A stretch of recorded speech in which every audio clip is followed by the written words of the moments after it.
Let's make it happen, Cap.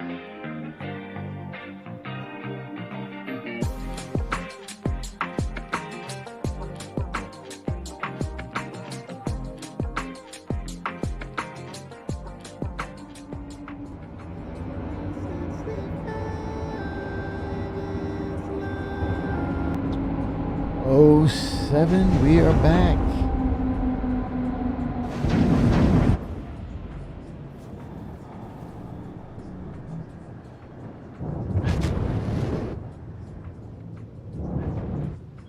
We're back.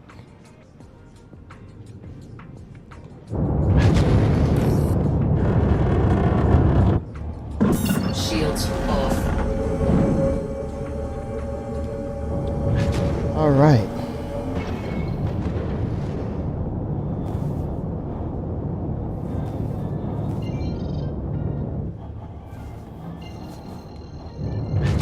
Head to the Knicks.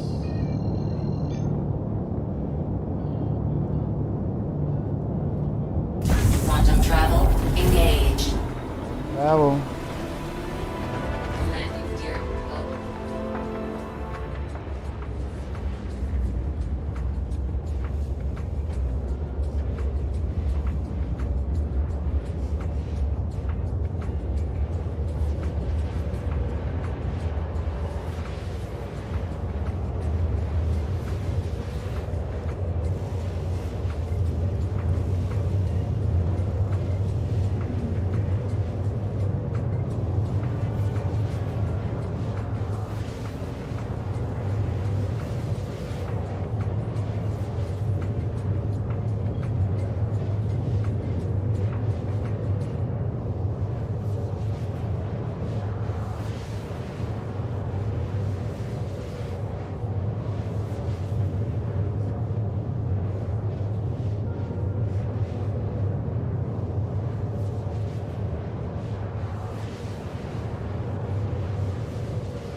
Oh, 07 rocket.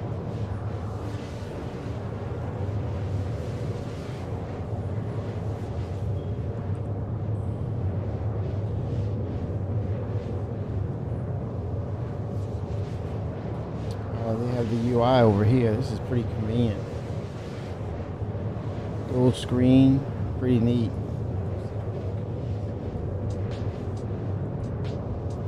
Really like that. More power to the engines.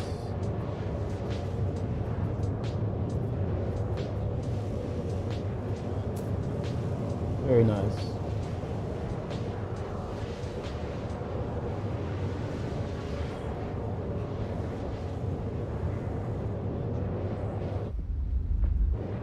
See where we are. Getting close to our location.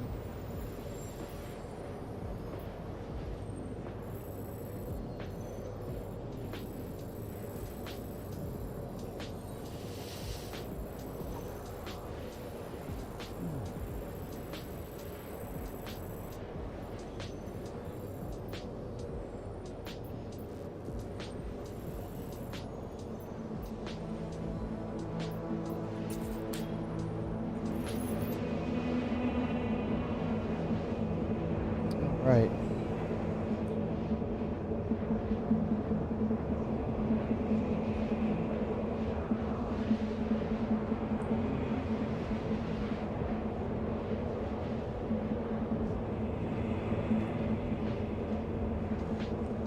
Let's see. Let's check the flight settings.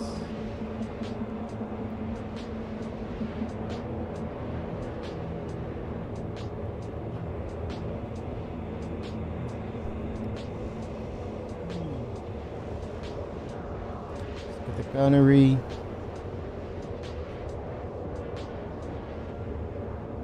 I'm going to take lag pips off. I'm going to take fade pips off. I want to see precision lines. That's the way I target and shoot at targets.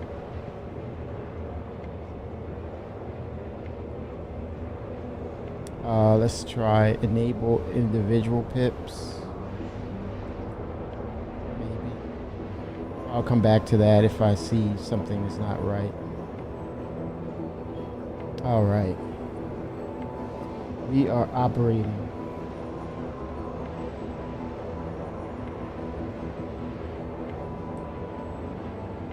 I think I want to set this for fuel levels. Kind of get to see where my fuel usage is going, my capacity. Yep. All right.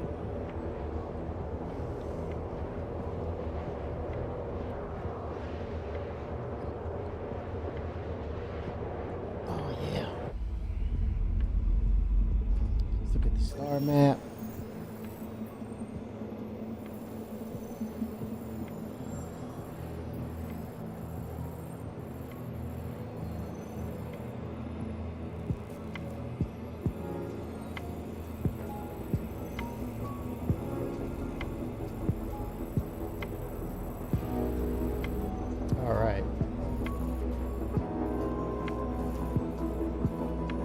Getting closer.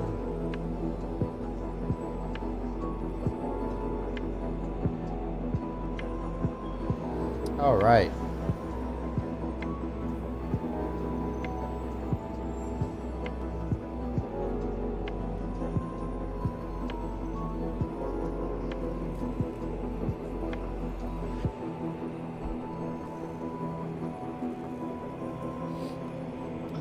Okay, here we go.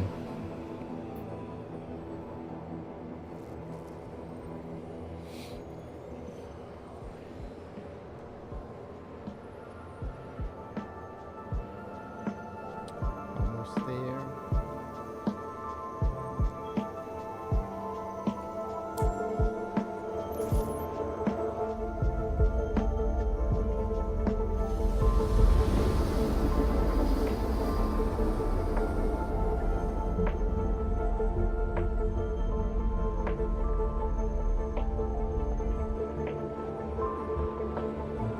Here we go.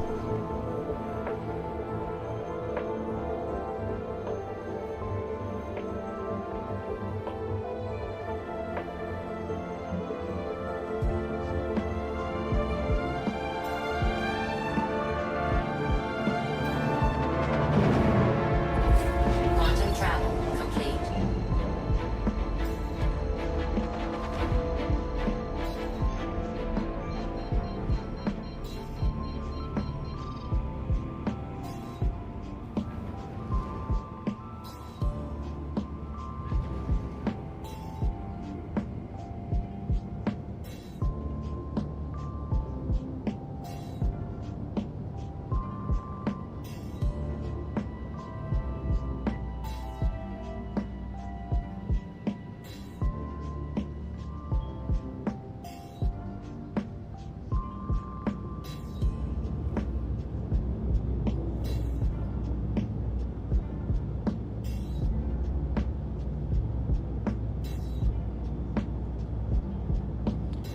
Oh, 7 coffee. 2 musics. Uh-oh.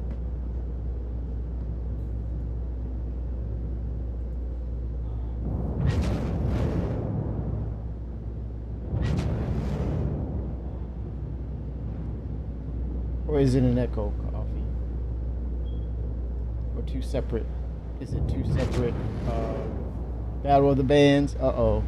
It stopped. I'm sure it stopped. That's strange.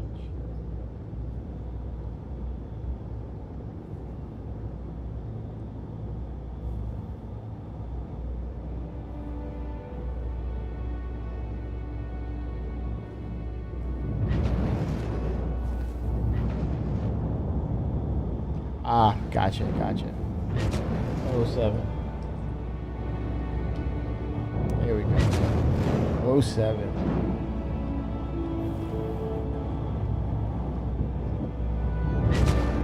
Here we go.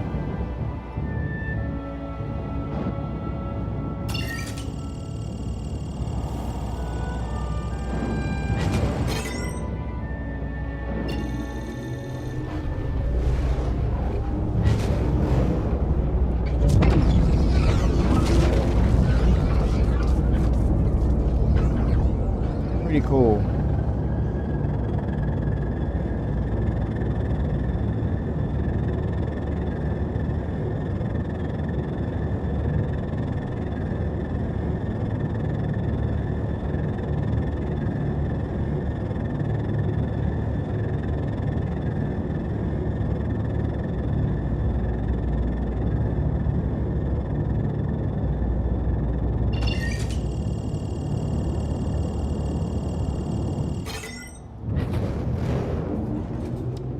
Oh yes, for sure.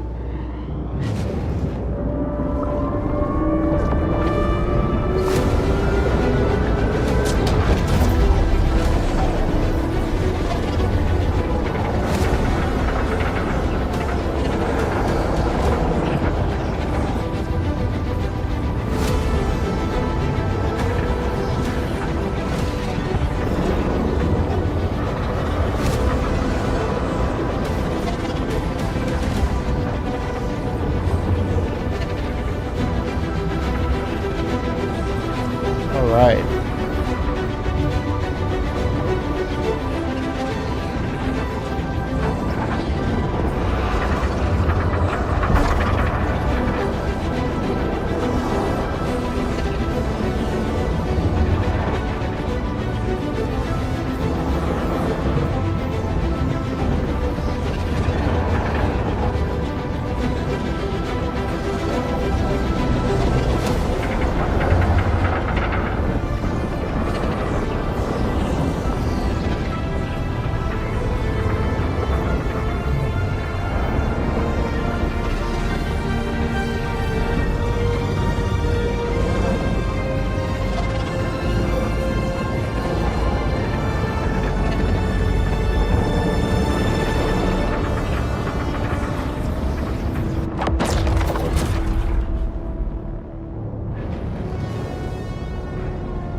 All right. Twix 07. Good morning, everyone. Rocket Coffee 07. Good morning. Hope all is well. Hope you guys chat. Everyone is preparing to enjoy yourselves this holiday and have a good time. Spend time with family. Spend some alone time, some quality time, and just relax to the max, recharge your batteries, and enjoy yourselves.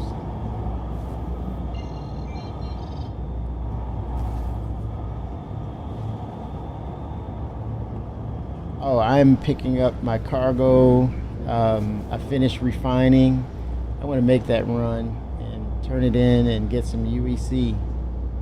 Wouldn't mind doing some loot and scoot. Still looking for the backpack, man.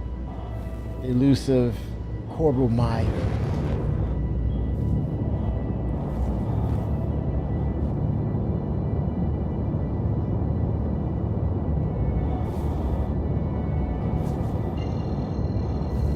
Elusive Corbel Meyer.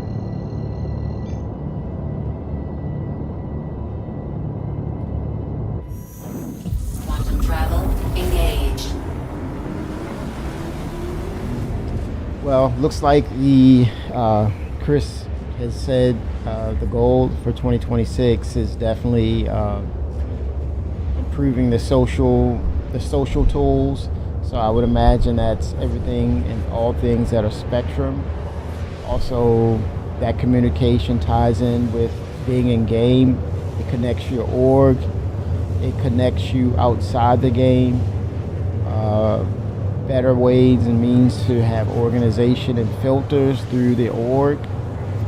And I think it also includes if you're in a party together, you're doing a mission or op.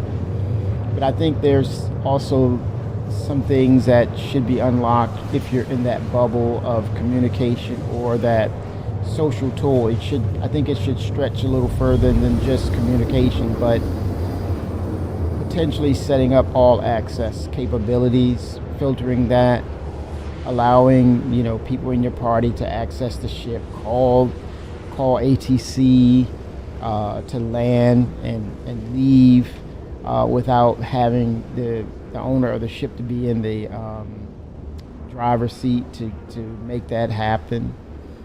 I think if they can tie that in, I would say CIG, go ahead and also think about the other things that are related to the social tools, the things that make the party and the things you interact with more seamless as a group.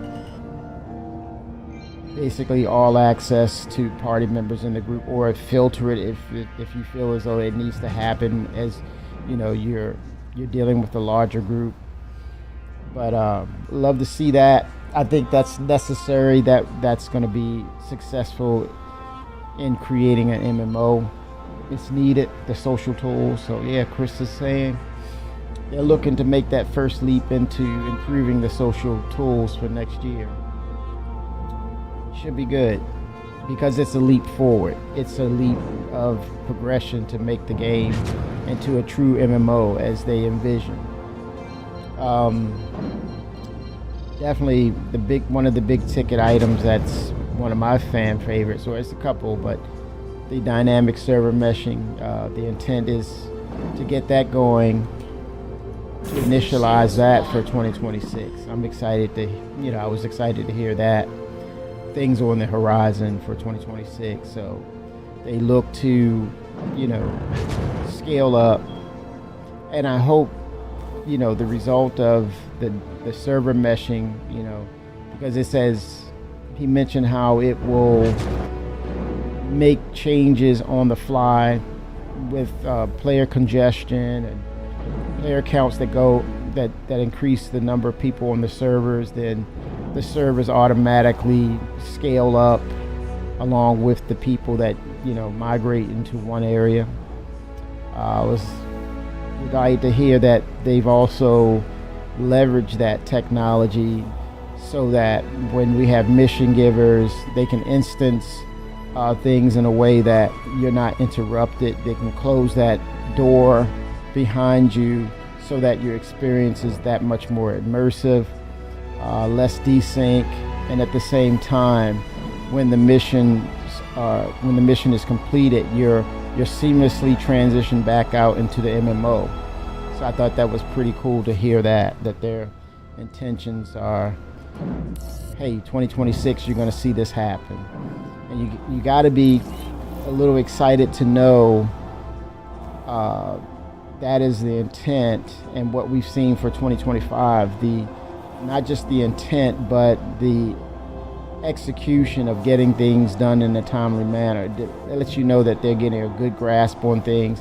Now, of course, with everything new added, there will be bugs presented. That's just the reality. But the way that they're going about their business of, just making sure those bugs are reduced, not entirely, but reduced substantially, to the point where the game is playable, but yet still we have brand new features in game.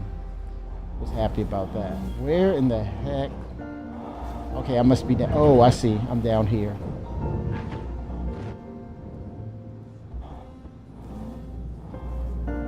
Okay.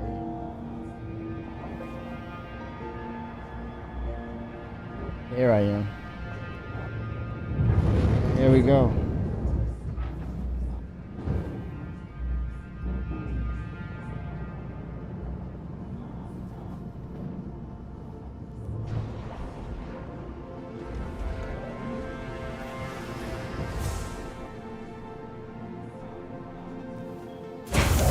All right. But yeah, their intent is making sure that we get closer and closer to 1.0. You hear it out there in the wind, and the naysayers, and how they're just being disingenuous to their vision and what they're trying to do, that it's this elaborate scam to pull the wool over people's face, snatch the money, and then make a run for it. Yeah, I see that. And it's just it's an embedded and sick form of jealousy, and just not wishing people well, because when you look at the framework, the engine itself has so much value. The things that they put into this engine to say that you're going to walk away from this and it's a scam to pull the wool over people's eyes, that just shows you how dim-witted people can be when they don't really look at the technology that's right before them. So I dismiss that. I look at it and then I say there's no validity to it when you look at the actual engine and what they've been doing with the engine and how so many MMOs or games of this caliber cannot like hold a candle to comparison to it. That technology alone, he could, if that was the thing, he could sell this thing. Multiple bidders would come to want to have this and make and do their own things with it, but it's no way that Chris Roberts, this engine itself is a gold mine. So it's so absurd to hear these buffoonery comments, and it's like, are you serious? Are you not seeing the technology at hand? But yet here we are. They continue. When it comes down to it, they're just doing it to get clicks and likes, and so they come out every day with this bad juju of this is what's wrong with it. This is the wrong approach with this, that, and the other. But yet,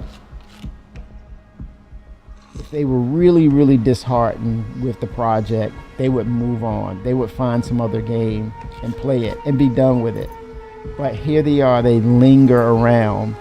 And I say to myself, don't entertain or try to convince someone who has a narrative that they're making it all about themselves. So, such buffoonery, man.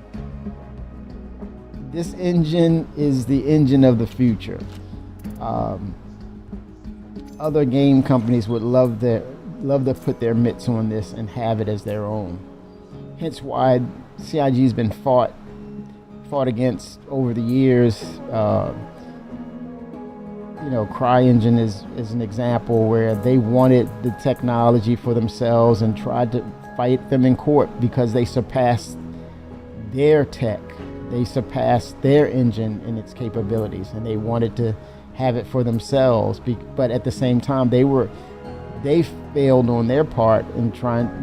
They were supposed to support CIG, and CIG surpassed them in what they did as far as advancing the technology. And then they said, well, hand it over, and CIG's like, I'm not handing this over. You're supposed to support us. And so you have that crazy thought process of people just riding the coats of negativity so that they could just keep themselves in the forefront just for likes, just for clicks. And it's like, whatever, let them have it. But they're not going anywhere either, unfortunately. So unfortunately, they're going to be hanging around with us. They're going to be there. They're not going anywhere. They're just going to be chirping crows. So be the eagle and fly higher, and just know that if you're getting enjoyment out of the game, then it's worth it. You make your own decisions about the game, but I'm not going to sit here and try to spit poison on people's efforts of what they've accomplished because I want to get likes for myself. No, not going to happen, bro. It's easier to wish people well. It's so much easier. So when you look at it with objective eyes, you see where it's coming from. So, like I said, they're making strides. They're making advancements. And the other thing that I was excited about for 2026 that Chris mentioned is that we're moving towards the Genesis system. That in itself is going to be wow. And then culminate that, add that with the experimental tech that they're using with VR. Hands down, another layer of experience with this game. eye-popping visuals. And this, we were just seeing the demo. So he's going to be adamantly jumping on top of those things that we were looking at, the engineering, the crafting, the new inventory system. By the way, engineering, crafting will be at the end of March. The new inventory system, end of January. All that so far in the first quarter. Of course, they're going to add other things, but it's a lot to be excited for. And to know that 2025 was a huge year for them. As far as ships, dropping in a new system, 2 systems in 1 year. Now, can they decrease that? Can they decrease the decrease the timeline? Yes, with the new tools and features they're sporting, and then the context of how they want to put, or how much content they want to put into systems in order to make it feel richer and fuller. By all means, they have the ability, I think, to double the amount, if not triple, of planets that will receive.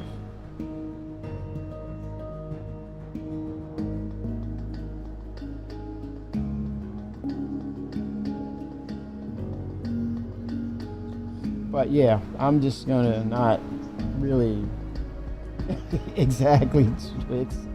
That engine is just amazing. That engine is not going anywhere. Other development companies would offer Chris hundreds of millions of dollars to get that, to get their hands on it, or even just to lease it. They would love to get their hands on it. And then be in competition with Chris. And Chris is like, no, we're going to be in competition with ourselves. We're going to challenge ourselves to keep this thing running and rolling. So yeah, I'm like, no, they're fine. And all the chirping and all the negativity, it comes with it. It comes with success. That's understood. If they're the thing that they have to worry about is when the chirping and the backlash and the negativity stops. Then you're Chris better look around and say, hey, okay, what's going on here? I don't have the people's attention. So you have the positive people's attention, you have the negative people's attention. They can't leave it alone. They cannot. Hey Kimmy.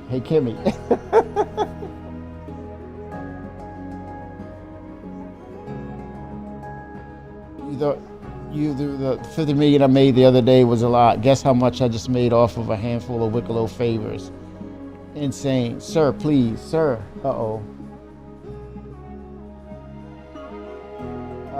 I'm in Discord, Twix. You wanted to say something? What do you say? Yes. What is it, Twix? Yes, I see you. Okay. I want the truth. You can't handle the truth. What's good today? This UEC I'm about to pick up. I'm gonna make this run real quick. Are you up to jumping down into the loot and scoop? Rocket, Twix? I'm down. 800 million? Meister, no. Oh my gosh, do I see you? Oh, your marker? Let me look. Oh, now you got me.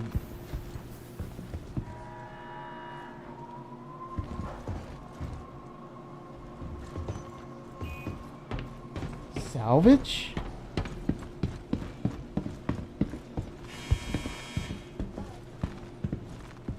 Okay, you got my attention, Twix. What's going on? Salvage. You see me salvage. Okay, got to give respect to Anthony Tanaka. Anthony, thank you for saying no. It was the beginning of the end of the Mesa era. Anthony Tanaka, he said no. He took a break. He told the UEE no. Thank you, Anthony.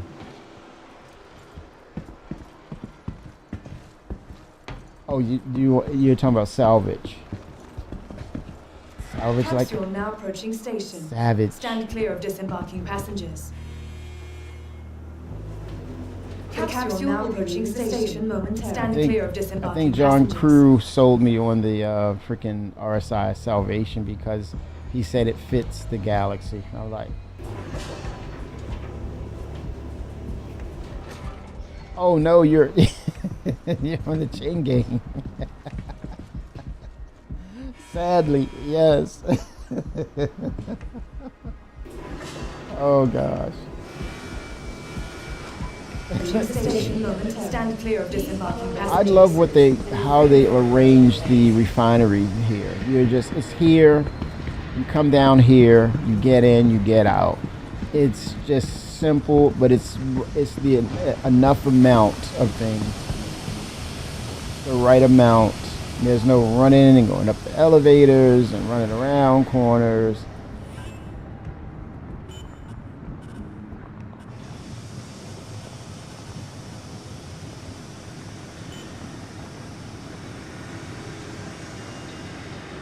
Order is completed. Collecting.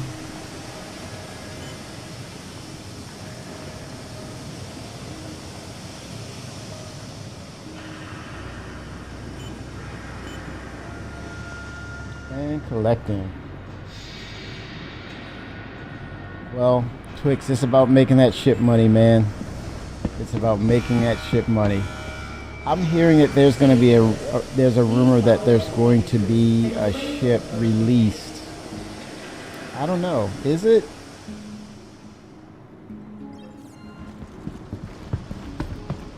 I wouldn't be too surprised, but interesting.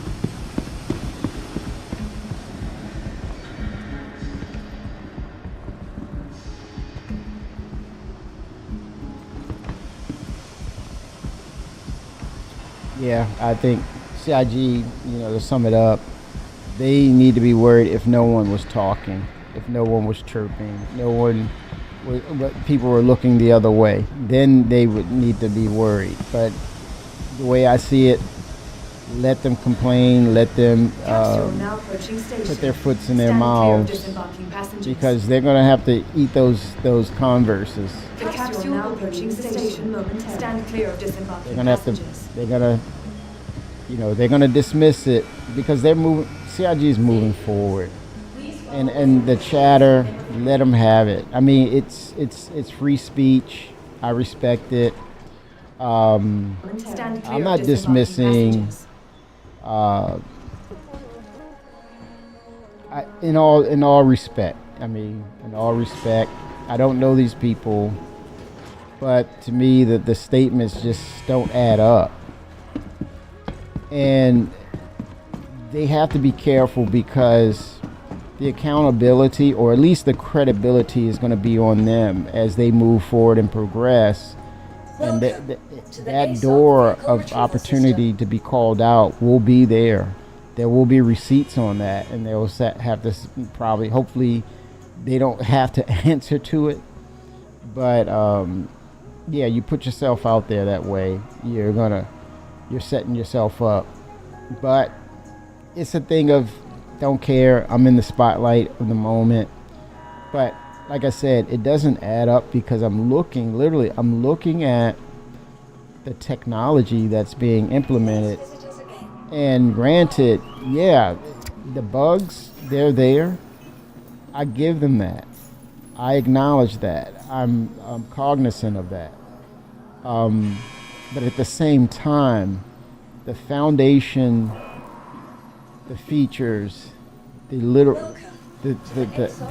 actual engine, the software engine, is one that what can you compare it to? At the bottom line is it something that's unique? Yes, it is. Does it stand out a lot from any other engine? Yes, it does. Is there any other game that will, traverse on this scale that it does? No. Is there any MMO that has this level of detail? No. So I'm seeing what I'm seeing, And you're telling me, no, that's not the case. There's a ulterior motive here that they're going to grift people and really just pull the wool over people's eyes and really just fold the tent up and go home, make the money and go.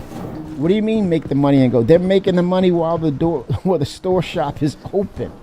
They've had the biggest year since the inception of the idea of Star Citizen and its initial development. The biggest year yet. Why would you give that up? Why would you give up something that has been your life's blood work over the years? That tells me, do they know? Do they have any idea of who Chris Roberts is, or what he's accomplished basically as an individual? You know, it wasn't someone who had a company and handed it over to him. He worked for what he's accomplished. He was inspired by something that drove him. So it's like, it's really weird that he's put all this time in, and prior to that he's made games, movies, and all of a sudden he's got this narrative to like pull the wool over someone's eyes. This is his work, this is his life, the man has a family. He's setting a tone so that they can learn from example of hard work and collaborating with people. He feeds families. Literally, this man feeds families, and he's working with people. I'm obviously, okay, they work for him, but he works with people. They share the same vision. He comes to work every day to do something really positive. Who would, in their right mind, want to scam somebody when you're coming to an awesome place of work and you're bringing in super talent? You bump shoulders with superstars, movie superstars. I'm freaking laughing now. I'm laughing about it. How did you slip off of the edge of reality? I mean, you're looking into an abyss and you fell off. Sorry. But get a grip, man. Get a grip on your reality and come back. Look at the facts. Look at the tangible aspects and elements of what's happening, what has happened and occurred. Dude, read your history, dude. Read your history. Goodbye. Don't get mixed up in your feelings on something. This man has awesome place of worship.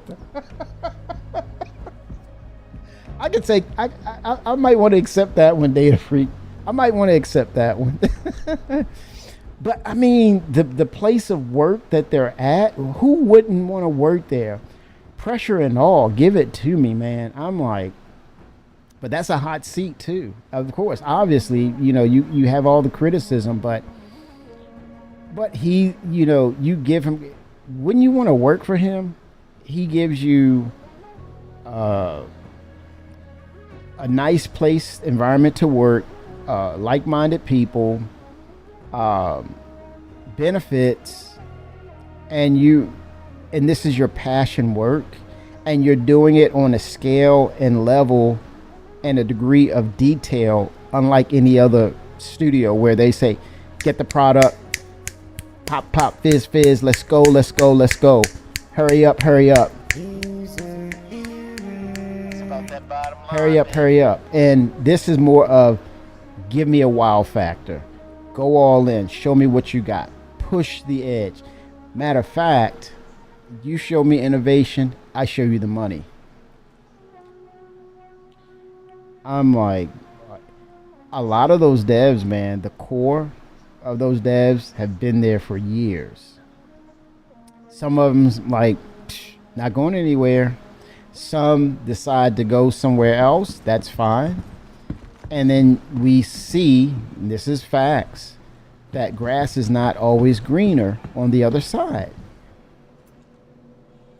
We see that. And it's like, what?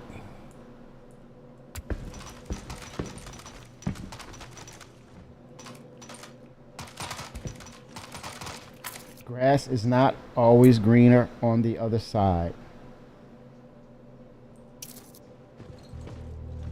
Like, nope. And that's unfortunate, but that's a reality too.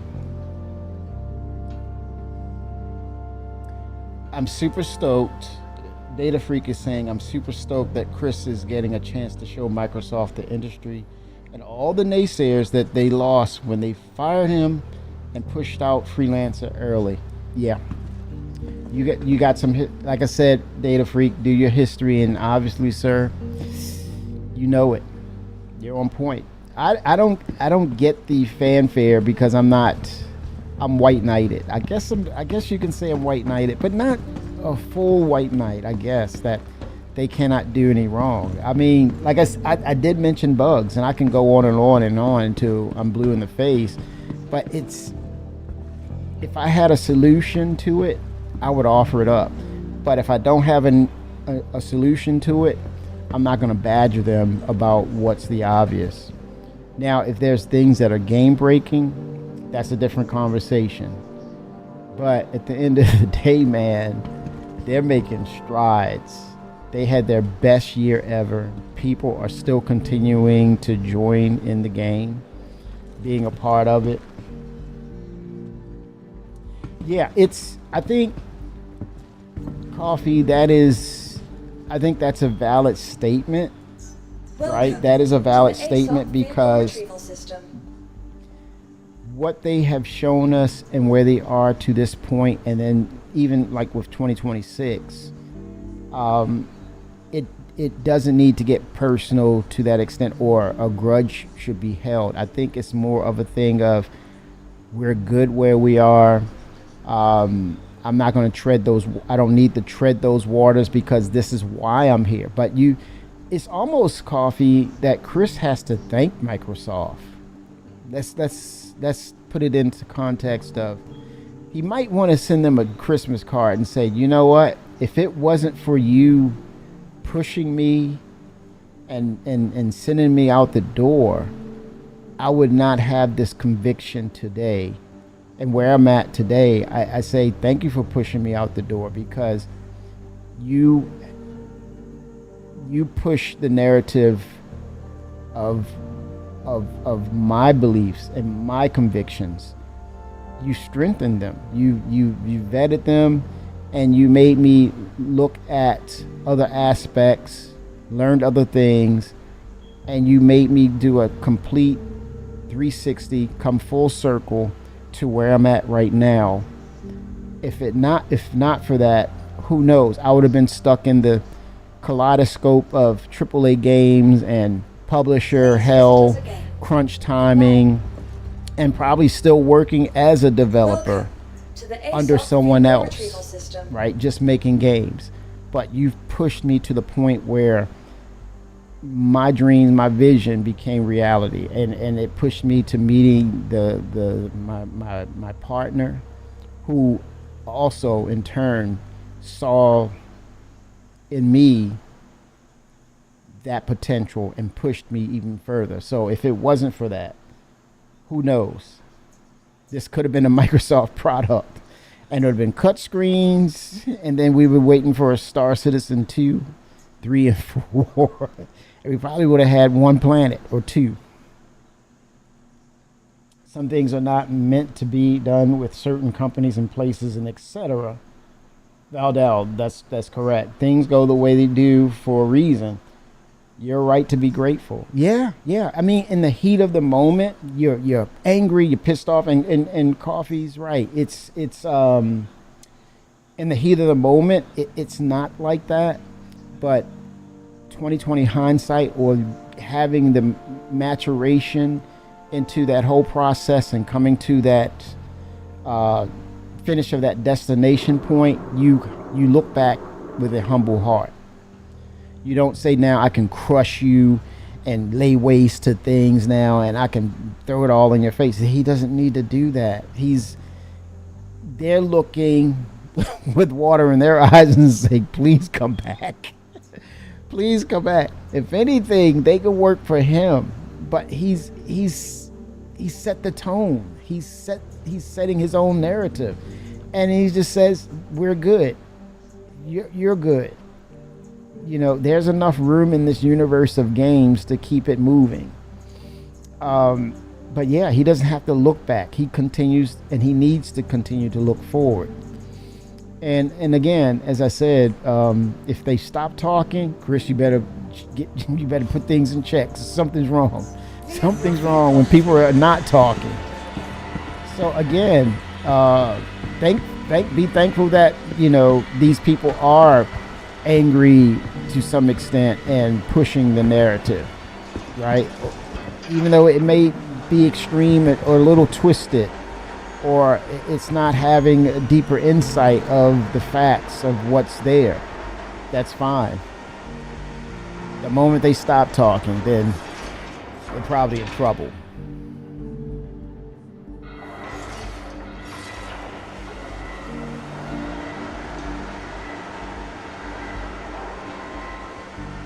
That's true coffee. It's called the old burning the bridge maneuver, right? Don't burn those bridges. And keep the respect, but keep it moving, and shoot for the stars. That's all. That's his goal. Shoot for that North Star. And if he continues to stay focused on that, everything else will take care of itself. Again, as you know, as I stated, as you all know, it was an amazing year for them. You know, he acknowledged that. But yet they're setting the tone right now. The year is not even over, and they're already saying, "Hey, for first quarter, this is what we're looking. These 3 objectives are first quarter. At the start, which is January, the finish of January, which is the start, and at the end of March, which is the ending of the first quarter, we're looking to put in the inventory system. We're looking to put in the crafting, and add the added features for engineering, having that tricked out and finished, you know. Well, not finished, but just improvements on engineering. And I think it has everything to do with batteries, for redundancy. If you're in dire straits, you connect batteries and things of that nature. So it's going to be interesting what else they're going to add to engineering. But this is just the beginning of multi-crew gameplay, because engineering is one station. Then you have, I think, the next natural progression beyond engineering, I think it will be scanning, very in depth, and it's going to segue over to FPS scanning, and possibly bridging. I think then after that, I was going to say bridge. It's kind of like a bridge or segue from the scanning on ships to scanning on FPS and the UI improvements. On a side note, have you tried VR in SE yet? It will blow you. See, Valdell, and we didn't see that one coming. I think it shook a lot of people when they did that with the VR. And they stated that, hey, once we get the Vulcan in the game, Sylvan said, hey, I'm going to go after VR because that's my passion project within the passion project. So we were like, it went like this. It went over our heads. It was kind of like, yeah, I hear you, but I'm not really listening because I'm stepping off the white knight pedestal here. Yeah, you say things and it's a while, months, if not a couple of years or more down the line when you say, hey, we're going to look to do that. Yeah. And then all of a sudden a little bird told me, hey man, this thing right here more than likely represents VR. And I'm like, huh? I'm like, okay. And then next thing you know, you got little screenshots of like, what? Wait, huh? VR? People are still in shock. But also, people are looking at buying VR sets. Streamers, I think, who are prominent in the community, they are receiving manufacturer bills of VR sets. Numerous, well, one specific name brand, or people who have the VR sets who don't really use them that much or use them, they're like, oh yeah, let's go ahead and hook this up. And I've yet to hear any real negative comment regarding VR. And that's the buzz now, is people are like, okay, they're getting ready to add the VR. And here's the thing, it's going to increase when they start adding in the Genesis Planetary Tech 5, base building. So it's ongoing.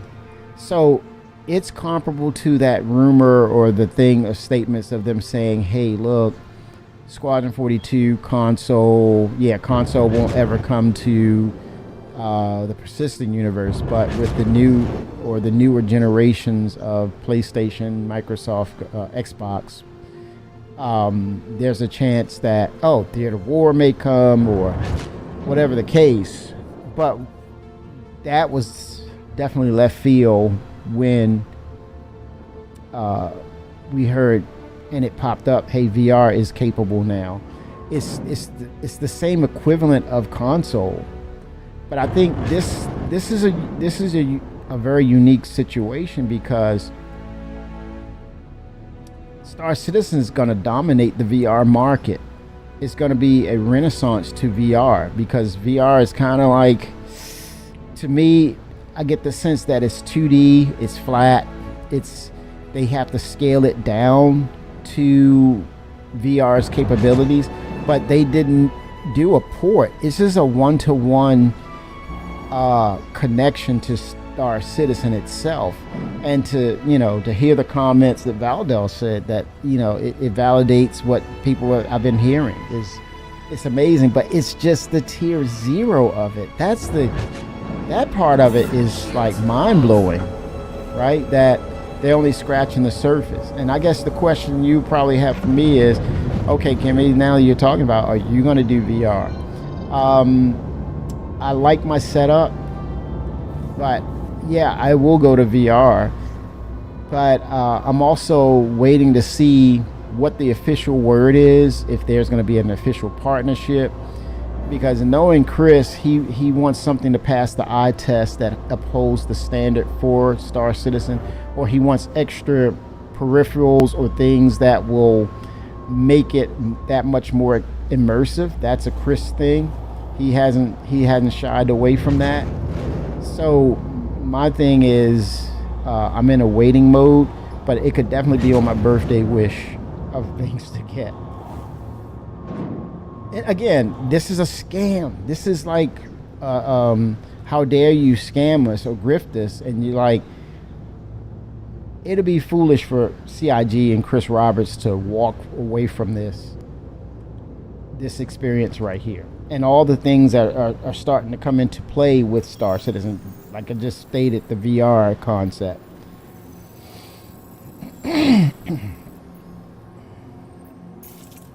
I'm not going to try to convince nobody about their heartaches about the game. I'll hear it, but then after I gather enough of what I've heard from them,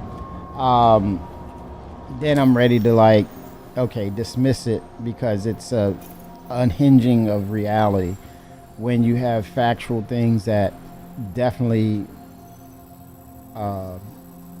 nullify those comments.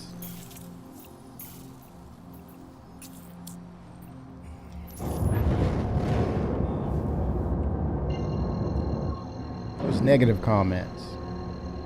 I mean, the extreme negative comments. The stuff that's almost like personal, like they know something about this man and his intent, when all he's done over the decades were make games, and he's been ahead of the curve on a lot of games in his past. He's a freelancer. You talk about Privateer. You talk about definitely Wing Commander and those series. Ahead of the curve, man.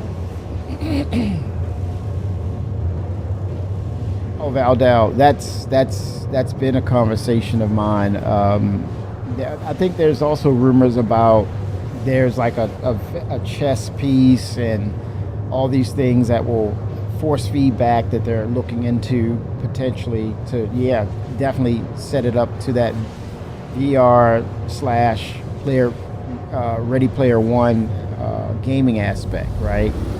And now you're talking about updating the visuals and expanding the locations of where you fly and land and live, and then the alien encounters, and then grouping up of potentially thousands through the usage of dynamic server meshing. Then it is a realistic parallel to Ready Player One. And then listen to this. Listen to that.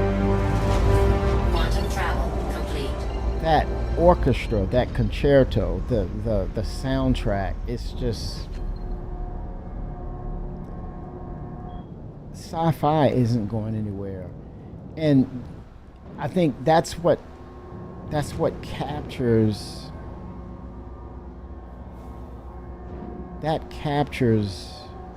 a lot of our imaginations. Ships are it's a different conversation altogether. I think you're talking about the different manufacturers that make these ships and the passion it sparks in the player's heart. I mean, you can bring up the name Drake and people start cringing, or you can bring up the origin name and people feel a certain way. You know what I'm talking about. The naming, the branding.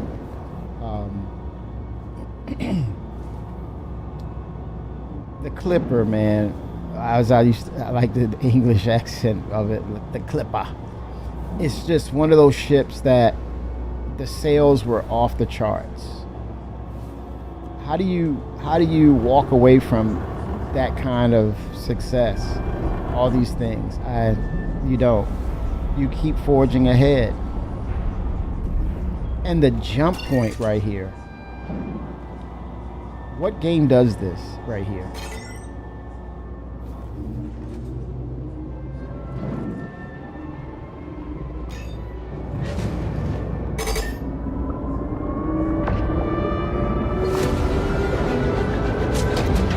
The music, the soundtrack. He was in tears. Data, he was in tears. And a lot of people, admittedly, myself, I was like, where's my tissue, man? Because the man, he called it the equivalent of having a child. And his two daughters were probably like, what? Probably his wife was like, are you kidding me right now, Chris? She was like, are you kidding me right now? I bore you two wonderful daughters, and you saying this? He's like, yeah.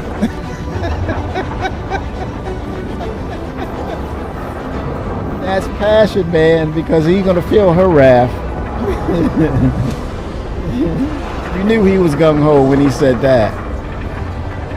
On camera. Yes, to that extent.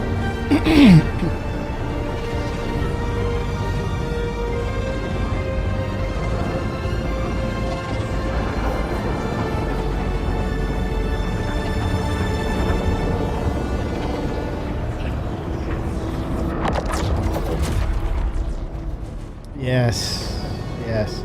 And you know what the eye-popping thing about all of that data is?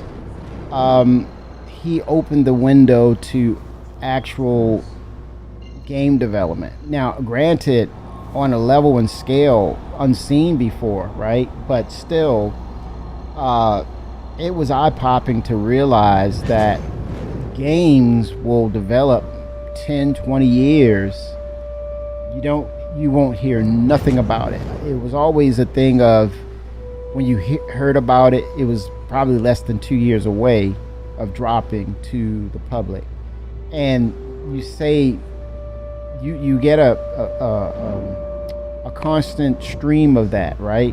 Where, oh, it's coming out, next year or 2 years from now, and you say to yourself, that's the time period. So you have this set belief that it takes maybe 5 or 7 years to make a game.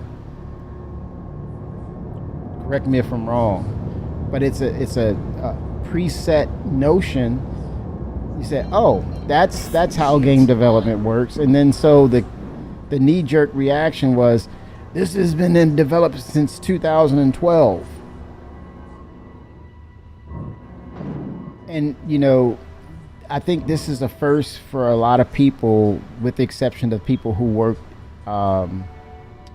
in the industry, that development took this time. And then the thing that sets this so differently from other games is the fact that there's no scale comparison to Star Citizen.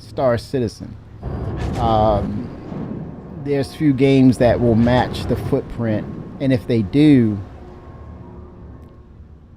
it still doesn't bring it to a similar parallel or a similar structural comparison, because you're talking about the levels of detail right here, from the ship to the characters to the planets and everything in between.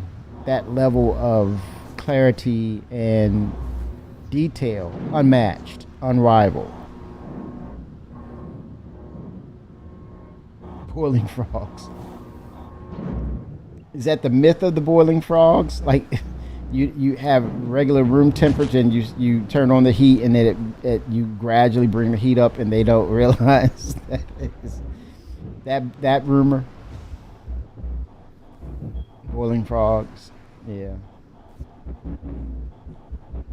Yeah, I think that fits the narrative of people who say that they're not making any stride, or they're not intent on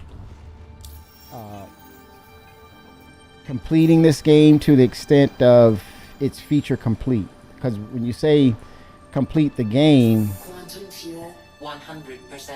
it's a thing of, yeah, our goal is to make it feature complete, but the narrative is, as we see room to improve or innovate, they're going after it.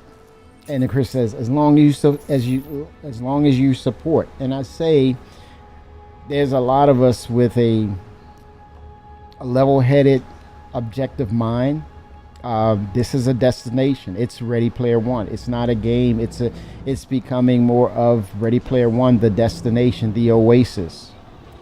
And granted, a testament to the community, one of the best on this side of an MMO. Unfortunately, a lot of bad behaviors in MMOs, right?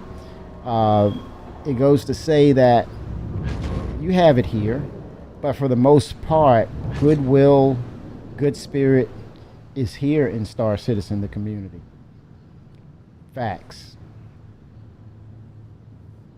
Also have to take into account that they are creating a company as well as creating these two games.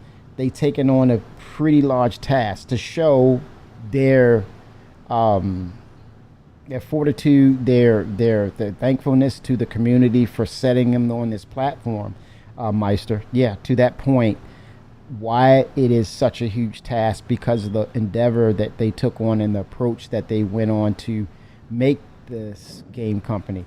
And now it's starting to look like that moniker is starting to make sense now. It's like, it's not Star Citizen, but it's Cloud Imperium Games. And again, one of the pillars that will fit that narrative is definitely VR. I don't know if you of course you agree with it. It's facts. You see it. It's there. That's evidence. That's evidence. It's Cloud Imperium Games. So what's your flavor? Do you want to VR this experience? it's not dumbed down. You just take off the headset and you have your flavor of Star Citizen 1-to-1. That's incredible. That's incredible. They have a leeway to also like include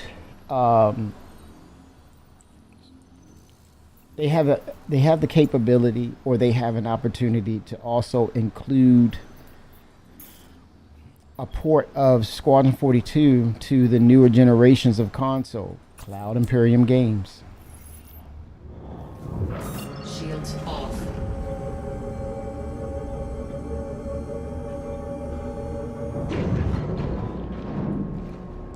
Strong possibilities. So it's good to see progress. It's good to see that the pace has picked up.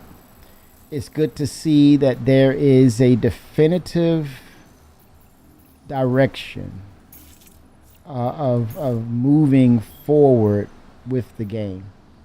I'm liking a lot of what I'm seeing, because those big ticket items are like probably a couple of my favorites. The dynamic server meshing, the Genesis update, and then somewhere down the line, they didn't mention base building. Engaged. Shimpasta 07. Base building, in particular, we've debated this. It's open. Merry New Year's, Happy Christmas. Yes, 07 Shimpasta. All the best, everyone. Star Citizen community. Illuminalia. But yeah, that's a different conversation about base building when it's ready. Data Freak is saying the Genesis tech, when it's finished, it can't come soon enough. Yeah, I see that potential, Data Freak, because we talked about this too. Genesis, formerly known as Prince, the artist Prince.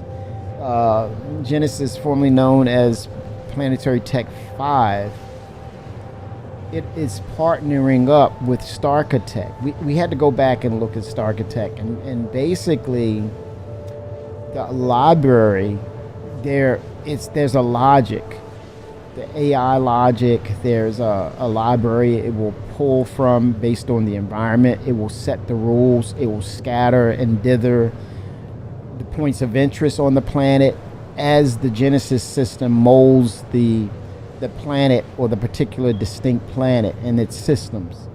And that's the thing.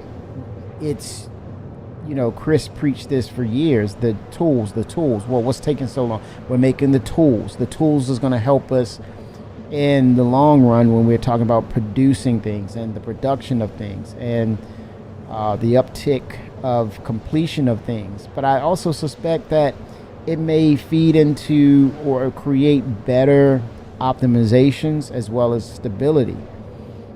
That's yet to be seen. That's a debatable thing, right? But I wholeheartedly agree that we may see a higher production in things, but also the way that they're going in and actually, I don't want to say, well, no, not redact, but retcon for production reasons. So we looked at Castra, we looked at Terra, and you compare it to Pyro. Pyro is a huge system. You compared it to Stanton, a huge system. When you compare those two systems to Nyx. You compare Nyx with Stanton and Pyro, and you look at Castra, you look at Terra. At the maximum, there's 4 planets. The max is 4 planets.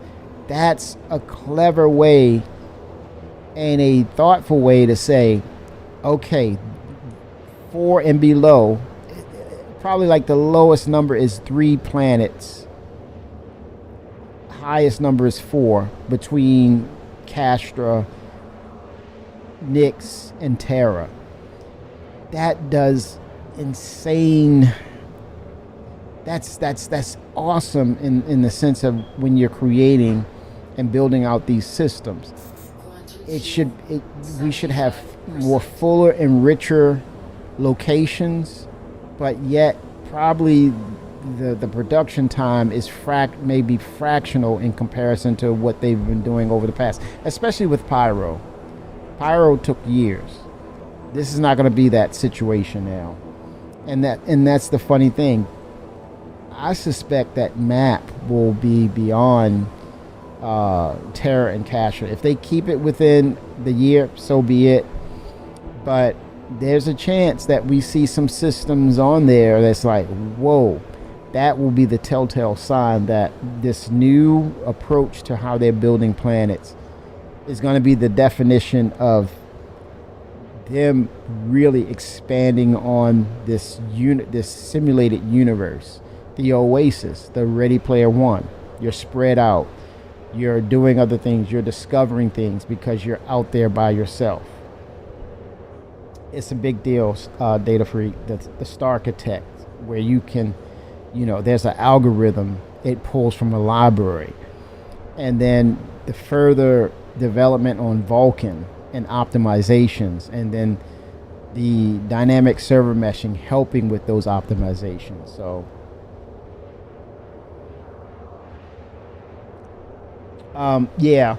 but they saying it's promising. You're kind of seeing the splash page when you go into the Game Meister.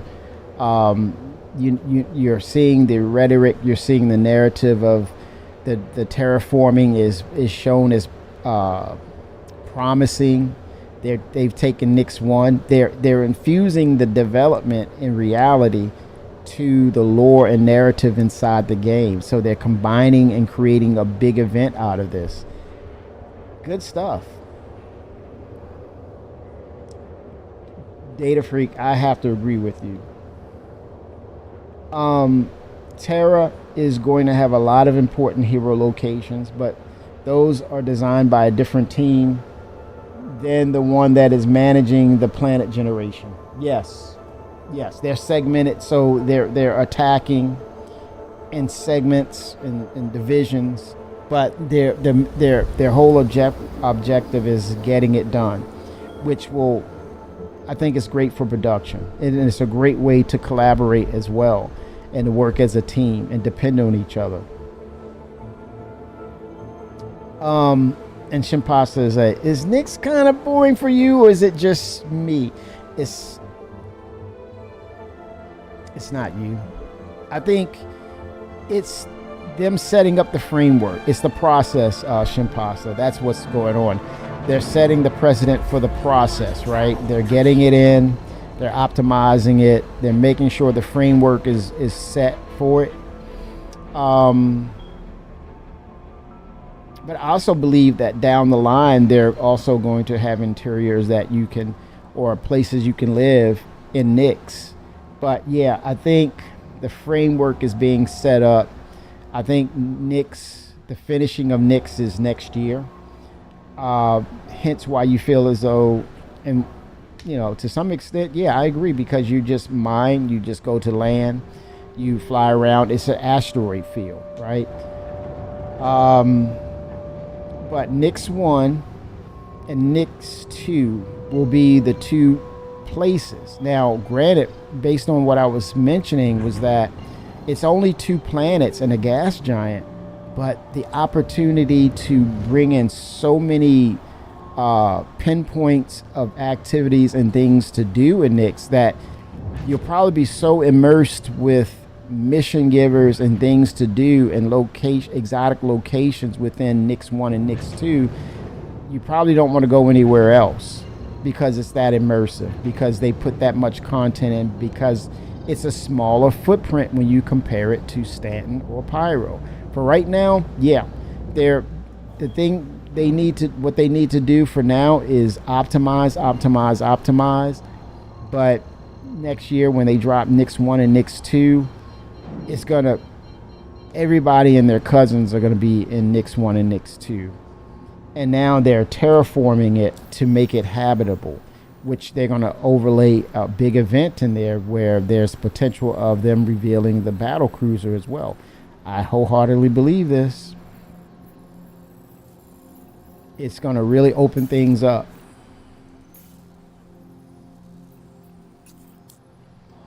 And I think from there, Shimpasta, you're going to see that's where the process is we're going to open it up to change what you're feeling and what you actually see as far as the lack of activities in Nix 1 and Nix 2.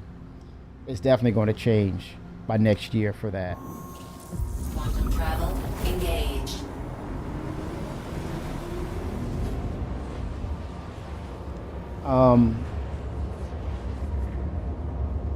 Yeah, the Genesis terraforming project is starting. Data Freak, you're right. The Genesis terraforming project, it's in total conflict with the People's Alliance, the people who went to Nix to get away from the Messers, that era of that regime of dictatorship in the United Earth Empire. They had to get away from the Messers for their sanity. His philosophies did not gel with theirs. And, Nix was an abandoned system, and they claimed it for themselves. But then again, you're making this claim, but is it an official claim? There's a basis for an argument here. It's within the realms, within the UEE's territory. But here's the other caveat. The People's Alliance can come back and say, hey, but yet you've abandoned this system. You deemed it as not profitable, so you unchecked it on your charts of, hey, this is our system. You disowned it, and now you want it back after we've claimed it. Hence, there is going to be a conflict between the People's Alliance and the people of the United Earth Empire. It's going to happen. It's setting up a precedent for a conflict. Quantum travel engaged. I stand with the People's Alliance. I think, Quantum man, travel complete. revealing my cards, man. I think they've made it home. They've established themselves. But the other argument is it stable? The UE will say, is it stable? Are you able to defend it? You're not able to defend it because look at the attacks by the Vandal and the adjacent system. We cannot allow you to be our last line of defense because you are a weak link that will allow the Vandal to come in and break the security of the UEE, because this system could potentially fall because you are not strong enough to defend it. We need to be here, and by us terraforming Nix 1, we're actually doing you a favor by helping to protect its citizens. So by those rules, we're taking over Nix 1, martial law. We're claiming martial law because this is a threat to national security, United Earth Empire security. There's a lot of debating that's going to happen with this. And I think it's going to get into a heated battle, and I think there's potential of a conflict, and then the stalemate is potentially Vandal could come in and neutralize the different parties and the disagreement in themselves. So maybe they may forge an alliance between the People's Alliance and the UEE. They will recognize them as their own entity, but under the United Earth Empire's umbrella of protection and coordination, right? But at some point, it's got to come to an agreement after the conflict. I think the determining factor or the common denominator is we must guard ourselves against the Vandal. Please proceed to... Data Freak, wait. He said that the UEE, United Earth Empire, is paying the Vandal to attack Nick so they can take it away from the Alliance. You damn right. You damn right. Oh, 7 Vickers. Eminent domain. Oh, wow. Oh, eminent domain. Ouch. Man, this system ain't worth a damn. We're coming in. We got this. Jurisdiction. Martial law, baby. Martial law. Yeah, I see a conflict brewing, though. And that in itself is going to be played out. There's going to be some hurt feelings, too.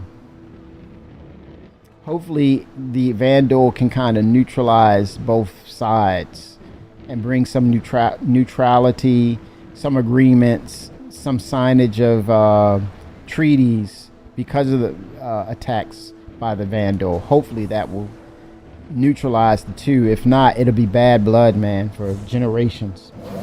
Landing complete. Oh my God.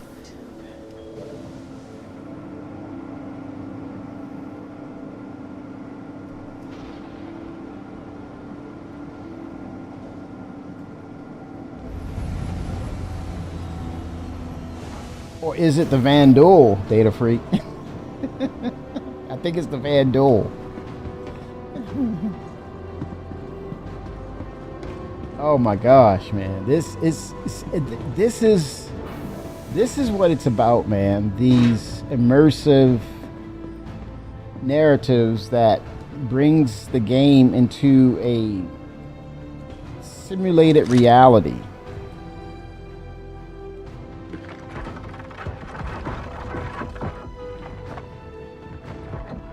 I love it. Love, love, love it.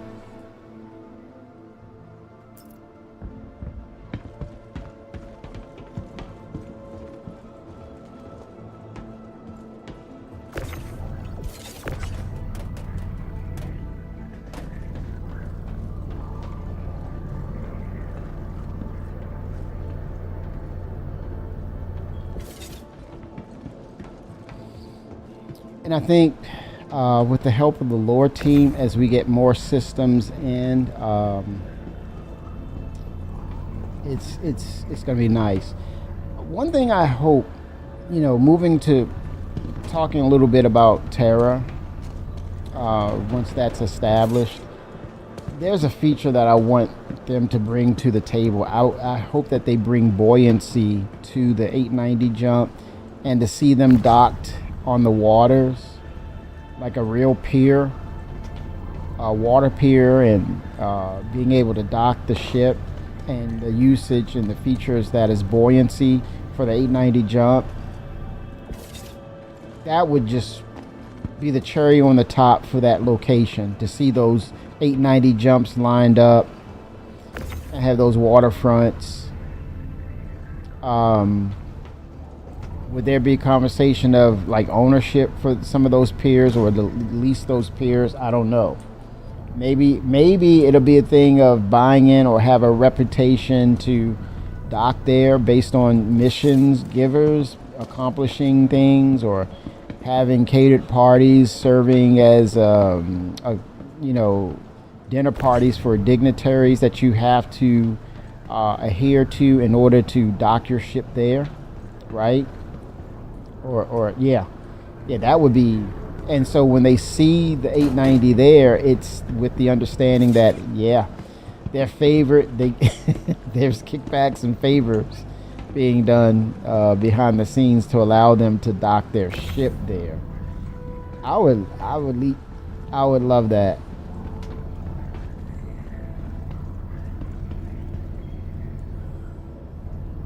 But yeah, they really got to emphasize the narrative of luxury for Terra. The items.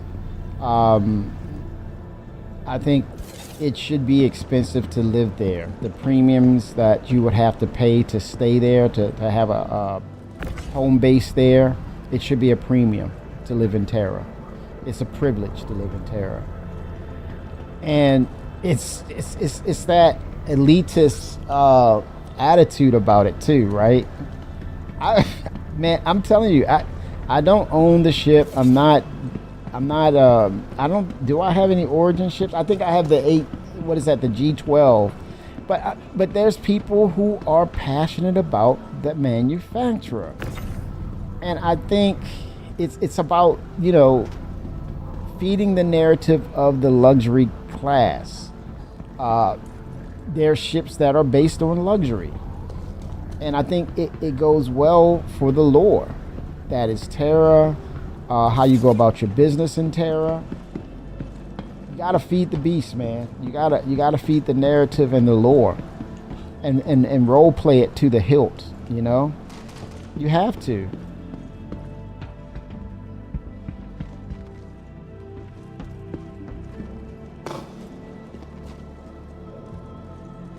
I thought I gotta put it in my backpack because I have, I think, 2 things on my.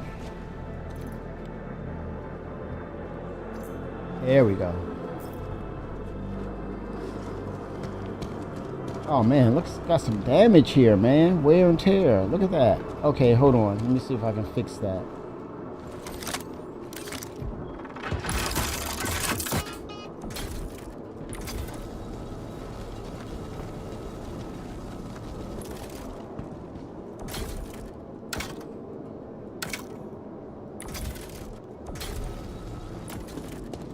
Shut the door. Repairs not needed. Let's see here. Look at that. What do you mean not needed?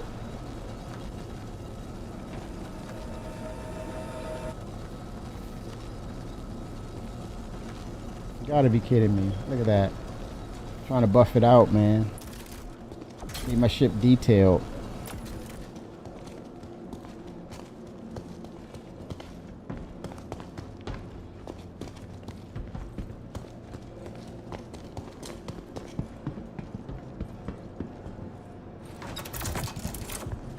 Oh, you've played it in. Oh, you've seen it in VR. Holy smokes! Yeah, Meister. It's got to be. If not, it's not Terra, and it's a premium to live there. So, yeah, 4 times the rate. I know Origin owners are like, what? What did you just say? Yeah, 4 times the rate to live there. It's a bragging right, Say you live at Terra. Everybody and their uncle wants to move to Terra once it's brought online. So that's got to be premium. Welcome. And so because you got to be able to brag, right? So you're like, hey, I live at Terra. You come by and check it out, and yeah, luxury everything. Even the price of food everything should be at a high. Oh shit! Welcome to the ASOP vehicle. Oh god, system. Okay, let it be. I might have to claim it. Oh, I was off a kilter, man. Might have to claim that thing. Let me look. But yeah, the food should be at a premium. Everything in Your vehicle has been moved to our storage facility. okay, it's stored. Everything should be a premium in Terra. Period. But I mean, it's gonna be like super luxurious everything. I would say, like, when you buy armor at Origin, there should be a special line of armor and things that's Origin based. I don't know, or a luxury line of attire, and you got to really. I think when they release Terra, it's got to be really drummed up to. It was empty. Yes, Data Freak. Definitely. I made sure it was on that freight elevator, huh? But yeah, everything drummed up to that luxurious quality. Yeah, these landing zones will have to be reimagined, kind of like what they did with Nyx. You can condense some of these things and probably utilize or balance out all this extra space with maybe interiors, right? Who knows? But yeah, a faster way to pick up your items and go. But most importantly, find efficiencies and optimizations. Oh, dude was late on the train.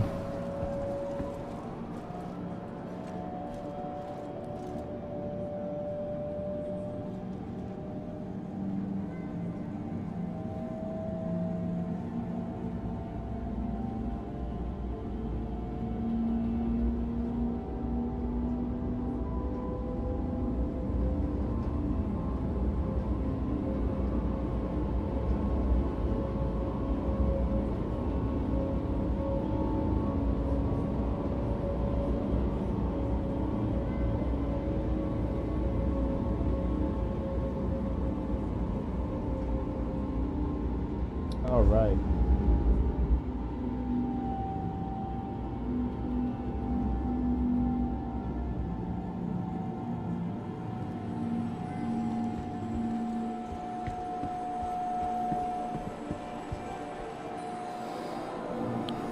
Yeah, another thing, I don't know what they're going to do or when we're getting the updates to the Stanton locations.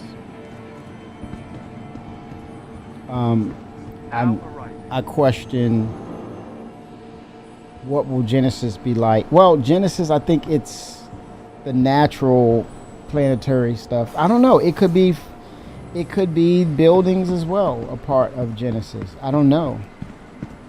Updating the architecture, Starchitect. Well, it says Starchitect, so I think that's where.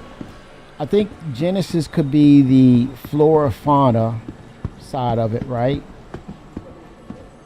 And Starchitect could be architectural updates, and as well as the placements.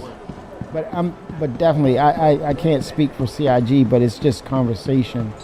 But it's going to be interesting when they reveal, give us a little peek inside of what's coming for next year with this technology. And I think that's going to be on the table for Jarrett to kind of give us information, provide us information, and talk with the devs about Starchitect in its detail. Genesis, I think the visuals, it's going to be one of those things where they don't want to show too much, but at the same time we want to say, hey, I want to see what's going on.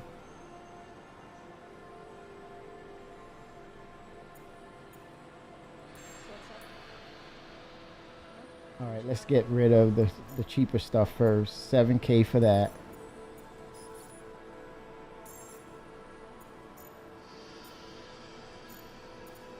That's not bad. 8 units, 33 grand. Agricium, not too bad. Bit of aluminum. Guess she was short on time and really trying to drum up investors shit. Turned her down. 6K. Terranite, we kind of know that. That's not bad. Terranite's always been pretty good. Okay, now, oh, it's more Terranite. Nice. It's not a bad haul, man. Everything good? All right, these are the newer ones. So for, let's see, for Lindenium, it's 4 units, 97K. That's pretty good. Life's been good to you recently. And then Torite, there's 8 units, 17. So Lindenium is definitely the go-to. Definitely Lindenium. It's Hello. Oh, I got stuck in a customs jam outside Lawson. Sat there Just for gotta live it hours the while best they you sifted can. through every single Should I take a chance with this? Found any tighter, you could play 'em like a guitar. Processed food. Let me see. Been hanging out at my cousin's place. Don't know if you would have met her. Good egg, that one. Anyway, she's out on some business thing in Terra for the next month or two, so I'm staying at her place. You know, water the pets, feed the plants, that sort of thing. It's cool. Going and coming, right? You can't be serious. one. Let's see.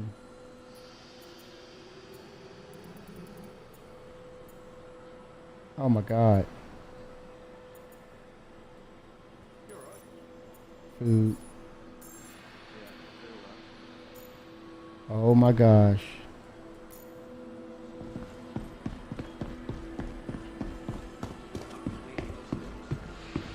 So that's going to be residual income investments right there.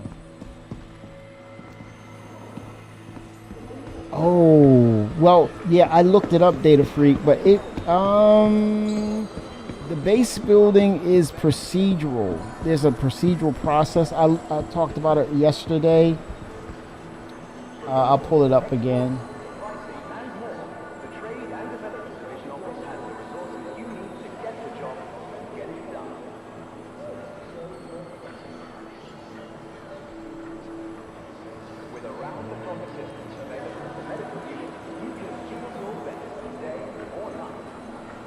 I'm gonna bring it up again, Data Freak. This is about bringing the information to the forefront so we all can be informed and stay informed. And again, I myself, I kind of like Starchitect. I don't remember. And I looked it up. But here we go. Let me pull up the roadmap. I'm going to read it out to you. So we hold each other up and keep information fresh because it's so much. And, with the engineering, I thought, it was talked about. And it took a long time for it to get to us. And the only thing I remembered about it was dude was running up and down the hallway with fuses. And I'm thinking I don't like it because that's what I thought was engineering. And speaking with Skyhawk, he's like, no, man, that's not engineering. I said, dude, I don't remember.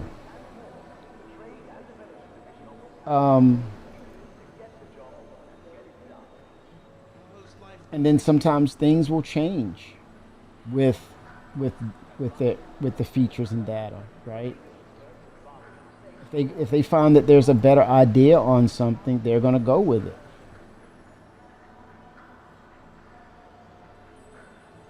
So it's on it's in the window of 1.0.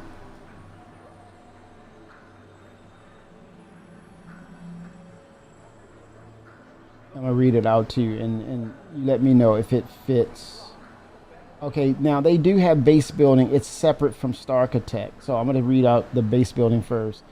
All work encompassing the ability for players to construct and maintain bases, including resource generation, commerce, and customization. I think that has some maelstrom involved with that when they talk about the customizations. Now I'm going to go to Starchitect.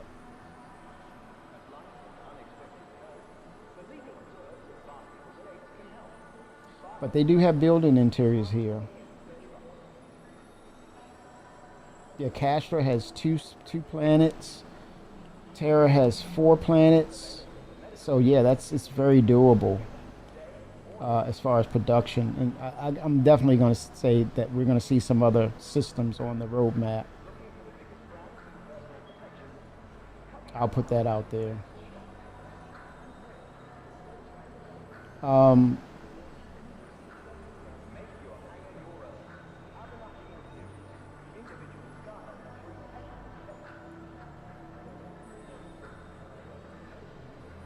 I don't know why I'm scrolling. Okay, core. It's obvious. It's core tech. Okay. Okay. Data Freak. Here it is. Genesis. It's blending Genesis. It's under the scope of Genesis. The Architect, though, it's a new tool that scatters ground locations based on environmental and designer data to populate the world of Star Citizen at an unprecedented scale. So there's some procedural processes there, but I would guess to say that the framework that allows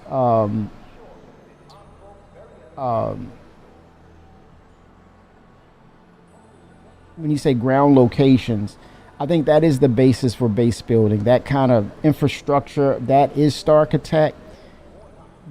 Starchitect is more procedural. It follows a certain rules. It pulls from a library. Very similar with base building, but those spaces are carved out, or you have to kind of determine if that space is available, like a cargo grid for base building. But then those kind of tools that they have for Starchitect, it's in your hands, and you're able to, with the use of Maelstrom, custom build or set it up a certain way. You have maybe some options based on how you configure things.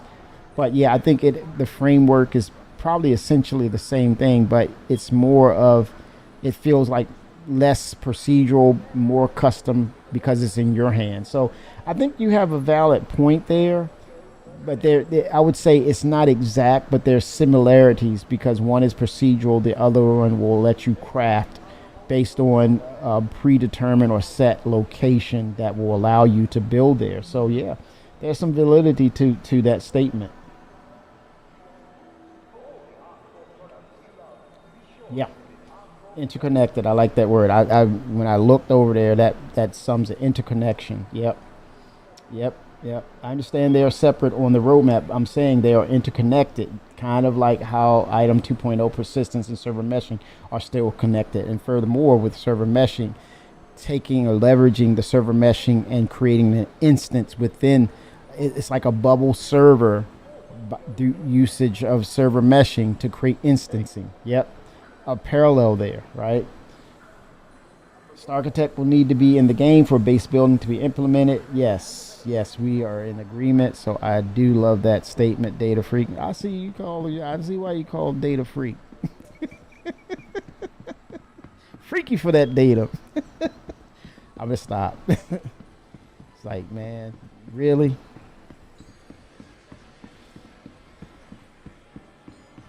Pretty good stuff, man. Good conversation. Again, scam. This is thought invoking stuff and concepts, and you're going to say you're going to invest this, you're pouring these concepts in, and then you're just going to say, I'm going to walk away, I'm scamming. You wanted to go for that alien look. Oh, he's saying I'm stinky. He said I'm stinky.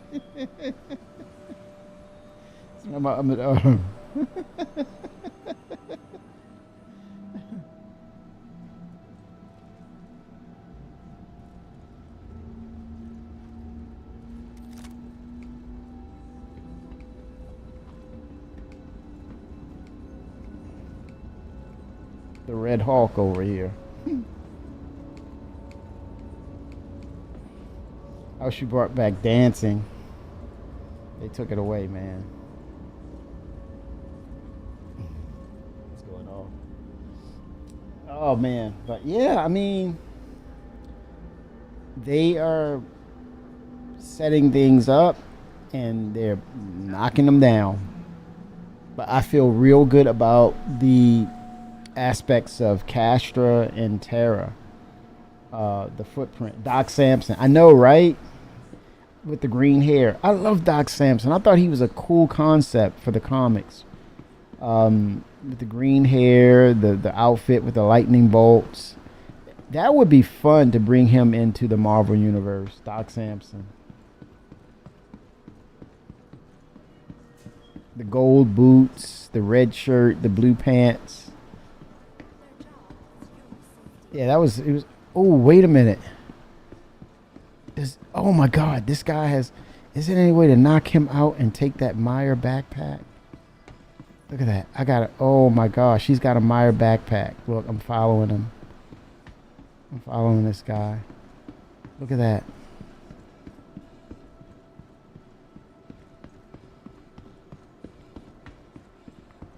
I gotta see if that's Meyer. Oh my God, he's got the Meyer backpack. He's got the Meyer backpack, man. Oh my God. Oh my God. Oh my gosh. Look at that. He's got the Meyer backpack. Yes, I am. I am. Oh my gosh. Oh my gosh. I want that Meyer backpack so bad. Oh, I want it so bad. Oh. See, that's a telltale sign right there. Loot, rare loot. People will go after it. Put mission walls behind it. Yes. That's a recipe for grinding.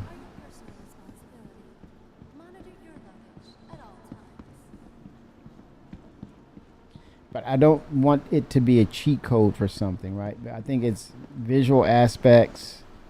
There's enough visual aspects to, you know, if people want things and.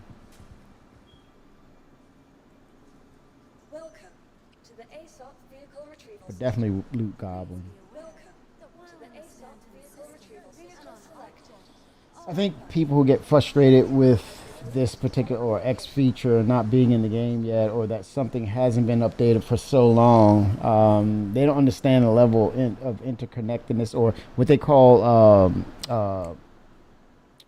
what is that term they use? Dependencies. Yep, interconnectedness of all these core systems.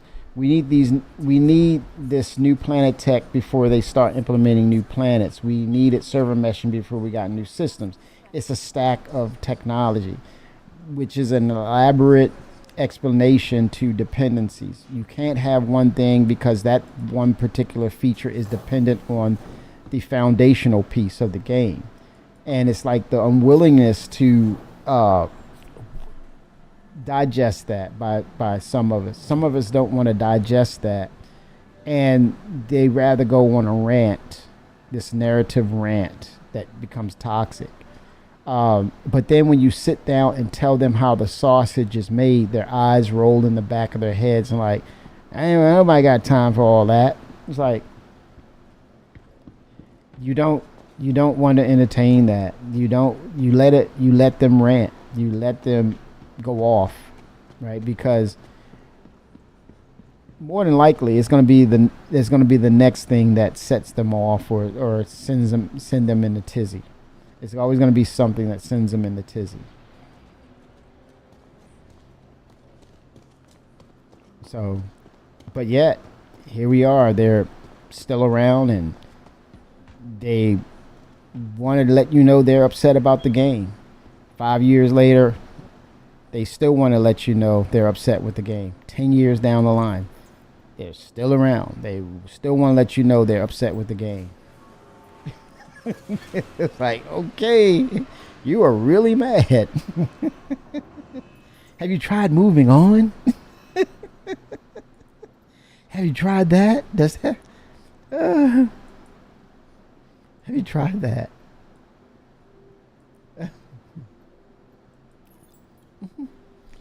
Would that help? Would that help? Just moving on. Would that help? They're like, I don't want to do that. Misery loves company. Misery loves company, man.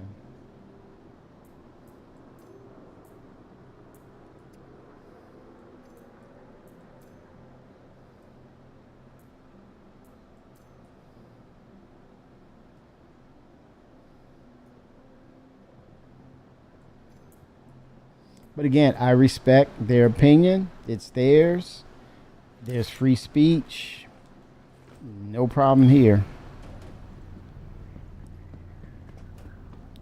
There's checks and balances, right? So everything has checks and balances. And so they're feeling as though, hey, I'm keeping them honest. That's fine. I'm okay with it. But don't demonize me if I'm saying, hey, this is what I'm looking at. You don't have to agree with it. We just don't agree. I don't dislike you or make it personal. It's like, well, these are the things I'm seeing, and what you're saying not matching. And I'm definitely not on the same page with the conspiracy theory stuff. Like, this engine alone would garner hundreds of millions of dollars. Elevator overloaded. Let me split that.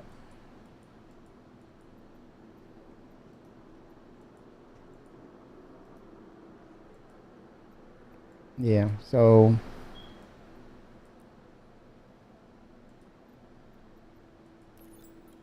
is that an elevator bug?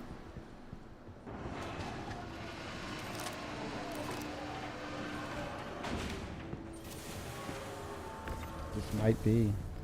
But yeah.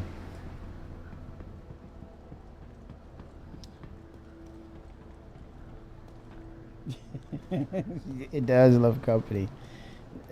But it's you listen to it and say, okay, where is the validity? Where is it valid? Where does it make sense? And say, okay, that makes sense. Or wait a minute, this person's off the rail because they're coming with this conspiracy theory. But yet I'm looking at the engine, and the engine by itself. If Chris wanted to cash this out, man, and someone else take the glory or the credit for this, hey, he has that choice to do that. But for him to do that would be ludicrous. He said it. We were just going over this. This is another fact. The man was literally in tears on stage, and to go through, and his wife was there. This is another child. I have another child. His wife was like, what? That does not equate. Are you crazy? I have a third child, and it's named server meshing. And you're saying he's going to give that up? That doesn't make sense, man. Yeah, I don't get this. 4,000 processed foods. I'm trying to make some mint on this one. And on my way back, I want to make money on both. The round trip, I want to make, each way I want to make money. I don't get it why I cannot hold this capacity. I'm kind of, 4,000. That's why. Look at that. I see it now. 4K. I just saw that little detail. Yes, 4K. Yes. So each residual amount is a drip feed of profitability here.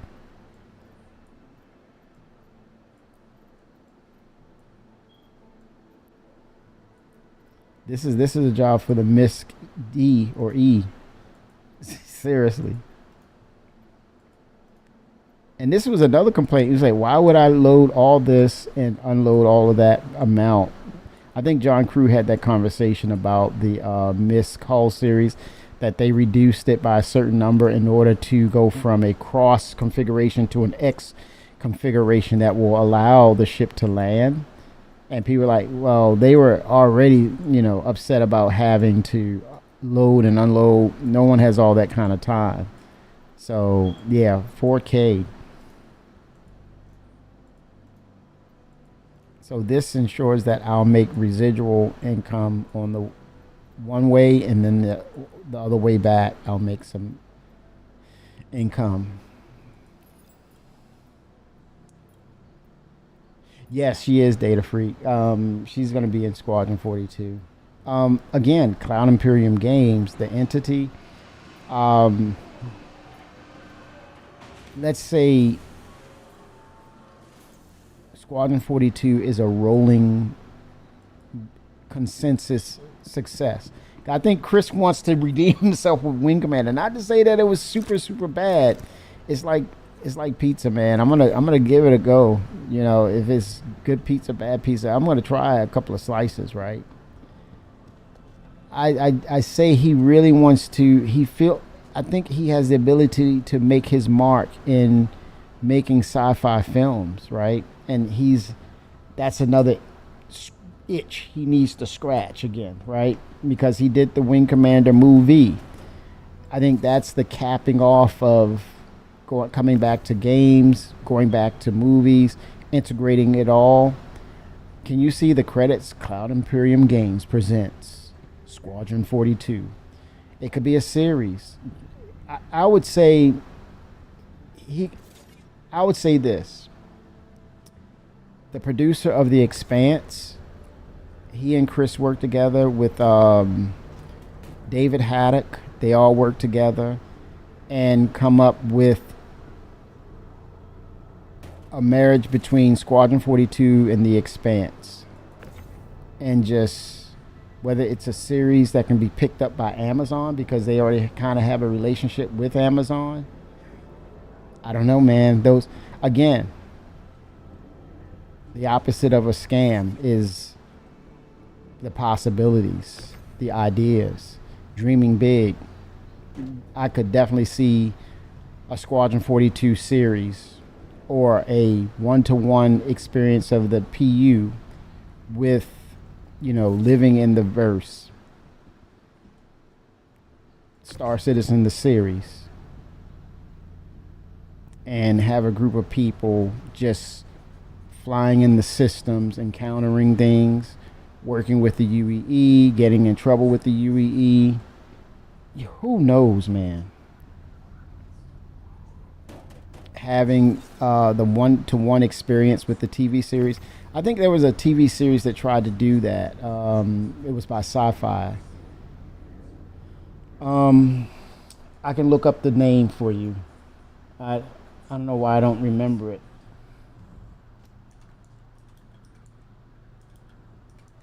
I remember the character name. His name. I'm not gonna give it away first before I call it.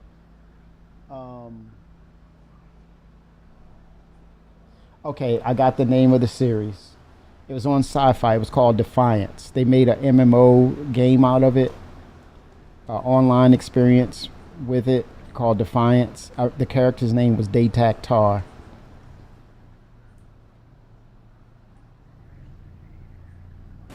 But it was a one-to-one, the game and the TV series. I enjoyed Defiance. Sci-Fi had so many good shows and they can't mothball them. But yeah, I could see Star Citizen, the TV series. If Squadron 42 does well, which I think it will. Oh, you played it, Data Freak? You played Defiance? Very cool. Oh my gosh, we're hitting on all cylinders. 1 second, chat. I'm gonna bio break. I'll be right back. Oh my gosh, I hit a note. Firefly, yes, because Firefly was a cult classic. I still think of the Freelancer as the ship for the Firefly. Again, it opens the door for a variant for Myst to make one.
right.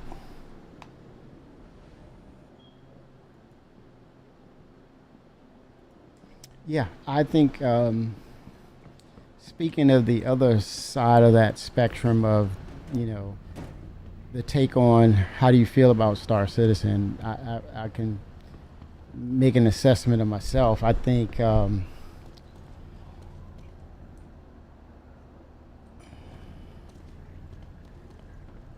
play it because I see things that improve. Granted, I've come across numerous times where I got frustrated or something didn't work right, or I talked about to someone about the game. I would kind of brag on it to bring them in and share the experience that I was sharing, and then it would act up on me, and that was like embarrassing and made me upset about it. But what kept me coming back was seeing the differences in where it was in a year. From year to year, it would change. The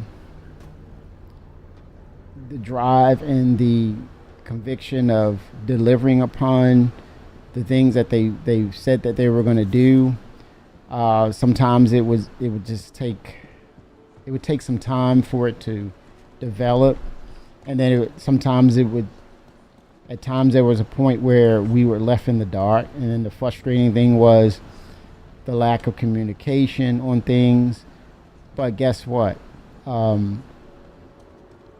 There was nothing for them to really say other than we haven't figured it out, or we don't know what the heck is going on, which would probably set off a big or ignite a huge fire of comments of why am I here? What if they can't figure this out? Oh, this is doom and gloom. This is the end. But still, with that said, I felt that there was some things that, you know, could be updated, whether it's Spectrum or, hey, we're still trying to figure this thing out. But with that said, they continue to build, they continue to improve, they continue to capture our attention with creative ways to do things, innovative ways to do things, unlike any other video game. As of late, we've seen where improvements were happening, updates were happening at a much higher clip, much faster pace, which garnered more excitement. We've seen, or we kind of speculated, well, this will take this time, and lo and behold, it came out quicker than we imagined. Things were developed and put in our hands at a much faster pace. 07 Rand Print, I feel like it's getting better, and it's going to keep getting better. What's coming up in spring should make it super fun. I would agree, Rand Print, with the 3 items that are coming within the first quarter, starting with the new updated inventory system. I think that in itself, it gives you those RPG elements, MMO elements of your inventory, and it at the first part of it, it was very busy. I didn't like what I saw, and I'll be honest with you, I didn't like it. It looked too busy, and I had to think about what was I looking at. Fast forward, I think I have a picture of their most recent iteration of it. Let's see. I sent someone a picture of it. They were like, "Is this new?" I said, "No, this is like their current, or the most recent." Let me see if I can copy the image. I'm gonna put it into chat so you all can see it. And I said to myself, I do like what I see. Hopefully I can send it to myself. Okay, there it is. I did like that view. It was it was much cleaner.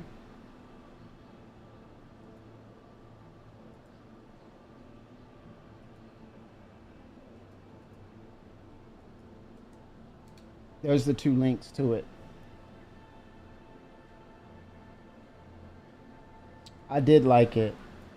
I really did. I thought it was much cleaner.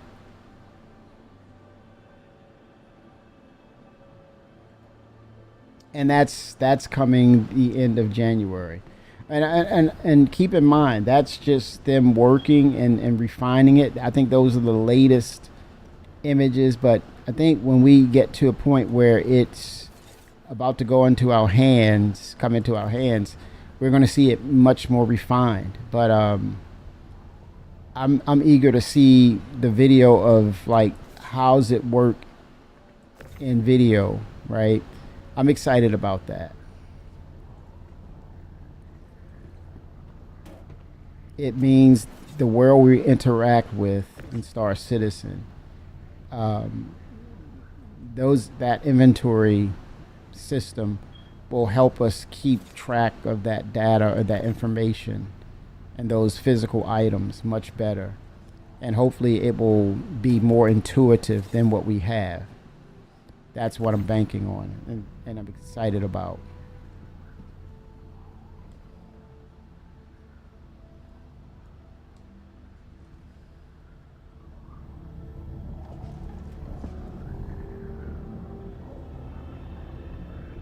Ramprint is saying, of all the things my faith ever wavered in, is them figuring it out wasn't part in it for me. They had some years of bad management, but things are moving how they should now.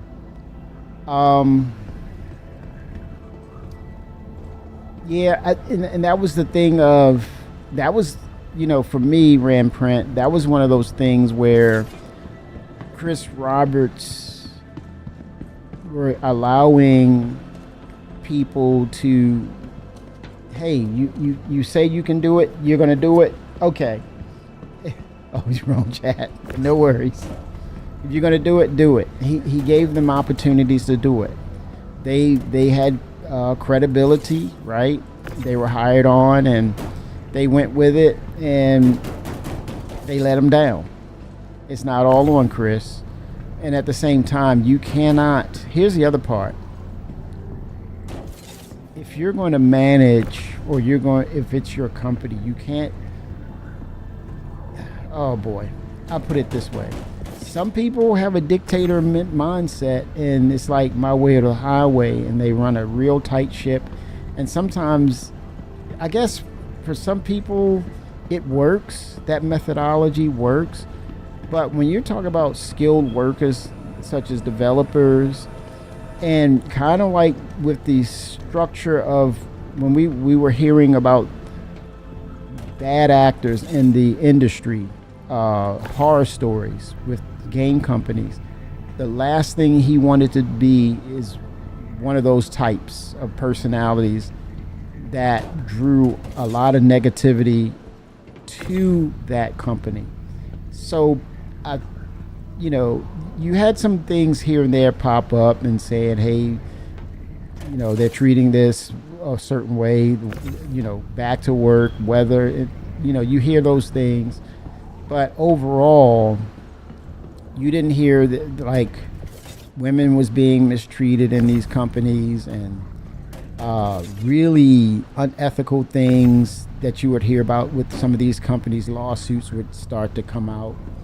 You didn't get that with CIG. Is any place perfect? No. But you didn't get that. And I think hence why they still have a healthy staff. They're in a place where they're hiring. You look at the work environment, it speaks for itself.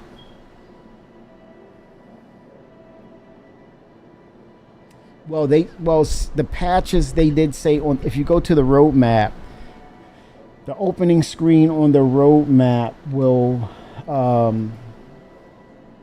It has a statement. It's on the it's the latest came out on the 17th, and they added those 3 items.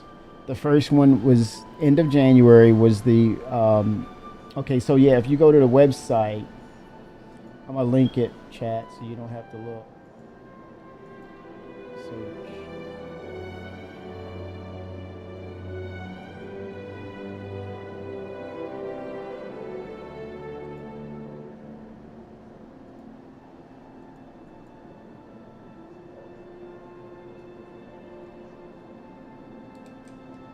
There's that letter.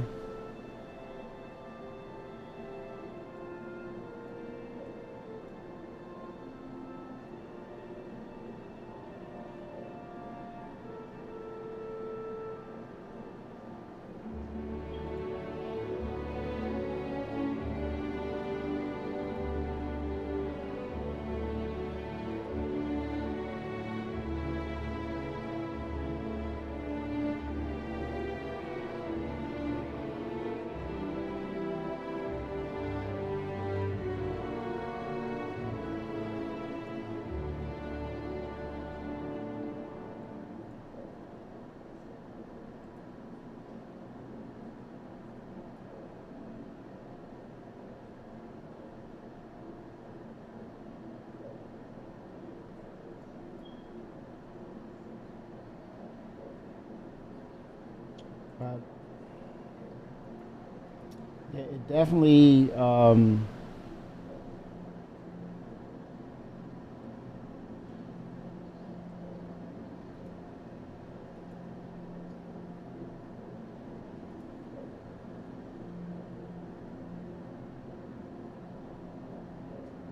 I see the opposite. We were talking about this earlier. There is a technology stack, and one tech is relying on the other to progress, which is the dependency. The past year has seen a lot of major tech foundational projects come to fruition, and the content releases and systems like engineering are indicative of that. Yeah. You say when you say the opposite, when you say the opposite, data freak, what is the opposite exactly?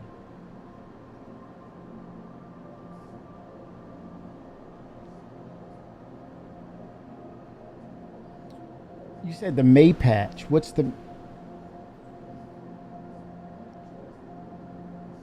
So they've only given between January and March. End of January is going to be the inventory system. March is going to be crafting and engineering.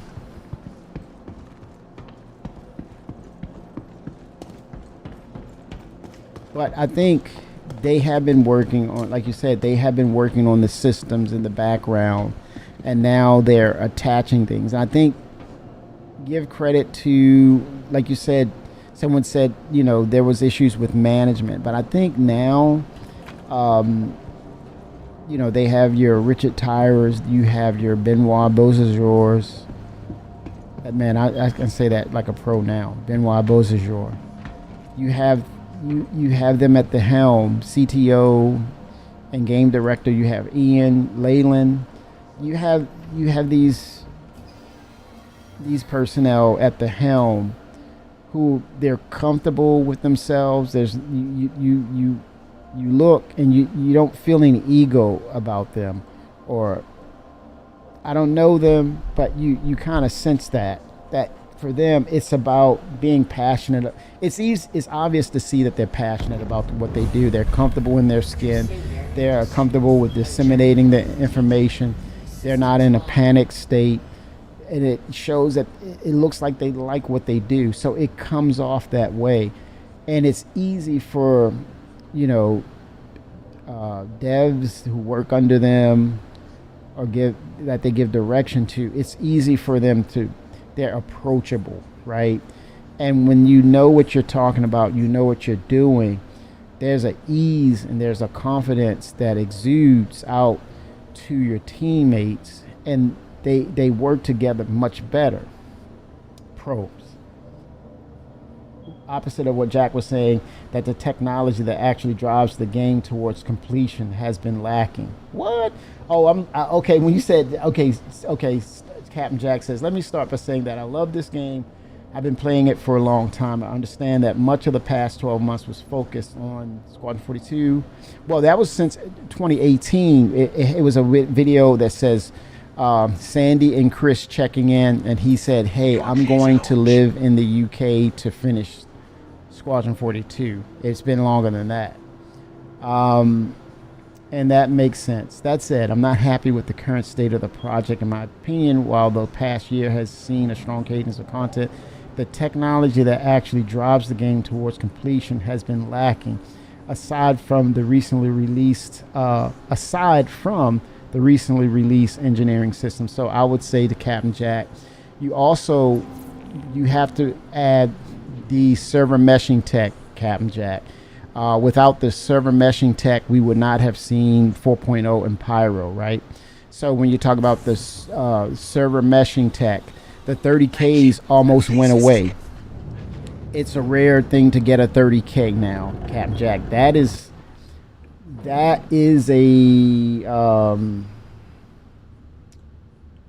a huge piece of the foundational technology, the recovery, right? So if you go back to the letter, Chris was stating this too. With the release of 4.0 to the live environment on January 28th, we moved to a bigger, more performant and stable universe. The frame rates went up. While there was a few hiccups with some legacy systems like the elevators and air traffic control that were built long before server meshing was conceived, server meshing itself has been working flawlessly since the beginning, a testament to the design and execution of the system by our network, back-end, engine, and gameplay teams. Also, they've been leveraging server meshing to do instancing. We started seeing the instancing services. We're going to get the municipal works. You've seen where they've added creatures. They've increased through the usage of server meshing, they increased player counts up to 700. He mentioned that. He said every day it handles tens of thousands of people playing concurrently and shared instances of up to 700 players. For something that simulates everything to the level of detail we do at the scale we do in first and third person, this is truly a mind-boggling achievement. Most other multiplayer games top out at between 50 to 100 players in a much more contained space than we allow you to explore in Star Citizen. And the MMOs with higher player counts in the same instance don't simulate and render the world to the extent that we do. Facts. So the server meshing tech, also keep in mind through the usage of that tech, they released 2 star systems in one single year. He stated that as well. The reintroduction of Levski, I heard someone say that they already had Levski, but due to the fact that they didn't have server meshing, they had to move it because more content was pushing it to its limits. But they wanted to bring back Levski in its most up-to-date version and the most realized version that adhered to its concept. But yeah, server meshing, Pyro, instancing. What else? Salvage. Potentially salvage. The storylines, the bigger storylines that we're seeing in game, that's very interesting too. The Onyx facilities that we're seeing in game, that's proven to be very interesting as well.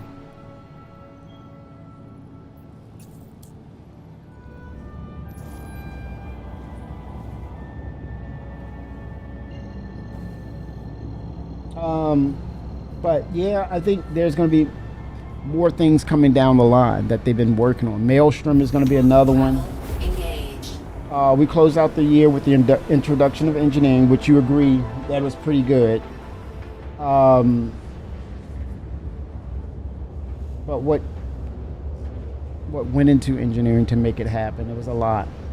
The number of ships that they included in this year was pretty substantial. A number of ships. The VR experience. You say no, I don't do VR, but that's another technical hurdle that came out of nowhere, and people are amazed. They're now rushing to the stores to get the VR experience. The people who have VR have played it, talk about how amazing it is. That's another tech hurdle.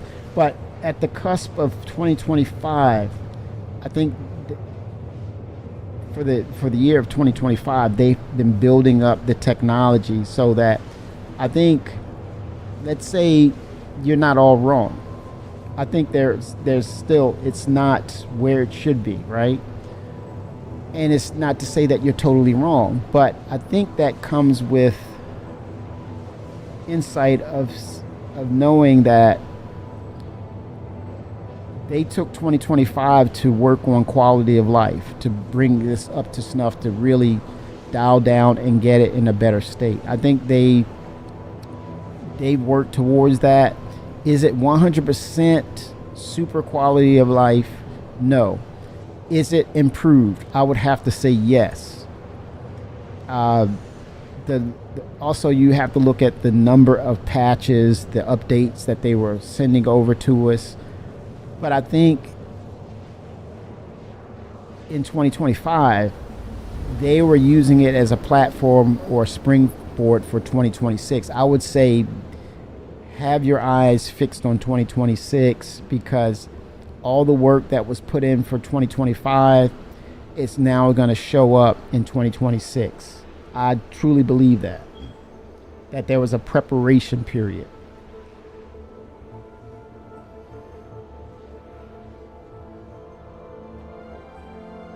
But I wouldn't say Jack is totally wrong, but I would say there's some things you have to point. There's some hits and misses, right?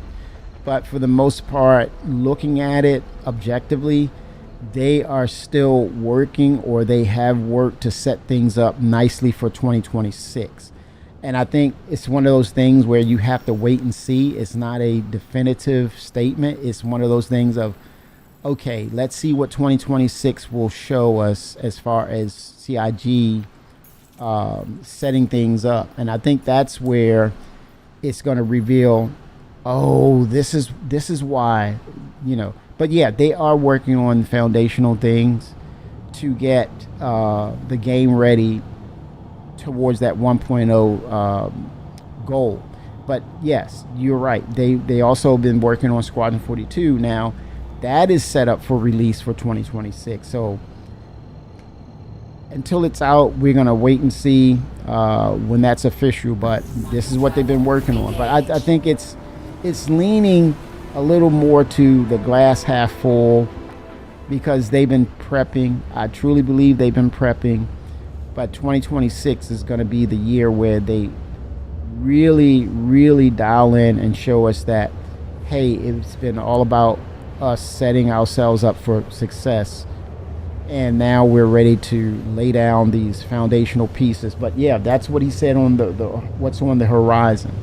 And I think give him a credit for when he did the CitizenCon Direct, because everybody was speculating about Nyx, that it was going to be 2026 or at the end of the year, and he said right on the opening prologue, he was like, Nyx is next month. And people was like, but was it fully Nyx? No, it was partial Nyx. And it goes back to what Shimpasta was saying earlier. He's like, yeah, we got Nyx, but does it feel flat? He's got a point. You go to the location, there's asteroids, you can mine there, there's probably some debris to salvage, but there's no planets, it's just the landing zone. But it's the location, right?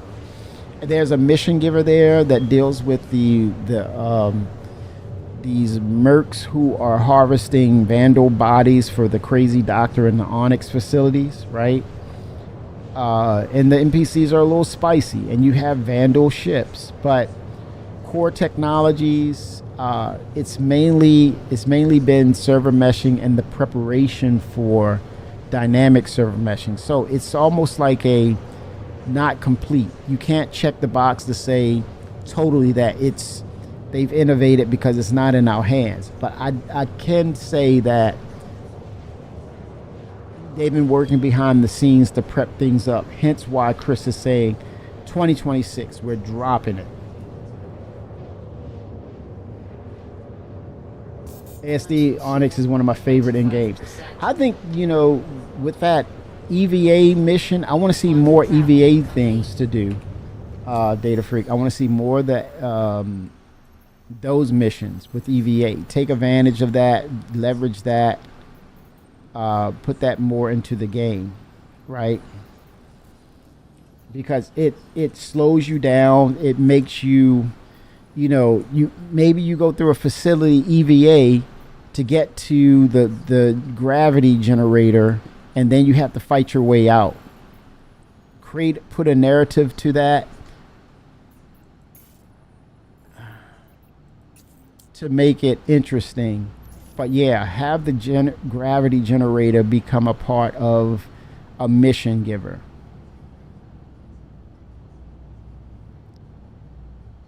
Why not?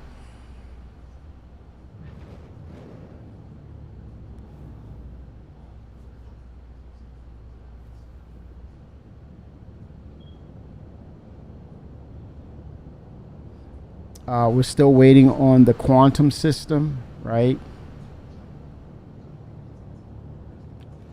Quantum travel system. The star map is a little frustrating. You can tell it's feeling its age, where you're kind of like you're in this open world, but you're on rails with how you travel. And if it's not just set up perfectly, it's not going to work right.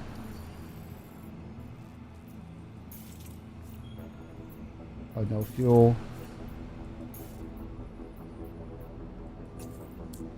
It's not going to work right.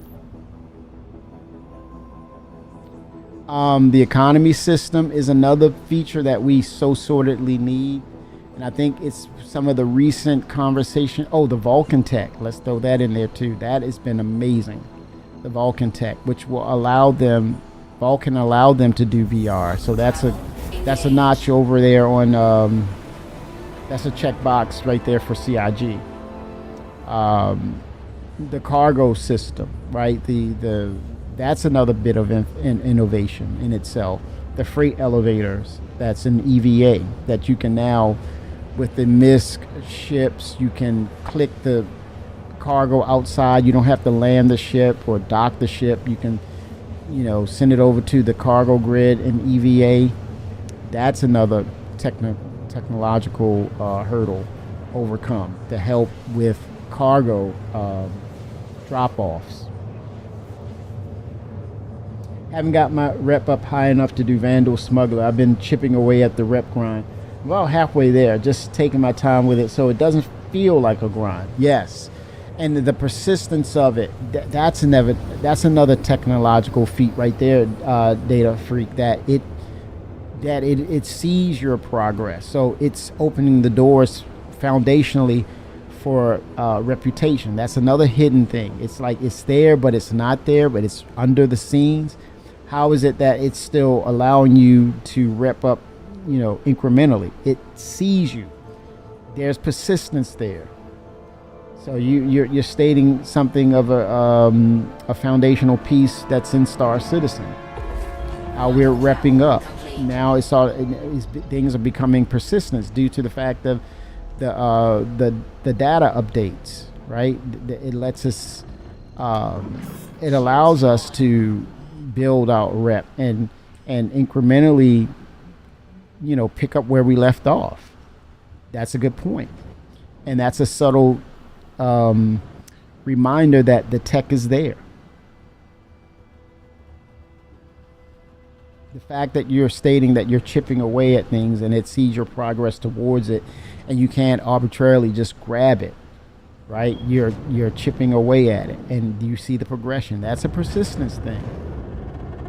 it's subtleties that we don't see behind the scenes, I think that's one of the things that I've been liking about the recent progress is that CIG they're not advertising everything. I think I had a conversation with Skyhawk, and he talked about he was like his vitals were almost like 4%. He zeroed out.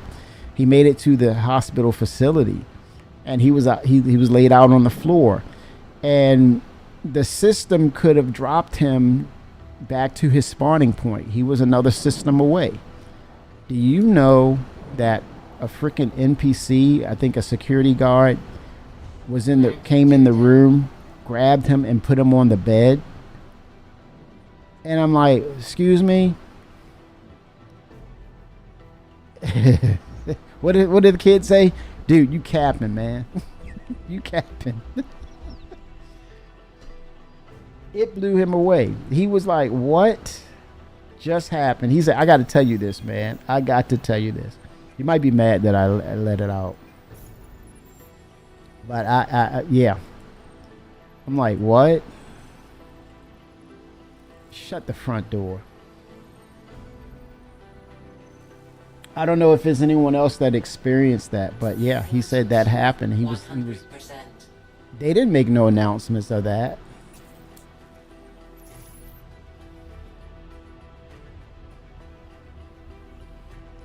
There was no announcements on that. How did that freaking happen? How did that go down? I'm like, what? Yeah. I was like, okay, is that something new? was that a bug? I don't know what to call it, man.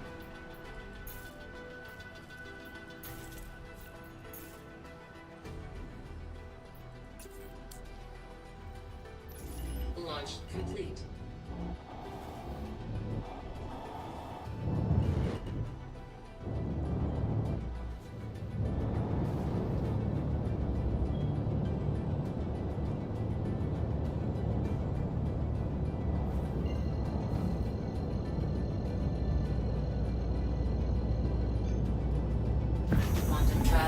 Right, yeah.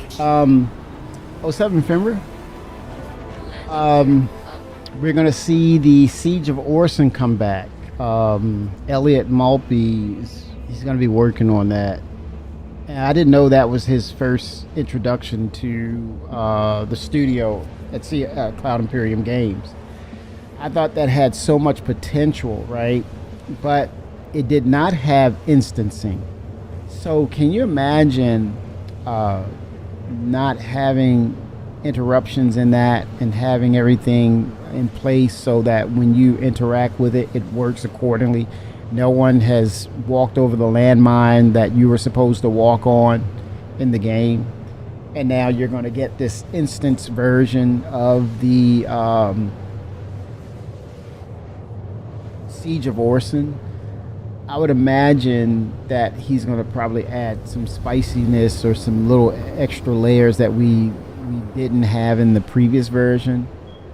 But it's going to be interesting for him to go back and utilize the new server meshing technology of instancing to give us that experience. I'm looking forward to that. I think Siege of Orson, at its first inception, had so many issues with it, but at the same time, just as much as the issues, it was that much fun and interesting to go in there and get after the NPCs. So I would love to see how they leverage the advancements in their technology, and it's still fresh in my memory of the Siege of Orson, that it's going to be easy for me to do that comparison and see those variations and those improvements. I'm looking forward to that. If it's not an improvement, I would be shocked, disappointed, but I expect to see a marked improvement with the new technologies that they're using and how it will leverage all aspects of mission givers going forward. Like, for example, the municipal works where you go down and clean up the pipe works, that kind of thing with the new instancing services. I'm definitely looking forward to that. Correct, Ramprant. The technical stuff. They no pressure but pressure. They got to clean it up, and when they reintroduce it, all eyes will be on them.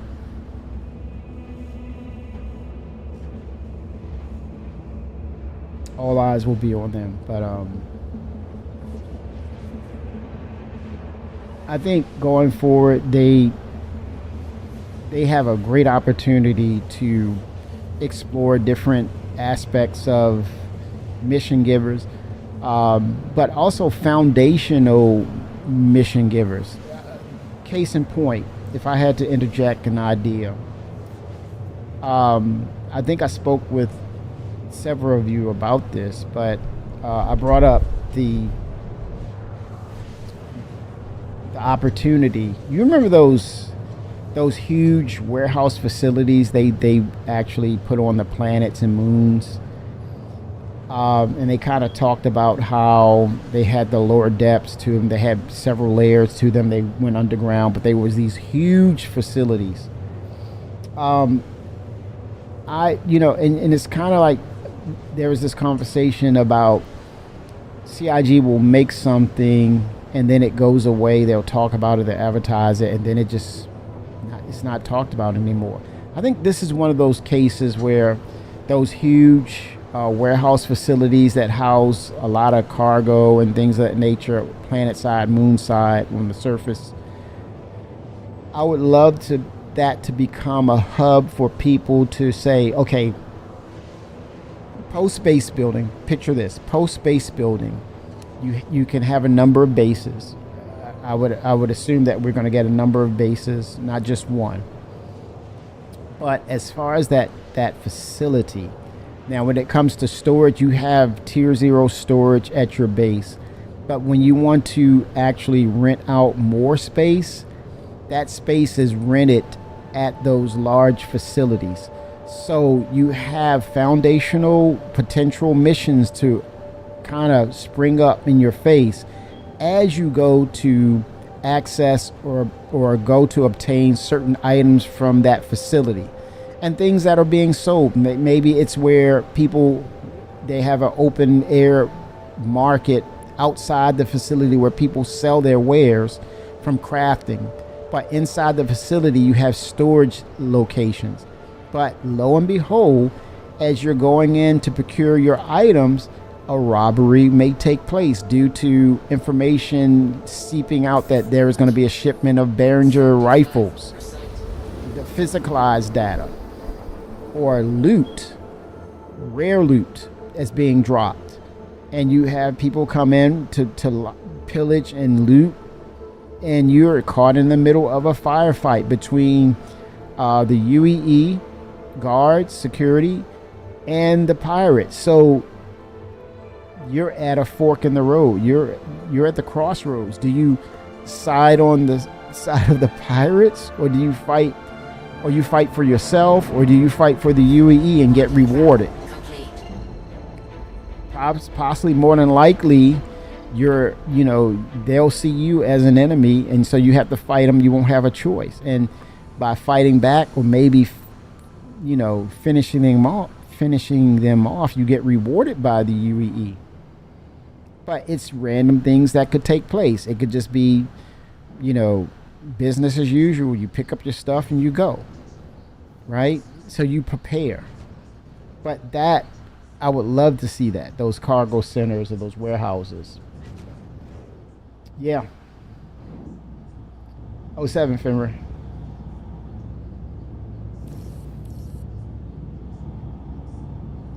It's foundational, and it should be mission givers that happen. There should be transactions, things being sold, bought in those locations as well.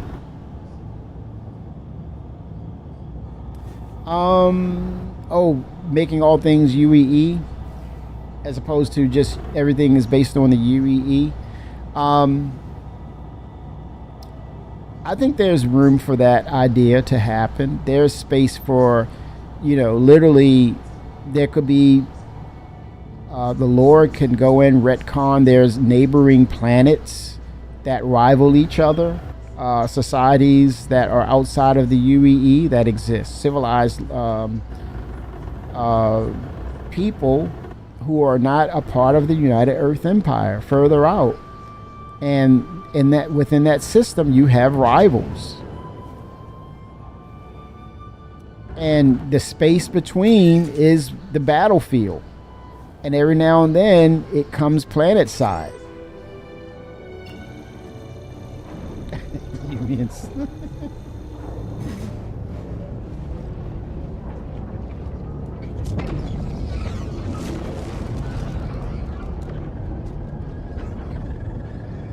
Dropping off goods.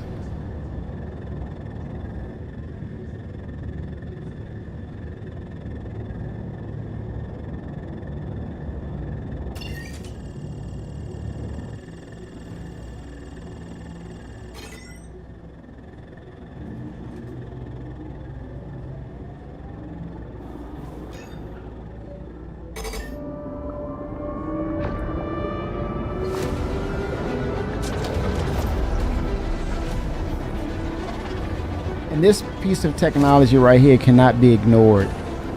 Transitioning from one server to the other via the jump point, like the magazine, this never gets old, man.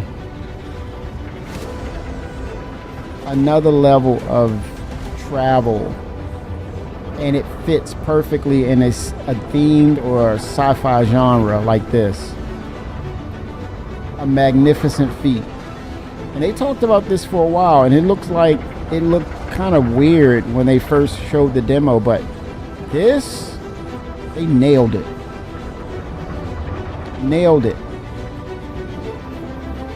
And then you have it paired with Pedro Camacho, and I'm like, he's got the right people around him, man. He's surrounded by the right people.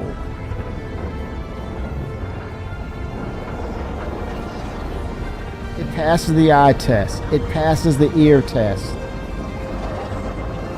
I'm interacting. I'm maneuvering. I'm actually flying through this thing. The music coincides with the experience. I can't dumb this down, man. It'd be weird for me to try to dumb this down and try to overlook this. Like, it's meh. I'd be lying to myself. I'm not gonna do that. And remember when we first entered Pyro through the jump points? That was crazy. Yeah. You running, you'll kiss those asteroids and the debris, but come on, man. Come on. That was like, what?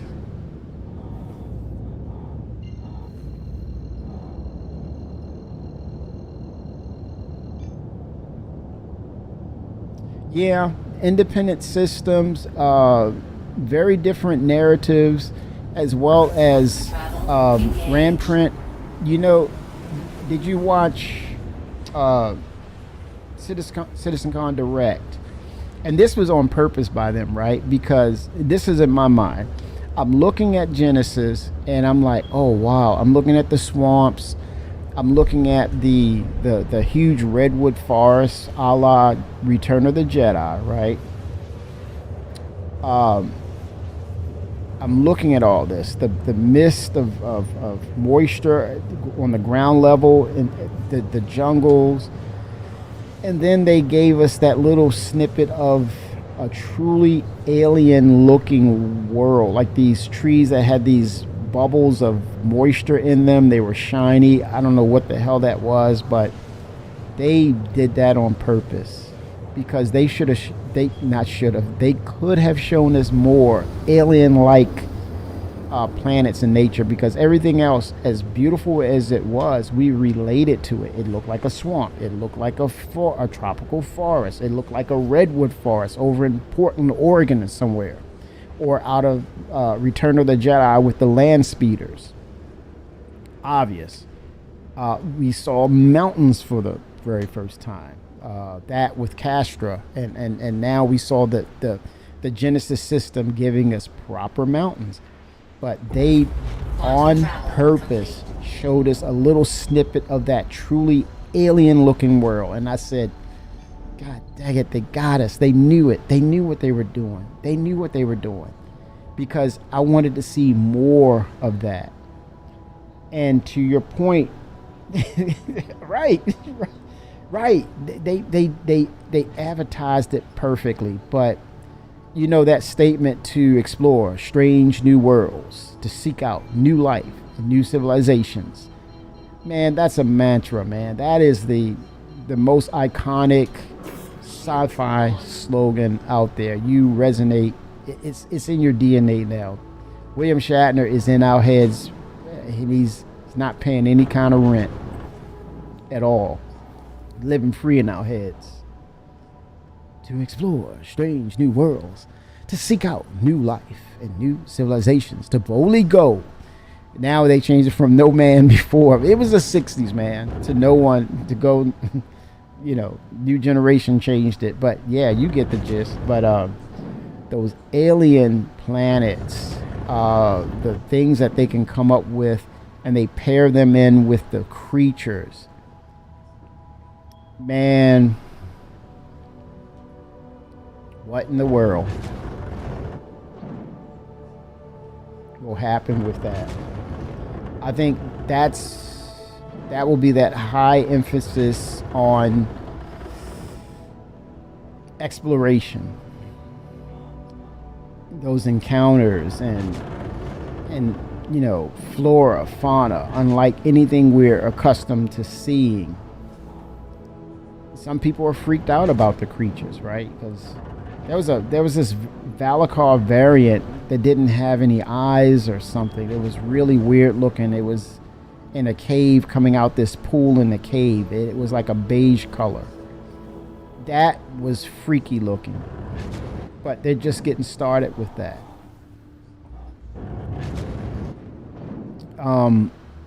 The possibilities are, it only ends with their creativity. It only ends with us not adding in objective feedback. I think I was talking to somebody too about, you know, the Atlas machine, right? It could be retrofitted with maybe batteries that will help us in high gravity. You know, really, I want to see planets, or I want to feel the effects of planets that have heavy gravity, right? And so if you're walking without a suit with an Atlas, you can only walk. You cannot run, right? And you labor and you feel you're breathing hard, you know, things of that nature. You're really breathing hard, and your hydration goes down really quick because you're in heavy gravity. Your stamina is going to be tested because you're in heavy gravity. So to get around normally, you need that Atlas suit to mitigate the effects of heavy gravity, dense gravity. That's possible. That's within their realm of giving that effect. And especially, can you imagine in an FPS battle? Get behind cover. You walking, hurry up. Oh shoot, get behind cover. Get behind cover. Oh damn, I spawned out of the ship. Uh-oh. See, when I see everybody say, see, you're giving them too much credit, man. Welcome. I hope I didn't lose my stuff, man.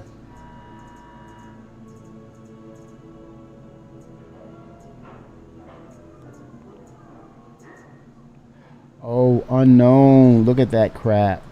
Please visit us again.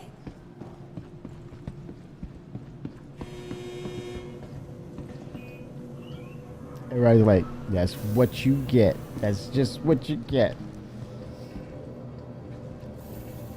Again, it's not like there are not bugs.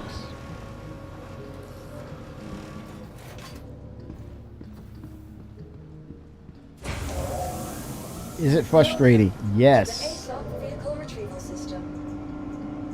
Do they need to improve? Yes. Yep. And I gotta claim it. I'm gonna claim it. I'm gonna see if the items will persist. Thank you. I gotta see. That could have been the case. That could have been the case, Ramprint.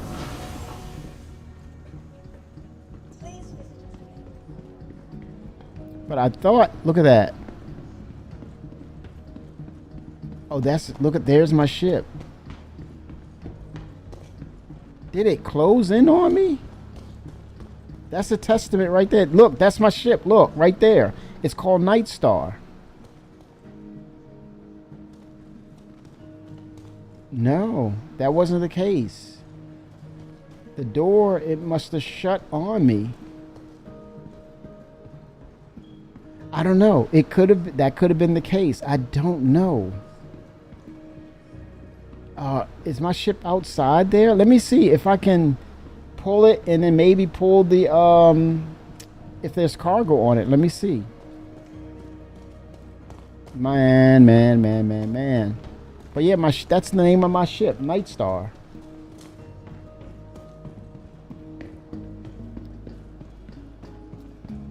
Let me try something. I'm gonna grab an Aurora. Welcome to the ASOC vehicle retrieval system.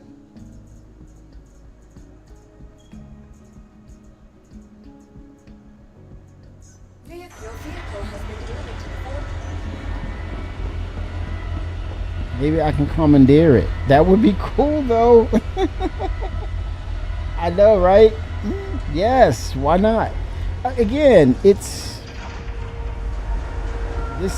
they're in development. Again, we're holding them to a finished game. We're holding them to it. You're developing. Keep the perspective, keep the objective, and understand what's going on. Keep your head. Don't blow a stack, man. Yeah, frustrating. Disappointed. Yeah, but observe what's going on. This is a dojo for the brain, man. This is about problem solving. We're in the realms of development. There's too many games that have come across us that they've stated this is a finished product. And it's not. Hence why we move on and we don't play it. This is still in development. This is a fact. Hence why these things happen.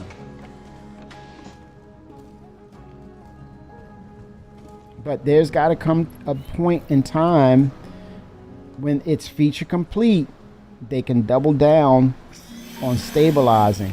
Double down. Here we go. Let's see. That's my ship. Oh shoot, Ramprint. Let's look. Let's look.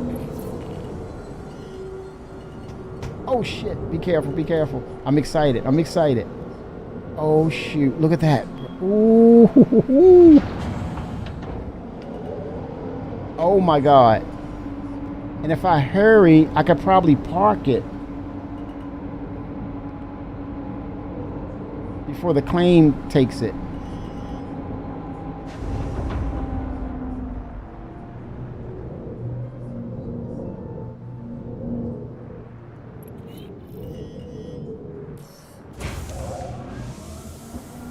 Okay, let me see if I can get out of this shit. Oh shoot. See what happens here. Ooh, this is fun. You gotta admit, this is fun, man. This is freaking fun. Okay, what I need to do is get closer, right? Okay.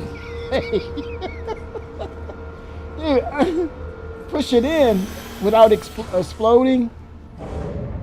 But what if it falls to the ground and crash? Right?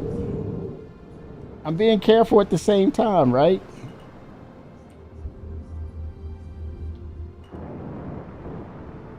Or look, if I can open it up with the door open, right? Get down there and open the door, but then it might crash into the ship, but it might just bump it. It just might bump it. I gotta hurry though because I did a claim on it.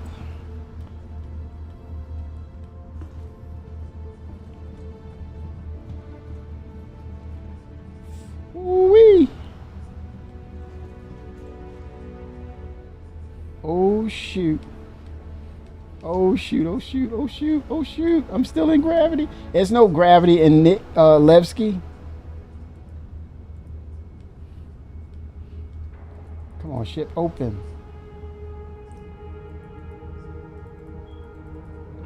Dang it. Now I might not have a choice but to nudge it, right? Or can I shoot the door open?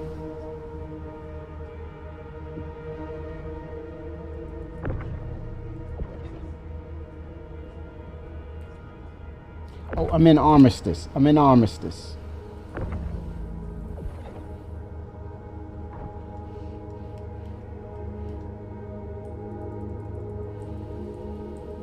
Okay, I'm gonna Alt F4, right? To get it to work. To get it to work. Is that, did they send a hot fix? It says install. Did they send a hot fix?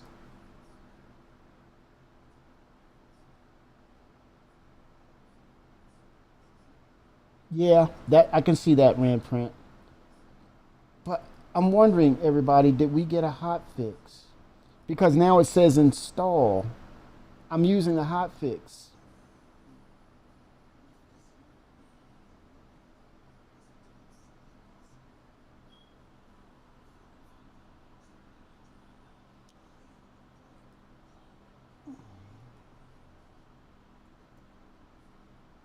Switch it to live. Look, it's all okay. 003. Oh, it's gone.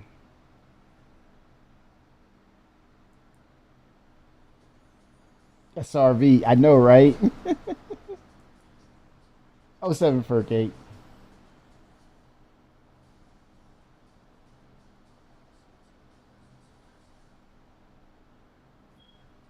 Yeah, I was actually using the hot fix, but it switched over, which is strange. Maybe there was a timer on the hot fix.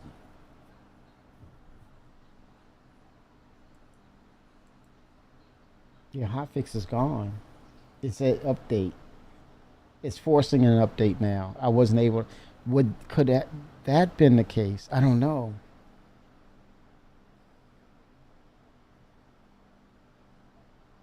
I know. It's interesting though. It's interesting.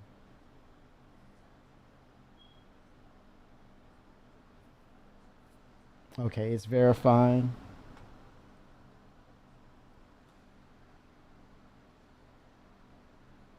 Yeah. Yeah.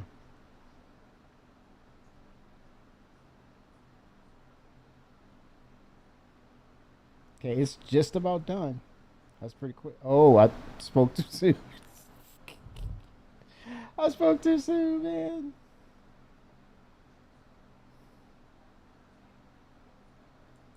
It's verifying. Wow. I'm gonna make up for it with some mining. I'm glad I didn't put everything in those boxes, all those boxes in the ship. Yeah, yep. So could that have triggered it? That's they're working behind the scenes again. It's behind the scenes.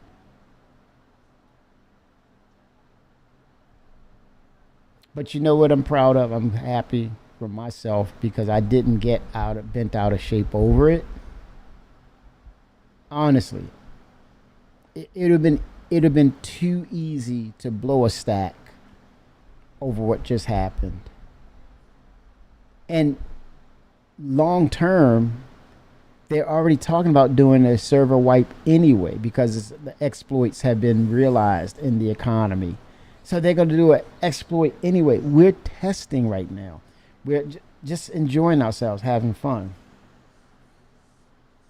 Yes, correct. Because the things on hotfix will still affect live, but it was fixes that they put in the game to improve it. So I guess that hotfix actually now is valid.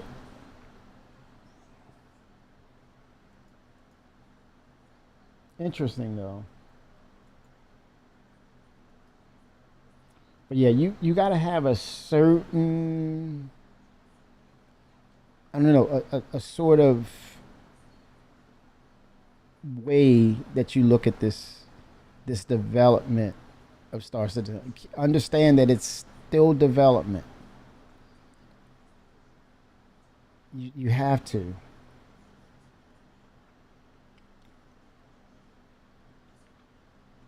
Correct, Rampret. But I think you want them to fix it so then things can be discovered down the line, because I think that's still going to happen, or do a band-aid fix. I don't know. I don't know what to say about that, but if it means that it's a foundational fix, go for it. But if the band-aid work, go for it. But foundational, I feel much better with knowing that the structure is okay and it allow us to move on.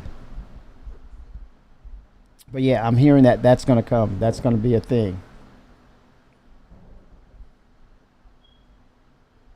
They put all those Wicklow grinds goals for Idrises. It's past the point of wiping everyone. We're getting breaking news from Kimmy. I guess. I mean, it didn't allow me go. It said update, and I went over to. I should have looked at the. Does anyone? Man, I wanted to see the number, the server number code, because I meant to do that. For the hot fix. I'm trying to look P2. Ooh.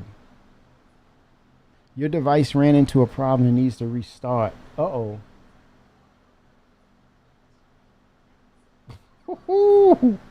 Okay. All right.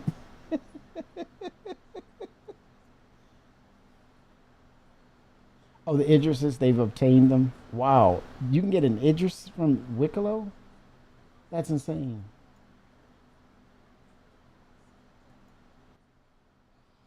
All right. Booting up.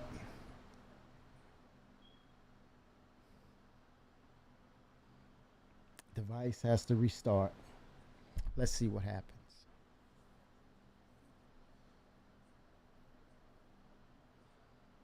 Yeah, it's going to happen. Yep. The salt will flow like sugar.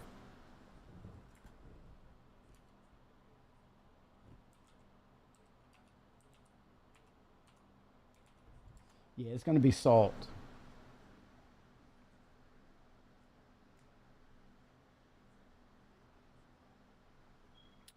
Oh, Windows, man.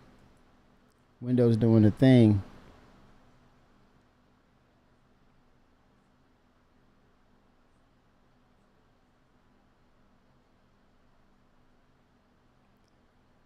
Microsoft, the monopoly. The soft monopoly.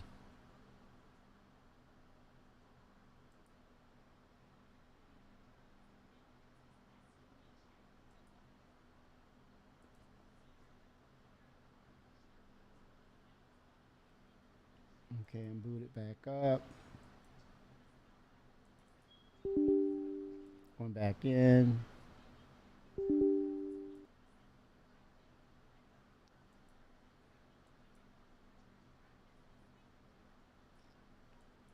Oh, I think it was Windows. Well, no. The hot fix is the hot fix.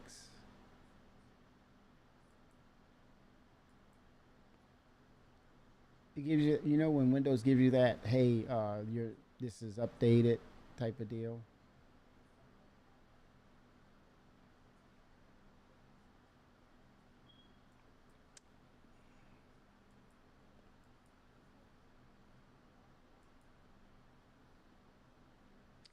Let me. Now I got a chance to go into the file and change it to live, I think.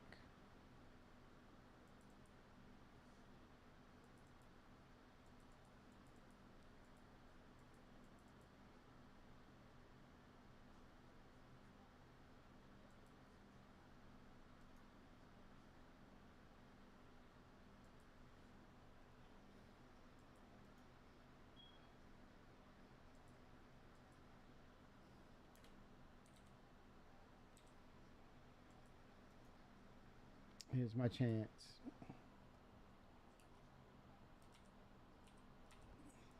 Okay, here we go.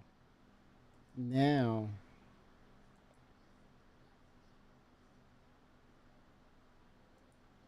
let's do a verify. Okay, we're back.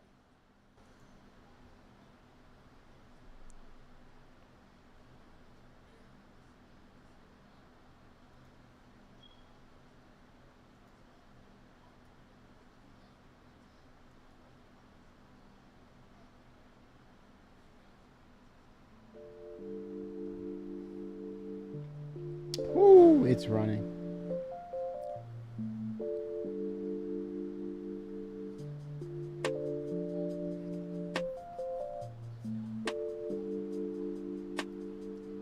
Wait a minute, I broke my PC so Windows can install. What do you mean when you say you broke it?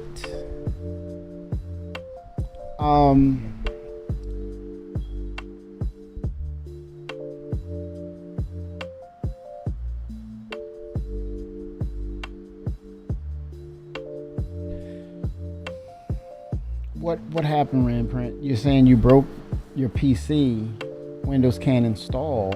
Is it the SSD? Something wrong with the SSD?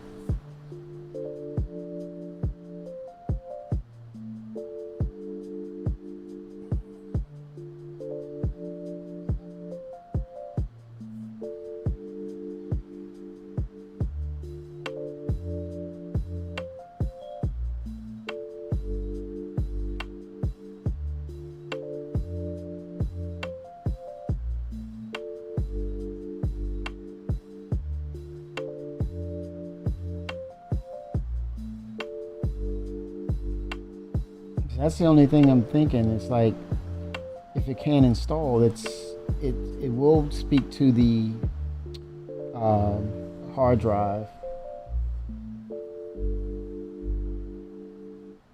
Oh, you can clear that. You can delete those partitions. You have to delete them. You're fine with that.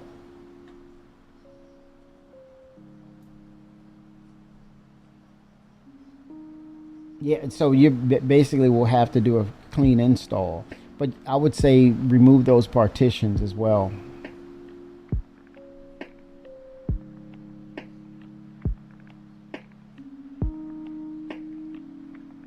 You keep yourself a external drive for your important files, so you can always bring them back. But yeah, you can get rid of those partitions.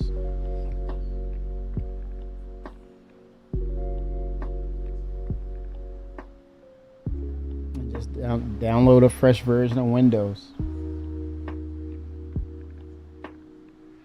Ah, you're on 10. Okay, gotcha. Yeah, I gotcha. Yep, that makes sense.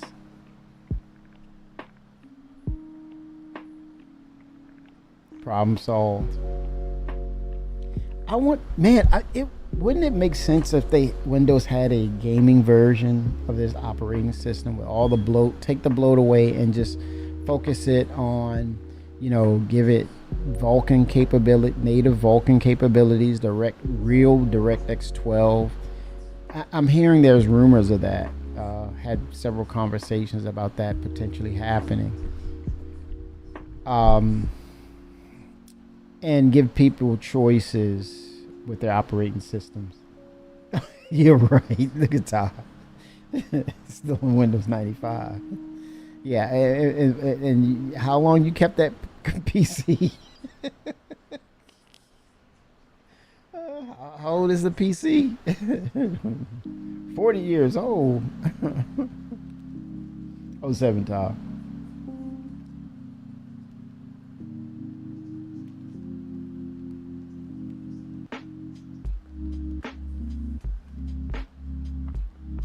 Nice. The X12. Yeah. Give it a go.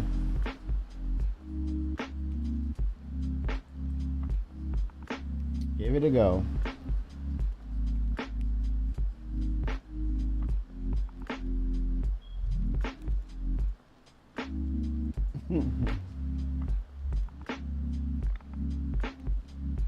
Only a few. Yes.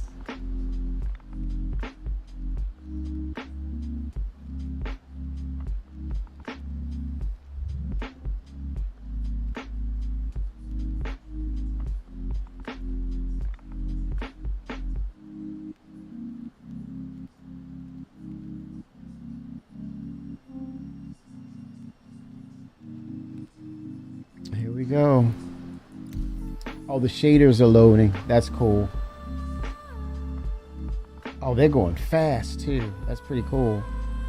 They loaded up fast. Not your average user here. Nice.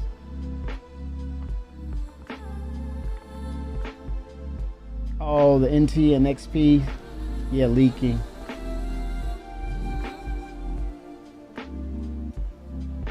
Oh man, look out for that 640K. You're going back to the Wing Commander days. I had to get a memory manager that runs Wing Commander.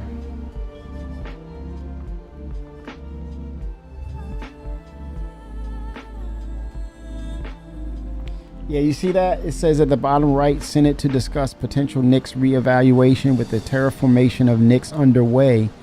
Could the UE reverse course and finally claim the system, which is the terraforming of NICS is actually them setting it up for the Genesis system. But then you have in lore. Oh, it's still out there. Oh, the ship is still out there. What? What? Oh, what? Welcome to the ASOC Okay. retrieval system.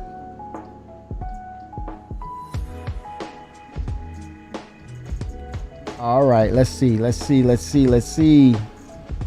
try this a little experiment. Okay, that's unknown. I'm gonna grab the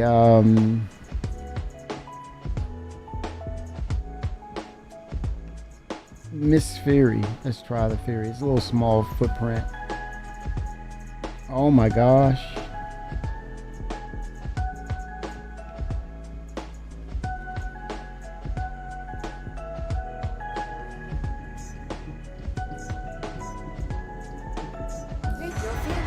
Let's try this.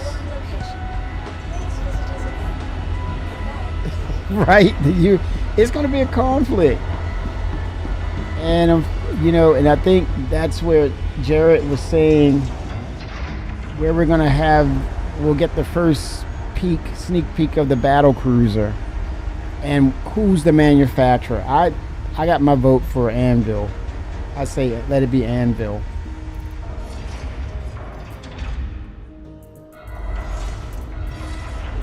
And drink something.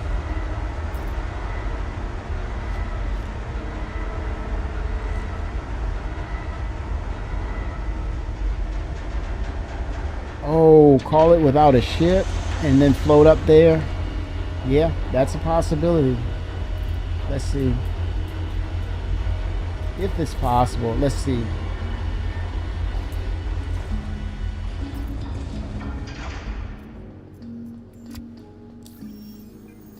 I haven't tried that, but that's interesting though, right?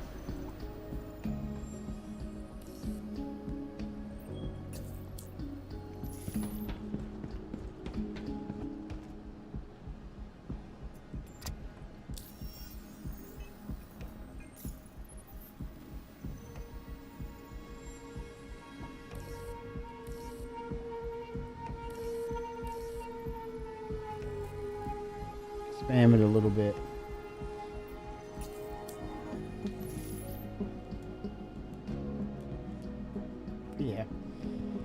It was worth it.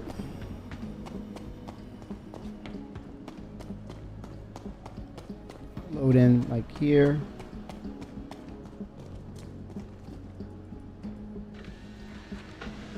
This is a fun little ship, man. This is...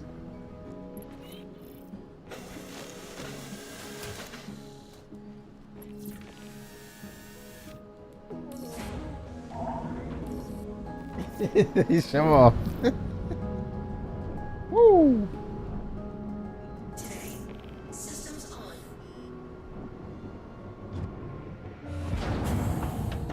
Oh, do I see the ship? Do I see the ship? Could have despawned. I don't see it anymore. Oh yeah, it probably despawned by then. The timer on it. Now, how cool would it be as a testament to persistence?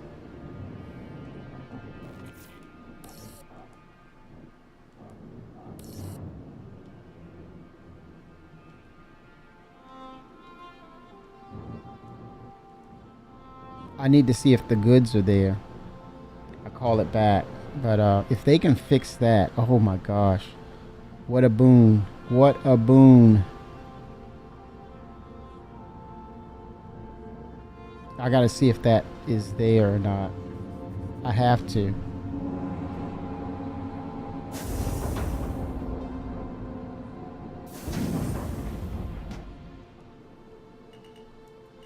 Systems off. So are you still working? I'm feeling a little lootish, man. I'm feeling a little lootish.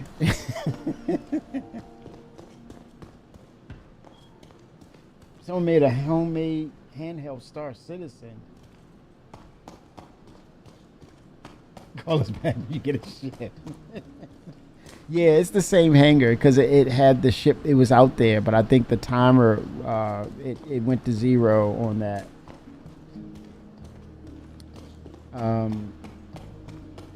Yeah, they're pretty nice, man. I mean, it's fun. It fits into the tack. That's the crazy thing. That's insane. How it fits into the tack. It's fun. Welcome to the ASOC vehicle retrieval system. If you have that thing, you have the missile version, and that's a distractor, man. You launch that thing and you spam somebody with missiles to allow the other ship to get away. Oh yeah. So worth it.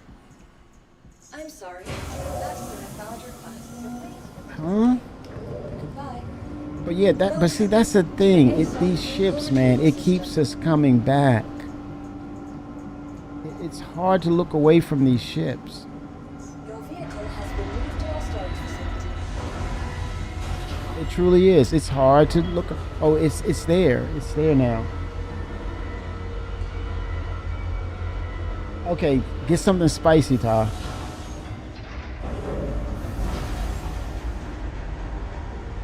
Okay, you're not. Oh, you can't play. Okay. Get well, my friend. Get well. Get something spicy, man. Can't go wrong with something spicy. Lots of garlic. Garlic.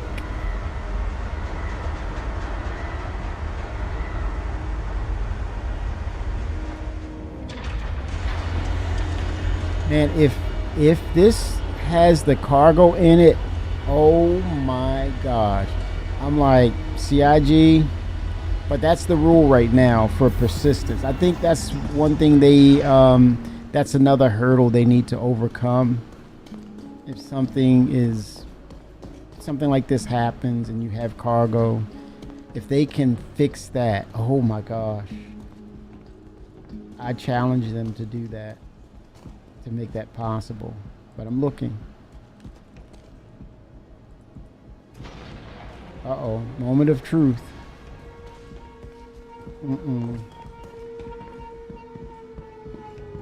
Nope. Or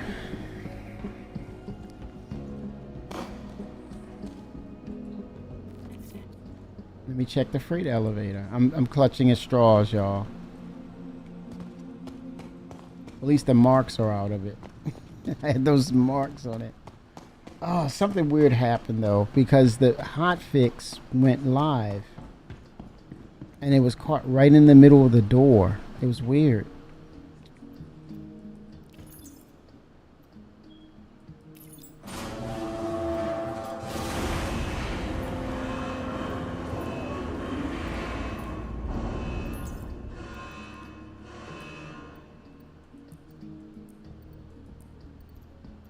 Nope. No, that's gone. Not coming back through that door.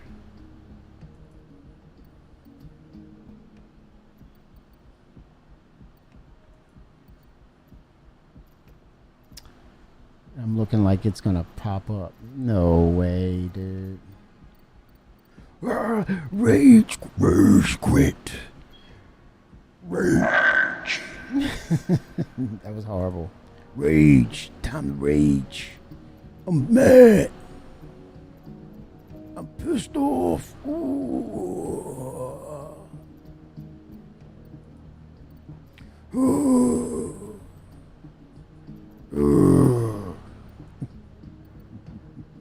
Raw. Be like the intelligent Hulk. Roar, roar. Dr. Hulk. Roar, roar. I'm pissed. Roar. I'm mad.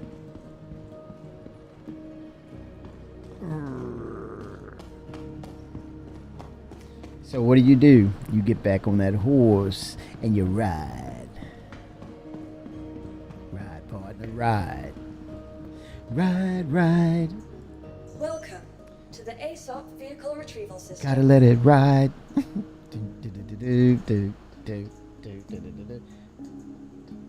Go buy a double dog. Not yourself when you're hungry.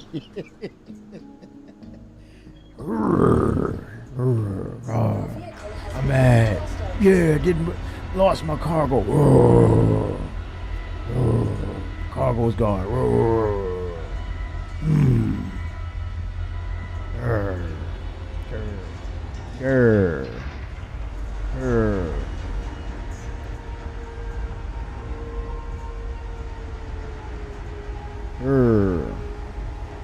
Let me check something.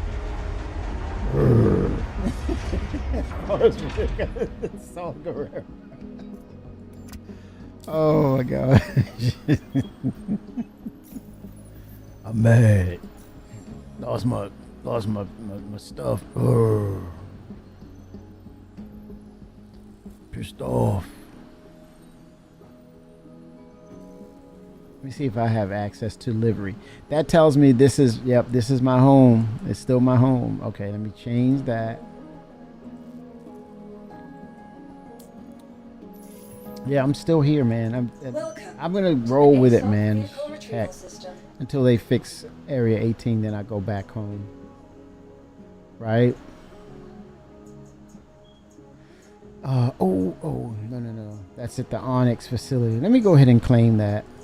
Your insurance claim has been sent. I'm not gonna pay an expedited fee. Oh, it says 0 for expedited. Thank you. What else I need to bring up? The Clipper. Your insurance claim has been sent. I gotta spam it to get it to work. It's like the... Thank you.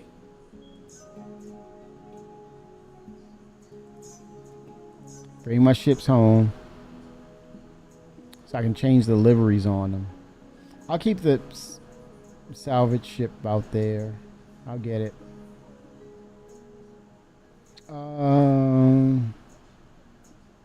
I don't have a Reliant. Area 18, I'll leave it there. I'll have these delivered. It works for this, but like when you go to claim, it's weird. It doesn't. I'm going to change the liveries on these. Salvation. It's in Area 18. I'll leave it there. Oh hell, I'll bring it home. Your insurance claim has been sent.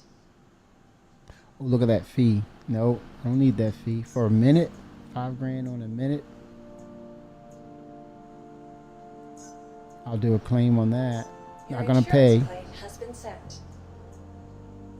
4 minutes is not bad. Okay, I think I have all the ships here.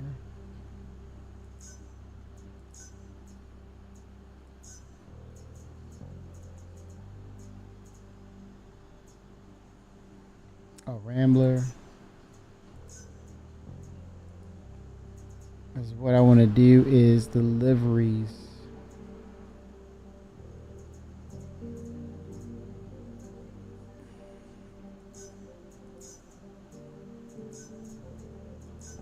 Your vehicle has been delivered. I don't want to call the ship. Oh, crap.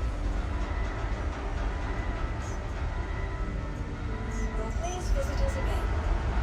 Welcome to the ASOP Vehicle Retrieval System. Just try to do a delivery, that's all.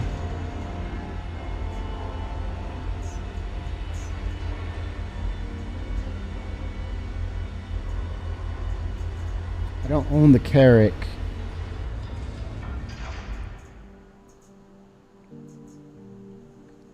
Okay, let me go ahead and store that. Deliver.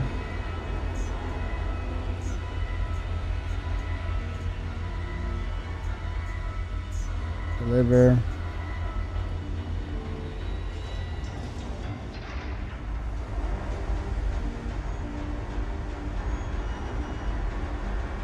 Okay, let me go to the Bovie glass. I'm going to set up the liveries for it. For the ships.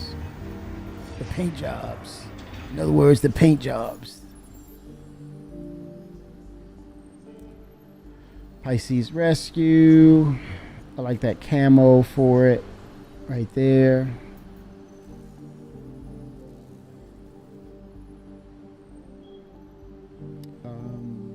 Terrapin, let's see.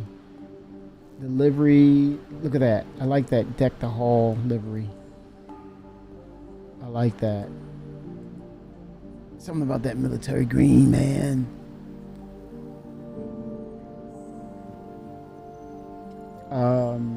MPU. Which one is this? Okay, yeah. I'm gonna make that one gray. I like this, man, where it can grab those cargo boxes. Clipper. When I name it, it's gonna say Clipper. Regatta, camo, and cerulean. It looks good right off the box as it is, right? But I'm gonna do the regatta. Something about the regatta looks real cool though. It fits it. Corsair. I like that. Yeah, I already have it set up for that military green. Same thing for the Cutlass blue. It's the Saurian. There we go. Almost the military. I say military green. I love this color on it. It is the best one. The Noble livery. It's that metallic look. Gotta have it, man. I want to see that for the Clipper. It gives me those Mandalorian vibes. Yes. The Gollum Mox, man. I think I was on the fence of wanting to get that because it kind of feeds that Star Wars kind of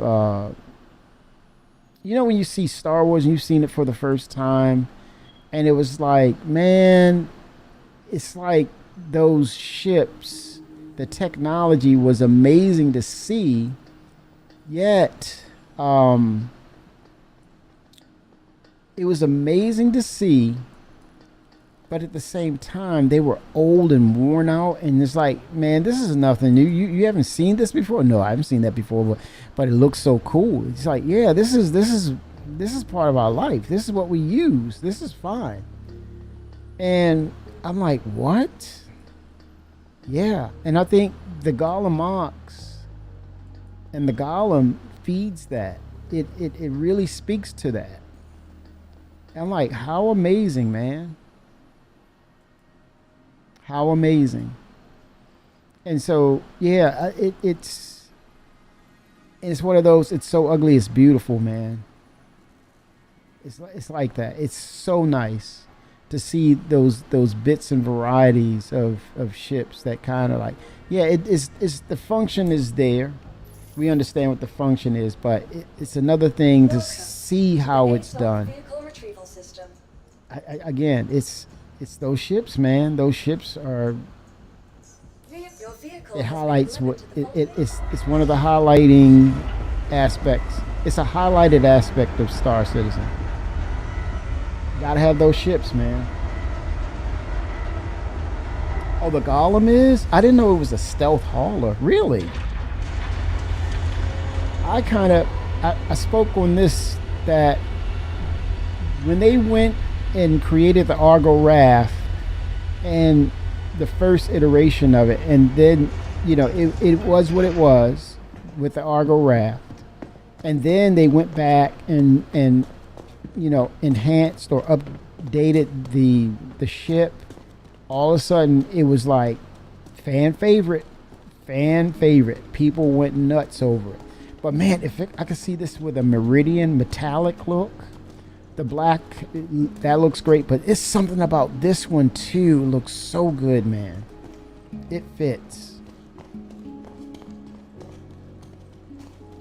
And people were like, they looked John Crew right in the face.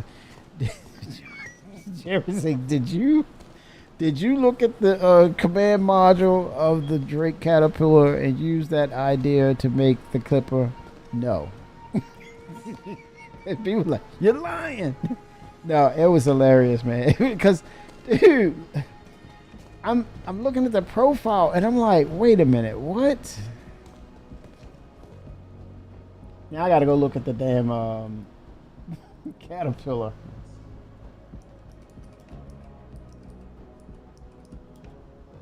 But when it had that freaking and I think people knew right away they guessed right that it was a Drake ship. But it was something about that silhouette, that profile. It set people off. It was just like, what is that? What is it? And it had so much intrigue. People could not leave it alone. They were like, I don't know what does it do? I don't know. It was kind of like, it almost fell into that category. Yeah, there's a likeness there, man. It's some tweaks though, but yeah, man, it's Drake. Come on. But you know what though? He's right. They have the library. They have the style. This is coming off the style guide, of course. It's a no-brainer. It's the style. It doesn't. It's not even a conversation. It's not a conversation. It's definitely the style guide. It's that narrative of taking parts and pieces. That's essentially what it is. It's the parts and pieces. It's Drake. It makes sense. Yeah, the wings, and see, that's Drake. The Corsair is Drake. This is a prime and perfect example of I'd say CIG taking the existing parts that's within the realm under the umbrella of manufacturer, and grabbing the pieces and say, hey, look at this. This is a configuration. It's modular. I send in happy holidays, mate. How you doing? I wish they would give the Corsair that wing shrink from the Clipper. Oh, shrink it. Oh, it is wide. Data Freak, it is wide. I have concerns when I come to land that thing in the hangar. It wouldn't hurt it. It wouldn't hurt it at all. I wouldn't be mad at them if they did that. And if I was to add to that, Data Freak, I would say, how come I didn't get these feet on the Corsair? But it's the balance. This is a balance for it. Those feet are a balance for this ship. But yeah, it was the silhouette. It intrigued us. We were drawn in because we started engaging the what is it? What can it do? What does it do? And they did a damn good job of concealing it. Right. I mean, they did an excellent job. And that mystery was not knowing that kept us engaged with wanting to know what did it do. And I think after the reveal, we were able to see it. But then what blew us away was functionality, and they dubbed it to this new pursuit of profession called the generalist. And I'm like, huh? But for me, after the command module part, for me it was about can we almost repeat the concept of the Vulcan, right? Because you look at the Vulcan, ugly ship, so ugly, beautiful, but then it was the first of the true. No, was it? No. It would have to be the Endeavor. I was about to say the first true Swiss Army knife. The Endeavor came out 2012, 2013. It was introduced at Dragon Con in Atlanta by Ben Lesnick. The Endeavor. Yeah, it is the only true Swiss Army knife on a capital ship scale, concept ship, right? If I was to put that into a wording and sentence, whatever, it is the very first capital Swiss Army knife ship. And then came the Vulcan. But it took a while, and years later, we have another Swiss Army knife. And great on them to say, oh, wait a minute, I take that back. Oh, I messed up. Chat, you didn't catch me on that one. I'm gonna fact check myself. Endeavor, right? The first of the Swiss Army knife ships. Endeavor. Then the Vulcan. Here we go. Check this out. The Galaxy. The Galaxy. Right? The Galaxy. With modularity. They kind of do that with the creation of their ships now, modularity, because they're taking the parts, the manufacturer style guide parts, and fitting them together to make a new ship. But yeah, Endeavor that was the first concept of modularity. Then the Vulcan, multi-purpose ships. Galaxy, and now what you see is the Drake Clipper. The Clipper. And people just fell in love with it. Maybe it was first sight because they didn't know what it was, and it was just an oddity on its own. Yes, Coffee. The Retaliator. It was so subtle with the tally though, because it was kind of like for me, this is just my opinion. For me, when it was introduced, it was like it shoots torpedoes. You need to look out for it in a battle if you're a capital ship, because it can drop torpedoes or missiles or torpedoes and go and leave. And for me, they did not emphasize the modularity of it, but I think it was one of the first who implemented it or the concept of it, right? And say, oh, okay, it can do other things. But finally, they addressed it to some extent and gave us the cargo grid with it, right? Hopefully, there's more to it that they can add to the CAT. Maybe a storage area for ballistics, and you can go from lasers to a higher count of ballistics to do some serious damage.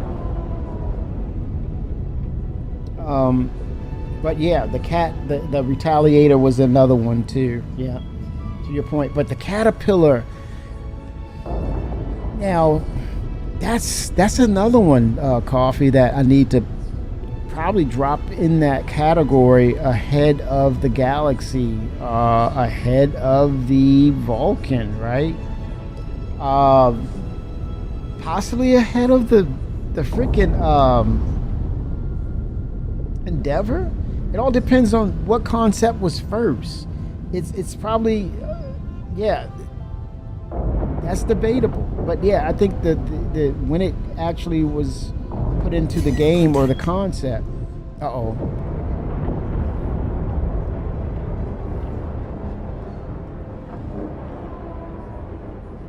Oh, that's a he's got a red marker on him. Dude's got, it's a Persei.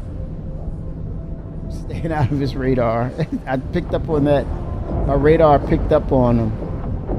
He's got a red marker.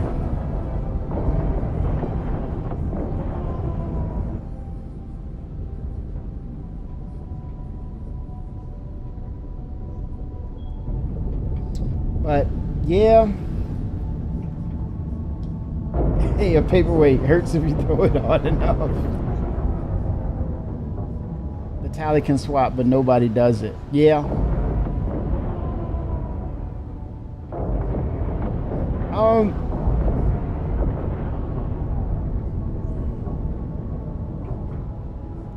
No blockers left, Print.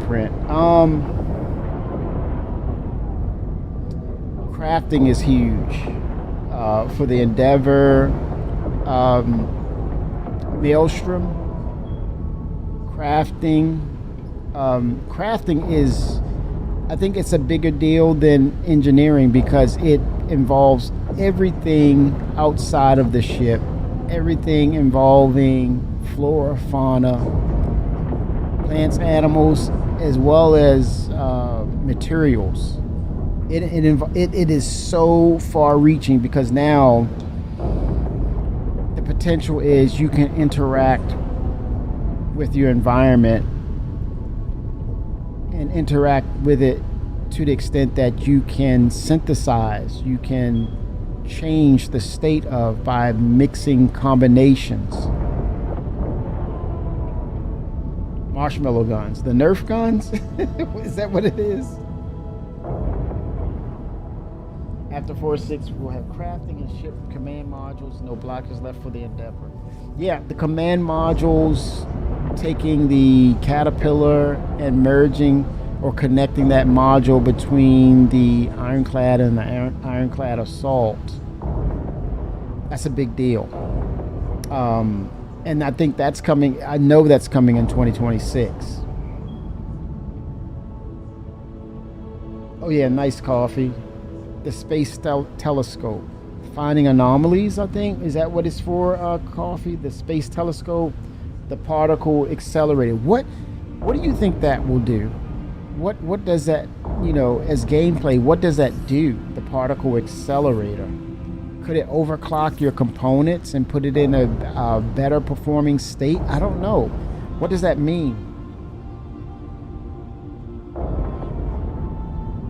But synthesizing chemicals or pharmaceuticals, that's like both sides of medicine, from medicine to contraband, right? For the Endeavor. It's a two-way street with that. Right? But definitely I would say, do you hold back the Endeavor coffee? Do you want to hold that back for 10 years, or do you want to incorporate the medical bays from the Apollo and the Galaxy, right? You'll have that now. Also, with the crafting and the growing, like Maelstrom system could introduce farming.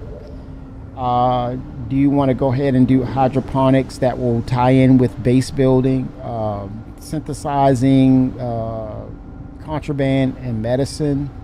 Do you hold back the Endeavor if you have those things at least?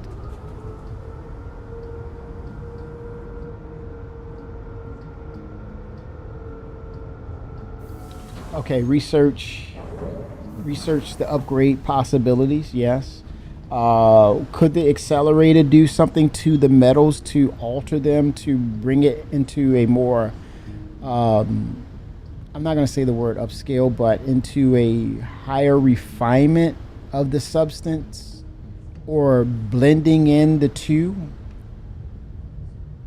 Yeah, I have to agree with Ty. It's going to be the last ship because you have to fully realize everything that's interactable.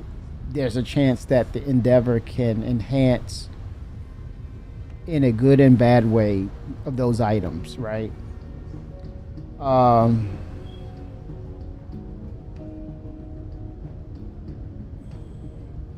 I think with the direction that they're going and the levels of maturation that we're seeing with the shipbuilding team, also you calculate that Squadron 42 isn't going to take them forever, and in between those periods of where they're not literally working on, or they have a chance to come back over to the persistent universe for a bit from Squadron 42 to help, maybe escalate the progress of certain things. That potential is there.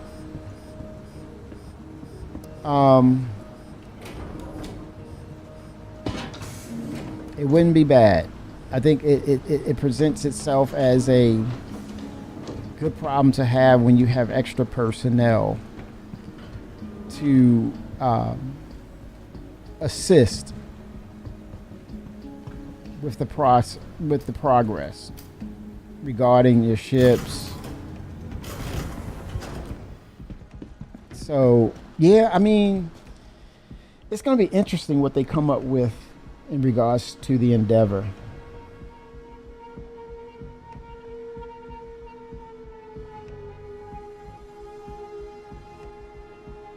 Exotic materials.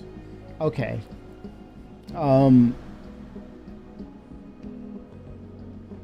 Increasing. Okay, so if we go exotic, let's say it's a different thing. Okay, you're fusing or you're accelerating. You're doing things to the atoms of something. Maybe you're increasing the lifespan. That's a potential of the item. You're making it lighter, more dense, as far as like wear and tear. You're increasing its wear and tear for a period of time, right? Extending that period of maintenance. Not where it's impervious to things, but less maintenance. Increasing the potency of certain pharmaceuticals, or you're creating contraband that's illegal, but the black market will pay you Pyro will pay you a lot to have it. If something is bad or it's not created well, they can try to hunt you down because it made people sick, even though it's contraband. Welcome right? To the ASOC vehicle retrieval system. Actions. Repercussions. it's a balance. Your reputation, right? Your reputation could suffer on the unlawful side by them coming after you and putting a hit on you because your product was bad or it hurt the customers, right? But yeah, the examination of the endeavor, the potential, like with Maelstrom, if the product is not good, it doesn't. You sell it, it fractures. You have a bad batch, in particular. You know, you have good batches that are really good, but there's a check and balance. People need to or be able to examine or put an analysis on the product, and it gives yields back a narrative of its quality, durability, and it says, okay, it's worth this, or you can barter for it, or get outbidded for it. Those thoughts about the endeavor can come into play. But for sure, I mean, do you hold it back in its entirety, or do you start to work with its mechanics, like the module that, well, the technology that you can use from the command module with Drake and the Caterpillar Ironclad and Assault, that modular command center, some of that tech can move over to the Endeavor to say at least we have a working model for the part of the ship that disengages or undocks from the science module or the rest of the ship. I would say do that now. Once you have it finished for the Drake Cutlass, you leverage that technology. Don't recreate the wheel, but recycle it. The medical bay from the Apollo, the Endeavor, it should double the amount of times that you can utilize that bed. But also, as opposed to 2 tier 1 beds, it should provide 4 tier 1 beds. I'm just saying, man, it's the Endeavor. I was about to go 6 tier 1s, but no, 4 tier 1s and 2 tier 2s. You know that you can break it down to whatever that number is, depending on how many you have in the Endeavor. But yeah, mostly it can rock with tier 1s. Why not? It's the Endeavor. It's literally a hospital. And do you want people to come to that ship for medical aid? Yes.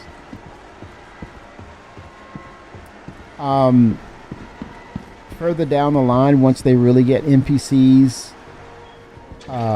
fully incorporated, maybe NPCs will come for medical attention, because you need to be able to utilize those features and those facilities and get paid for it, right? Hearing wind of factions fighting, you come in with the Endeavor and you healed up. You're able to heal the factions, right? For a price. Why not? It should be profitable. It should be for a fee. With NPCs, yeah, why not? Do you do that? Or let's say you do the registration, right? Let's say the registration comes in, and based on the situation, it comes out of those taxes, right? The economy system. Hello, how can Miss help you today? The planetary hospital, yes. Taking patients from, the Cutlass Red and administering tier 1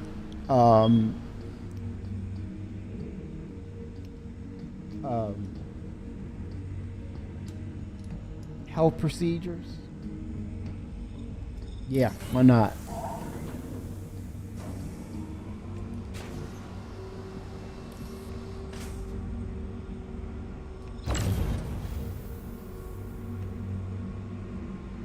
That would work.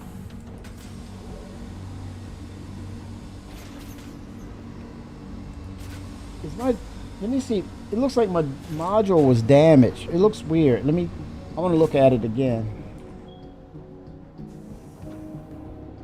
It is damaged, man.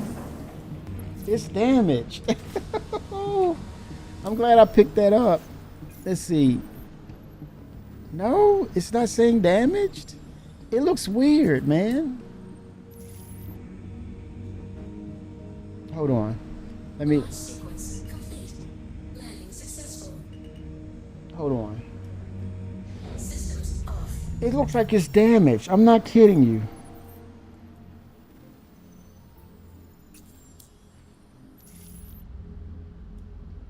We'll find out. It looks weird. How can Miss help you today? Systems on.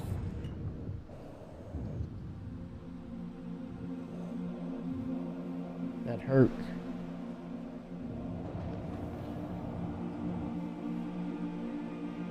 But it's the scenarios. I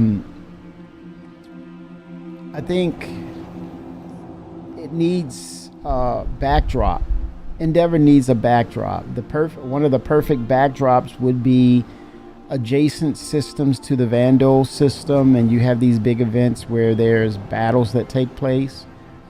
The Endeavor should get missions in real time that's generated behind large-scale battles, potentially bringing patients over. Also incorporating the Cutlass Red, so you have like a coordinated effort between the Pisces rescue, the Drake Cutlass Red, other medical ships, Apollos. Well, yeah, yes and no, but on large scales of having them bring patients over to it and heal them. Now, I don't know, do they go further with the surgeries and performing, implementing cybernetic arms and parts? That could be further down the line. And how do you make that happen? But as they say, well, Chris wants Death of the Spaceman. That will probably factor in certain injuries. I don't think we're done with medical. I think we're still at a tier 0 version of it. Is that the lowest tier 0? Yeah, we're still scratching the surface with the medical, because I think you don't go from tier 0 to Death of the Spaceman just like that. And it's such a far in between gap of, hey, I'm feeling this way, now I'm dead. No, there's degradation, just like with the crafting or repair aspect. There's breaking down, there's maintenance applied, and then eventually you have to probably rebuild or recraft that item. Same thing with the avatar. It's going to be a breakdown. It could be where you accrue so much injury on a certain part, you may have to get that part replaced, because now they're taking into account reputation. They're understanding, hey, you're accruing these injuries. I mean, major injuries. What's up? What gives? Your insurance rate is high, son. What is going on in your life? Why are you running through this brick wall? And eventually it has to say, the persistence has to say, you can't use this part anymore. Look at it, it's shot. You're like, oh, I'm good, man. And it's like, no, you're not. It's shot.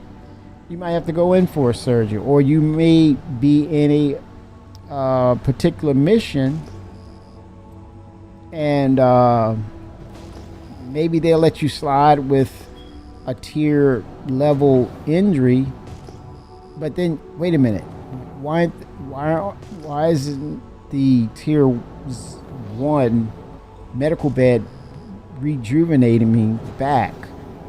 It only brings it up to a certain level, where I'm just functioning, and then it starts to degrade. It's like no one did anything to me. It's degrading. I'm getting it now. It's failing me.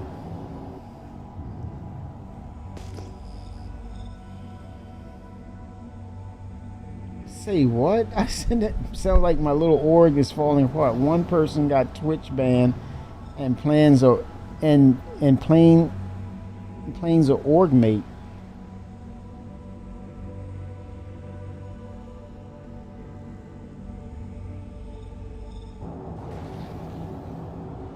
Oh, you've seen some weird visual bugs, Coffee?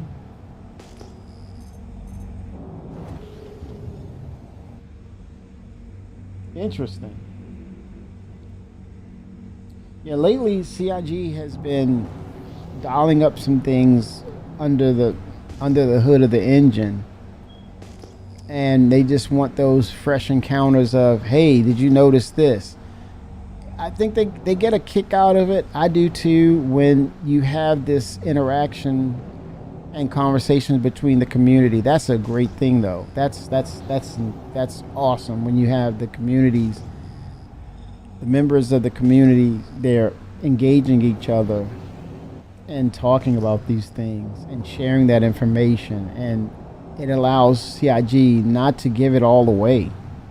Sometimes you don't want to give it all away. You just want it to be discovered. And could this, if they keep this up, could they keep pace with actual exploration and not give it away? And we discover, and then, wait a minute, we're exploring. We've just found this out. There's that potential there. I look forward to that. Oh, it just looks that way, but it's not the actual physicalized. Well, maybe we need the Maelstrom system, Coffee. Maybe the visuals will require the Maelstrom system, so then it aligns with the visuals, right? Lindenium, man, this is a profitable taking right here. Lindenium is like that.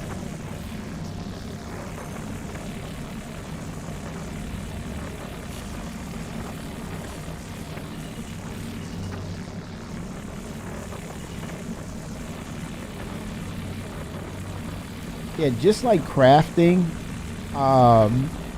which basically says this is about interacting with things in the universe of Star Citizen. Maelstrom is its closest companion, right? Whether it's a combat situation, you're hiding behind cover, and one of the NPCs grab a grenade launcher and they launch those things, and you get damage from the debris that fractures behind, which is a wall, right? Which is a wall. Or something heats up to the extent that it also breaks up and fractures, similar to what you see with the mining. But now, Maelstrom is also calculating that too. In combat, your armor, it fractures, where you have to maybe pick up the pieces and take it back to the crafting table or the hopper, potentially.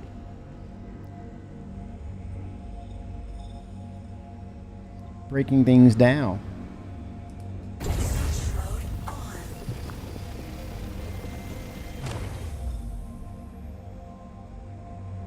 Coffee, I like that. You hear that, chat? Due to Maelstrom being integrated into the main branch behind the scenes and not fully implemented, but it's not breaking the game, we could very well be seeing them developing in plain sight.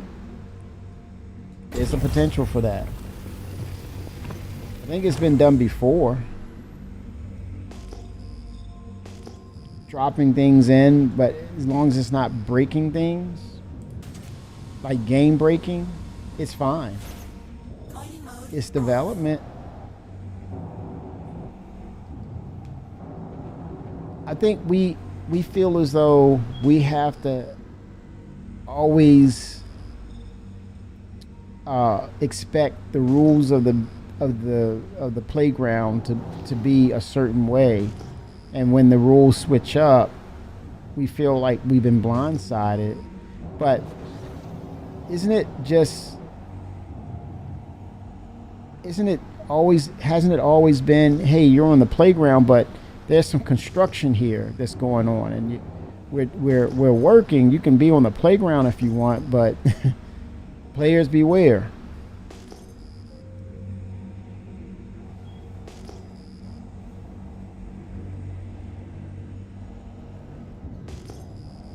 Just know that the sandboxes are moving. They're setting up for a brand new sandbox. They're moving things around out.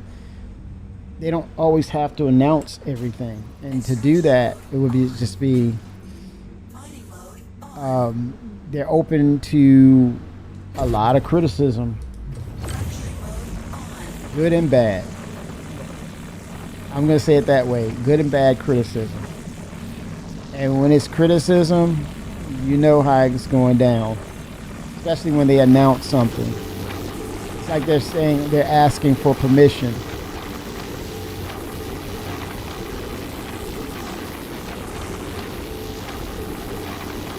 Correct, Coffee. It's more of let's incrementally let's put this in increments. In this way, we can monitor and validate each segment or each layer as we go. And once we have every layer, every bit and piece valid, and we put the last piece of the puzzle together, then we can start announcing, hey, this is what's going to happen. Evocati, we've been testing it and behind the scenes on our side. I think that's a precautionary and I think responsible way to develop. I think we're seeing how developers work. We get to see into that, and everything doesn't. I think with this community, the inquisitive minds, the intellect, you don't have to announce everything. It's not to say, hey, I'm being smarty pants about it. It's like they don't have to announce everything. This community is up to snuff, and they sense and they know when something is odd or something is different. They know this. But that's a good thing, though. That means you're engaged, that you're aware of things. You see the anomalies. You recognize anomalies of what's happening. That's a good thing, damn good thing. Salvage and repair. Coffee, my fingers, my toes, my legs, my arms, my eyes, they're crossed that I hope that they come back with a proper salvage mechanic via the usage of Maelstrom, where all of a sudden people are starting to buy salvage ships because they want to see that effect.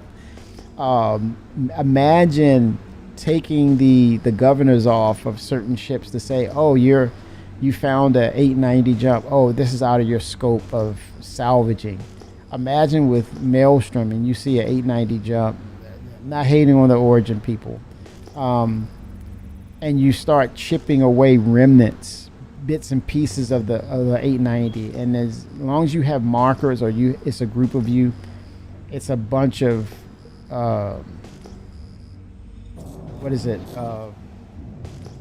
vultures around, a whole bunch of them. They're just chipping away at that thing, chipping away, and to the point where it's just gone. Thank you, Maelstrom. Or you get the reclaimer come out, and that claw, it doesn't make pixie dust now, but it's breaking down chunks. What did I say, Rixie? What did I say that was funny, man? 07. I'm glad they're getting work done faster. And then it helps them to talk about it too. Yeah. You saw Torsten, he jumped in there and the conversations was flowing, man. But yeah, it is good. It stifles a lot of the. It does stifle the. Well, no, I'm sorry. It's not going to stifle the negativity. It's going to enlighten and help the people who are eager to see these things. they feel good. They're in a good place. I think what the positive of that is, it puts confidence back to the people who love the project. What it does, it encourages them to spend with confidence, knowing that, hey, Star Citizen is in a good place. Fairly, this is fair. Backers will say, until I see progress, my wallet's closed. I have to applaud that. I have to say, good on them, smart on them, because it's performance based. I think you don't sleep on the wheel. You got to stay on your P's and Q's, CIG, which I think, in regards to being passionate about what you do, it's not hard. It's easy to stay on point because of the passion. Put it that way. No, we're not allowed to. You can only speak of the love here in this channel. Outside of my channel, you're on your own. In this space, you can love on Star Citizen. It is fine with me. But outside of my channel, no, sir. Do at your own risk. Here, this is Kimmy's space. You can do that here. Oh, there's debris. Oh no, that's not debris. Okay, cool. Asteroids. Love ain't all sunshine and rainbows. See, sometimes you gotta let them know it's raining. There you go, Ramprint. You gotta let them know the rain is windy and it's rainy. You got to. Yep. Like, what's that smell? What is that smell? Something doesn't smell right. Yes. Yep. Feel free to let them be free. What is that sting? If you love something, yeah, let it say your piece, man, and but also be able to celebrate too. Be able to celebrate. You should be able to. You're a human being. You should be able to give credit when credit is due.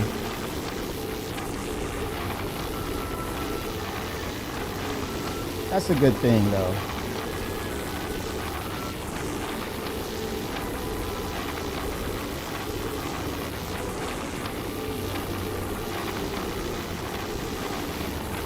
But it lets you know it's just being insightful for what you see, and just gather, look at the progress, look at the things that are being worked on, and have your own opinion. Don't have someone form an opinion for you. That's crazy.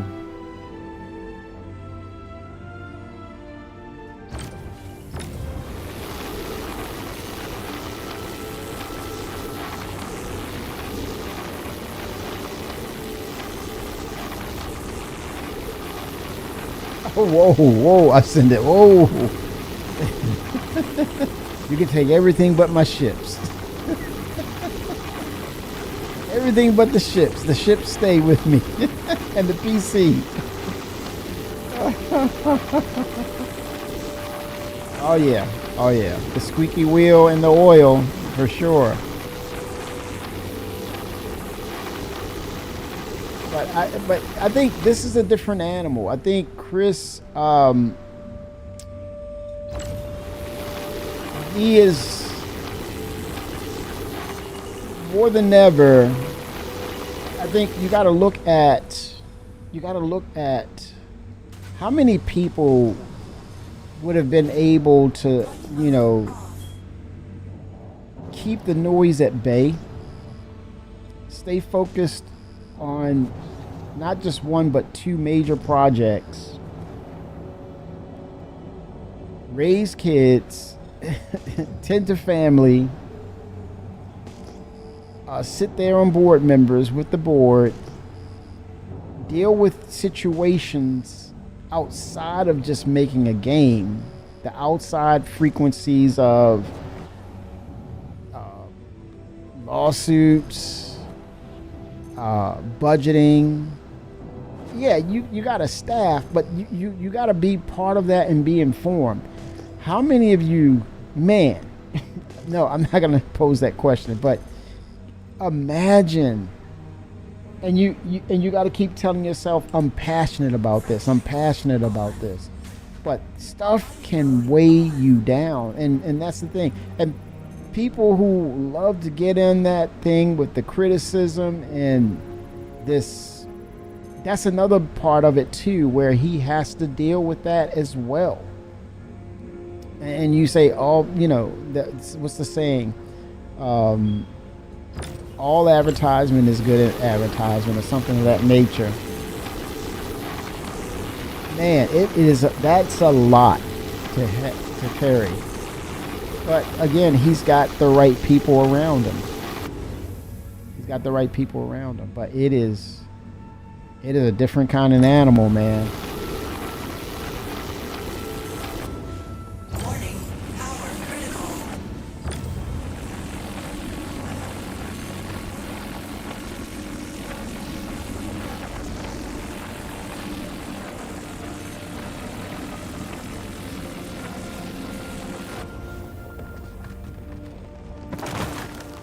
Extraction mode on.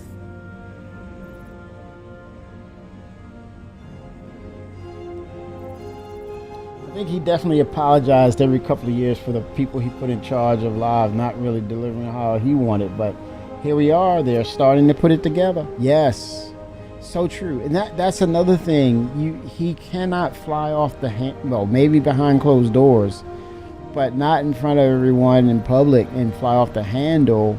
At the same time, you have to keep a certain decorum and kind of like fairness and leniency, in the sense of you have to allow space for people to figure this stuff out. Can you imagine if he was like the type of person like, are you done yet? Are you done yet? Are you done yet? And they're like, you look over your shoulder and he's right there. Man, can you imagine that, being under leadership like that? To see that kind of stuff happen, it's not pretty. It's not pretty, man. Not pretty. His, you know, and for him to be the CEO and there's no one over him to say, hey man, you gotta dial it back a little bit. This is a little harsh here. This is a little intense. Can you imagine some people being in charge who have a mindset of, you just need a chair and a damn computer, get the freaking work. I'm gonna leave it at that. That's all you need. Be glad you got a job. Ooh.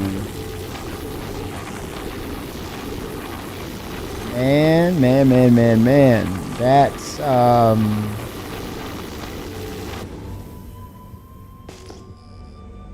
well, we've heard of toxic environments in the gaming industry. I'm bringing this up again, but we've heard of toxic environments, and that led to serious lawsuits, man. Real bad stuff.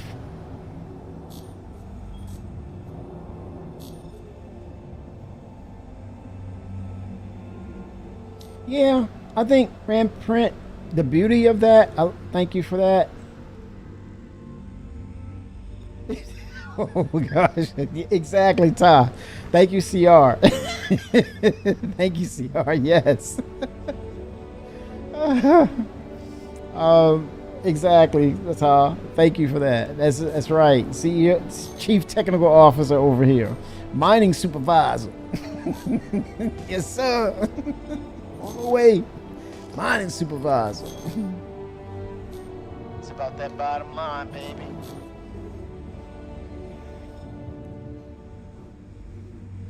Yeah, and that's great points there, Ramprint.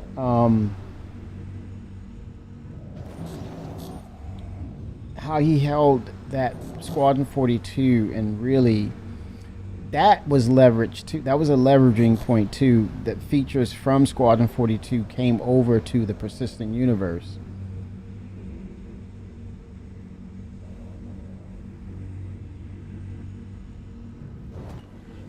But yeah, having those tough decisions to let people walk through the doors, you know, winding down on tightening the screws on, you know, hey, we can't be here and home and here and there. I'm requiring that we collaborate together based on the complexities of what we're dealing with. I need you all here, and it's not by choice, it's mandate. But if you choose to move on, that's fine. Wish you well. You got a good standing here. You got a good reference, but this is what I require because the crowd has spoken, man. The natives are getting restless. They got to see some progress, and I, for one, want to uphold this standard to get this thing to the finish line. We're getting to the point now that even, the narrative is, oh, that's why it was with the freelancer. He didn't. He took too long. But people want to use that against him. But another point in reality, look at the sheer scale of what's coming down the pipeline. And he got the teams back in the office. He enhanced the studios. He expanded. He got the right people. To your point, Ramprint, he started doubling down. He leveraged the money that he was supposedly was pocketing, right? Oh, look at all that money he's making. He leveraged the profits or the revenue of the things that they worked on, and he brought in more talent. But he was also frugal about it too. He, the part of him being over in Europe, there were subsidies by the government that thank goodness for that the government accredited him with bringing people out of the university who did game development. Game development is huge in Europe. Very frugal on his part, but also doubled down to get very in-depth levels of talent on this project. Case in point, Benoit.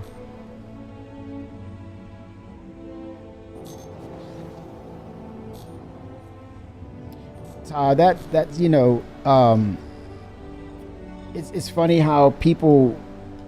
It's funny how, not funny, but funny how it is a meshing and a connected. There's a reason why this community is what it is. Quite a few of the community members work for CIG. They were passionate enough about the project that they wanted to impact it in a positive way and have the skill set to offer things to Chris that's needed to progress the game.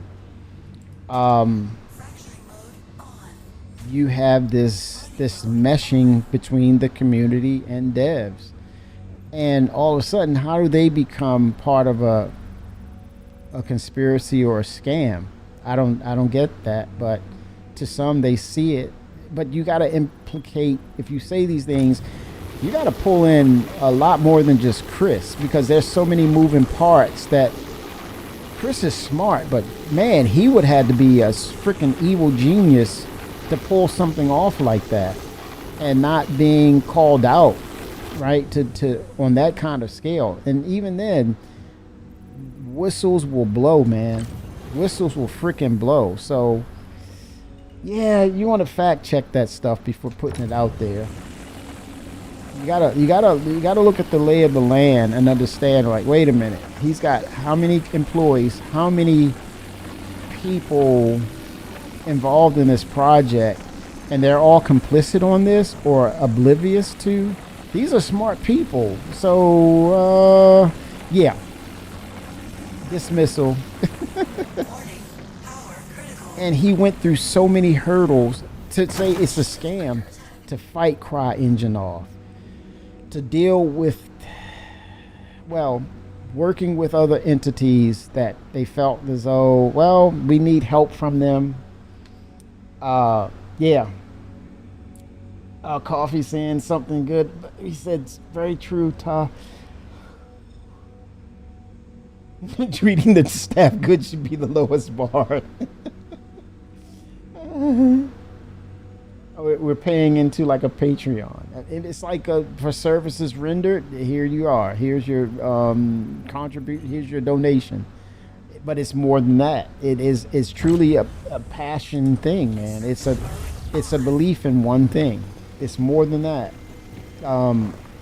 Here's why I have respect for CIG. They told the player base time and time again, everything is waiting on server meshing. Then it will get better. We promise. Sure enough, after server meshing was implemented, look where we are. They held true to their word.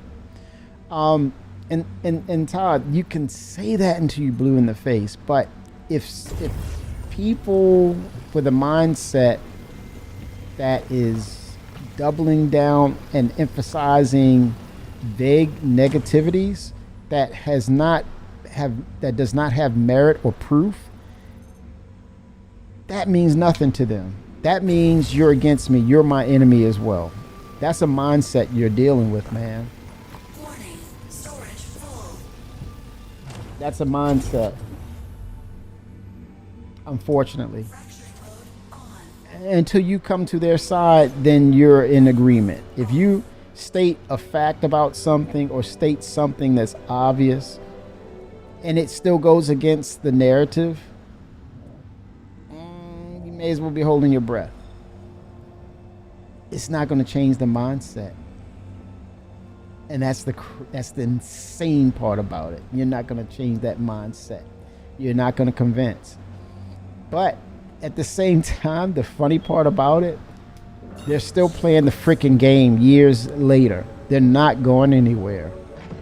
And you just wish to yourself, man, I just wish you would hate this game so much that you don't come back. You want to say that. But no, really though, it's just to say, dude, if you really, really hated this game, you would sell those ships, delete the game off your SSD, and move on.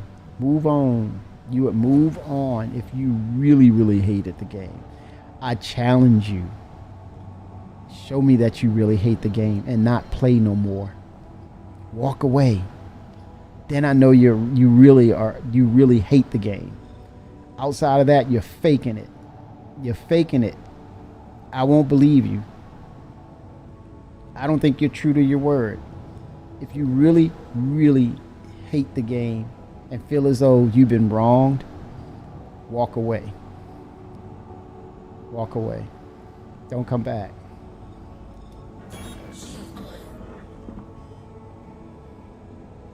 That's not going to happen though, is it? No, because I'm going to get retribution. I don't think I've been removed by Knight Rider yet. Oh, you would have known.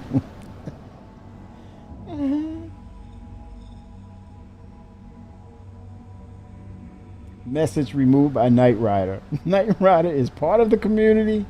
Met him multiple times. Yes. Damn, Kimmy, that's cool. I'm saying, man, what do they say? Stand on business. You can't stick up for people. Man, if that, you know what they're saying, I'm doing you guys a favor. I'm keeping them straight for you. I'm keeping them honest for you. Okay, I'm okay with that. Fine.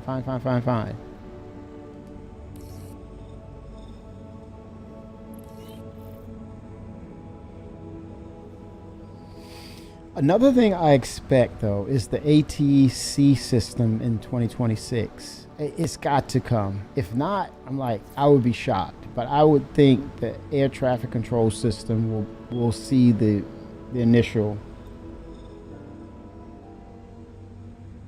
Let me just get in here.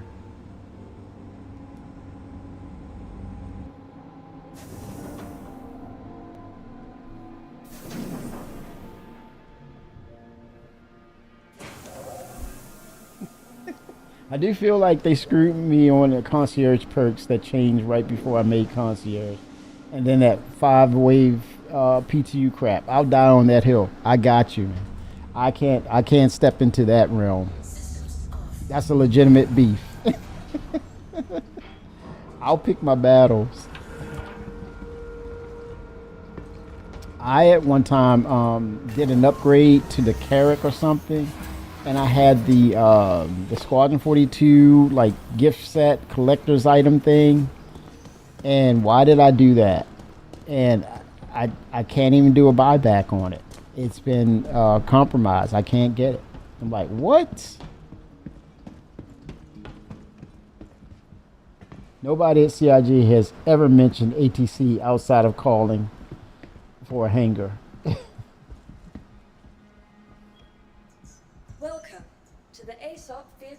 It's going to be a minute for it. It'll be a minute for it.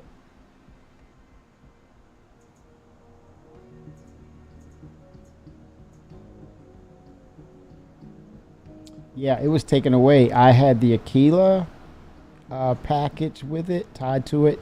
You get the silver box, and I'm like, I called them, tried to get that thing, and they were like, no. Like, ouch, man. No forewarning or warning, this will remove this and you won't blah blah blah, nothing. It was like, oh yeah, you screwed up. No, you can't reverse that. Nope, you screwed up. Ouch. I will stand on that hill. Next month. Let me count the days.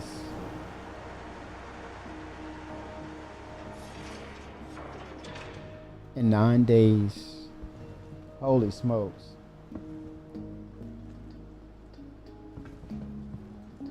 Oh, the full on ATC. That's I think the relief of ATC coffee will, with the emergence of base building, I think ATC's main problems might go away, just for the sheer fact that people will be spread out. But I think, why do they still need it? Because the ATC system is also foundational to base building.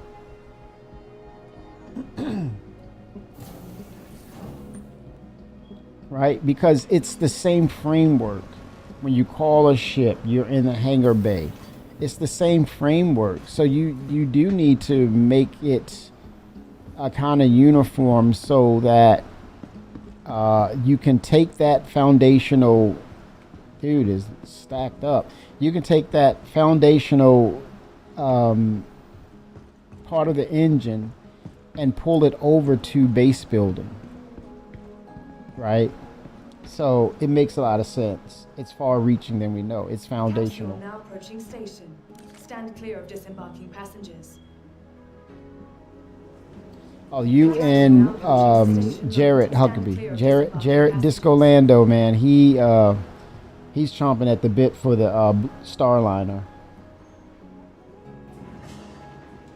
Personally, if I had a game package I bought previously, I would likely buy a collector's edition or something if they released it. Yeah, I thought I was going to keep my collector's edition. I've been wanting Starliner gameplay since they released Pyro. Problem is, though, that game loop is dead if they allow small ships to jump anywhere and go through jump points. I think it's a basic framework, Tom. My vision of that would be kind of like actual NPCs going from, let's say here's the things that you need to make it work, and you tell me or not if it's viable. I would say you have base building, but then you have the NPC communities, not like the compounds that you're fighting on, but the actual communities that lives near you, communal locations, right? And there's NPCs that live there. They're working, so they have to work now. They need traversal to work and be perfect. So they work other places or off system. So you have routes. With that said, you have a group of them that have a schedule, or you have a job board that they need to go this place, that place, that place. And you make your rounds and do the work, right? And if you commit, like a mission giver, then you have to get them to where they need to be. And then you might have specialty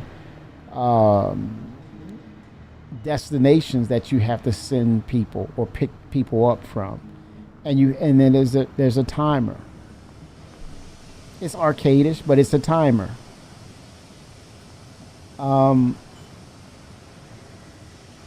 And with that said, you probably have to go across systems to do it. Now it's up to you to take the mission. The higher the amounts, the quicker you have to be.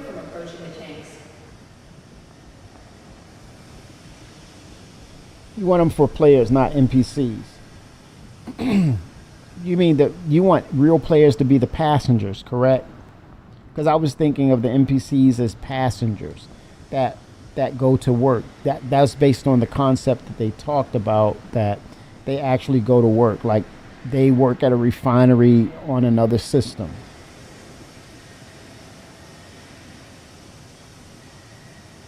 Missions are freestyles, or it's basically a star taxi service, right?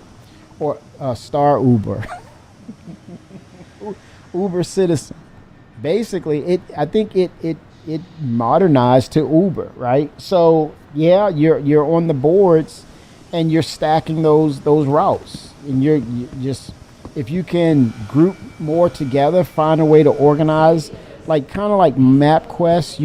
You take a number, or let's say you will do it like a model of, let's say you take 4 customers and they're generally in the same area, or maybe they're spread out based on how lucrative the deal is. You gather them, and then it will give you a routing plan and the timers. The timer is going to be the timer, but you can pick people up based on where they want to go. Now, I don't know where it comes in with actual players. That's a stopgap for you, dealing with actual players and having a regular schedule, unless they let's say they're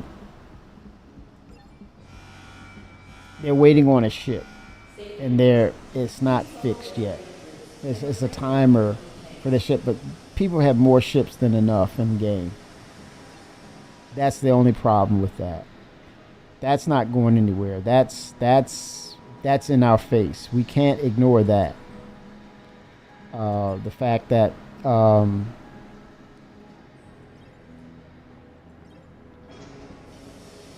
there's too many ships.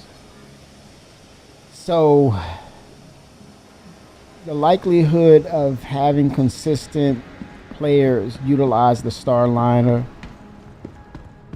it is not predictable. If anything, it's easy for me to say that it will be a disappointment due to the fact that there's too many ships for an individual player in the game. So your only reliable source would be NPCs, unless there's circumstances when it comes to ships that would kind of have people at a handicap for a little bit, where they would have to, let's say let's put this into perspective, and this is a way of let's say you're indebted, or you have to work your way through something. You have to go through a work camp, right? You can't use your own ship. Maybe it's even with the syndicate, and you're indebted to the syndicate. So the Starliner can come in to move you around systems, right? Or let's say, as far as players, Capsule now approaching let's station. say there's Stand clear of disembarking prisons. There's going to be clash. There's going to be more than one. There's going to be a number of type of prisons out there, and you're doing transport. You're moving prisoners from one prison to another. Let's say they have to be moved. A combination of NPCs and players. But then again, yeah, that could happen if you're doing jail time and you have to be moved to another facility. That could happen. That could be incorporated with the Starliner to get them there. I didn't say the type of players. I'm just saying it doesn't have to be pristine and clean. But nah, the mindset of dealing with other players is a cultural gaming problem. Those people need to grow up and get out of their little solo bubble they live in. You're going to come across people in the game. Learn to work with them or deal with them. Talking to others in a video game is a mental block, not a restriction on the gameplay itself. Yeah, I think they just have to loop in and find a way to get them into that kind of situation where they have to rely on a Starline. But truth be told, I spoke with someone who basically stated that they don't want to fly a ship. They love FPS. They want someone to take them to locations and fight and do things of that nature. So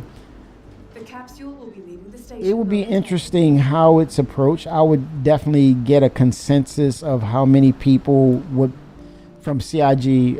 It would be cool for CIG to do a consensus and say, okay, if we had the Starliner, how many of you don't like flying your ship around, but rather have yourself being flown around by other people? It would be interesting what those numbers would look like, because I literally have a friend who says, hey, I don't want to fly the ships. I'll get a ship just to get into the game. And I mentioned to them the Starliner. Cannot make this up. And he says, that's perfect for me. Just fly me to my destination and I'll do the work. I love myself some FPS. I'm going to do that and be happy with that. So if there's one, there's probably a lot more that want that style of gameplay without having to fly a ship. But they got to get, I would say the smart way is get a consensus, do a survey, and if it yields promising numbers, you have the basis in the groundwork, because now you have the actual people who would participate in that. But I think it's about reaching out. It's the initiation of it is would be initiating the communication. That's the initiator, communication of it, and getting feedback, proper feedback. And if they get the right numbers, nothing holding it back. But outside of that, the staple or the stability behind that would be NPCs to ensure that it's functional and it's doing a service and it's consistent with making UEC, right? It's about that bottom line, baby.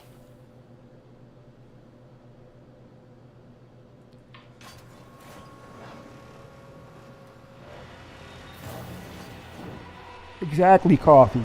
Because it's a highlight all of its own, FPS.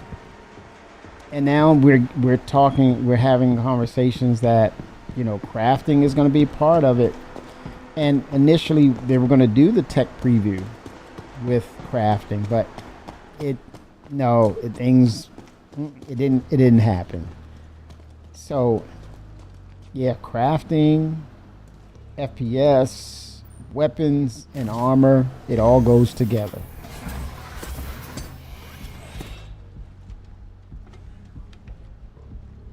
Yeah. Well, it depends on the seats, right? With the Starliners, that's one of the things with the Starliner. You got to make it comfortable, right? Have you ever asked for a ride in Star Citizen? It's not as easy as it seems to accomplish.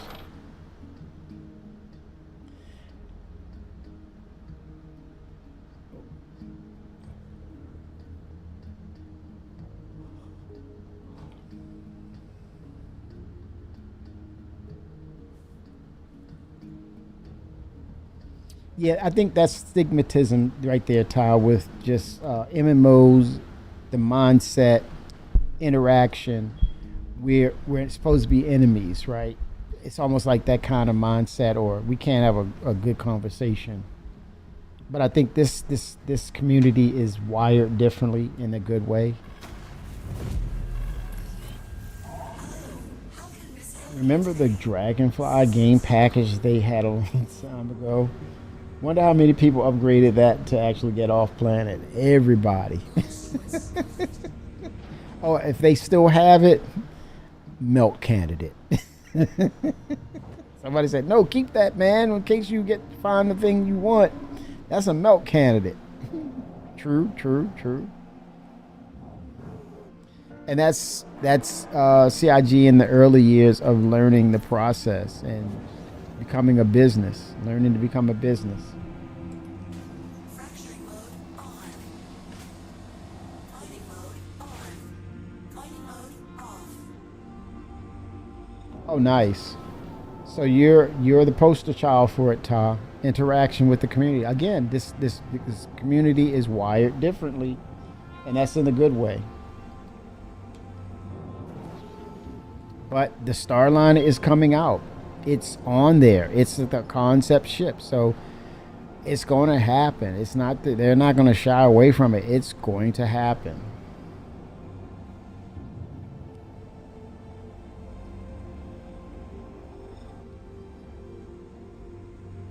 But you know what, though? A perfect example of this conversation, Meister and Ta, you got to look at the med runners, right? The med runners, the medical group, they have a certain reputation that they uphold.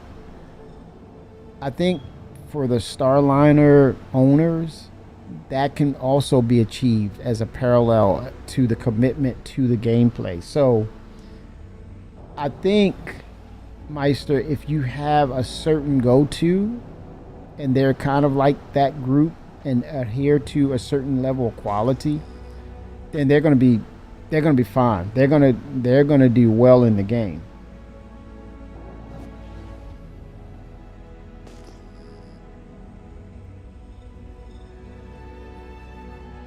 It's almost like, Ty, it's like, hey, you're going to expose me, or it's front and center. What's the catch? It's like, I don't want to be in a situation where things go wrong and then it's on me. It's a certain level of like, what, you're making me responsible for what? It's like, no, is this a trick question?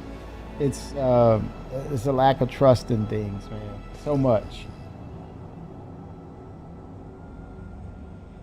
It is so much.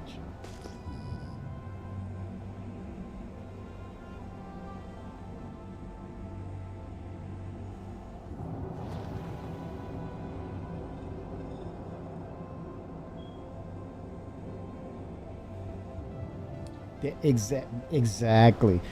You know, Daymar Rally. I mean, all those entities where the passion, when the passion is so high, the limitations on what can be possible, it literally amazes CIG. They sit there and like, what?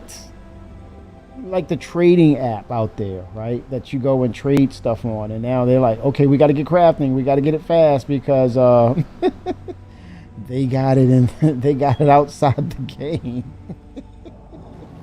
They didn't wait. They didn't wait on. They're not waiting on crafting to kind of build up some sort of, like they said, you're going to have a storefront and sell your wares. You have the Banu Merchantman is going to be a part of that, as well as the privateer. The passion of the community will not wait. CIG has to get on board and catch up. Facts. They got to catch up. So yeah, Ta. With that said, it's on you. It's up to CIG too to create the ship, but also give you backup on the gameplay mechanics and the game loops.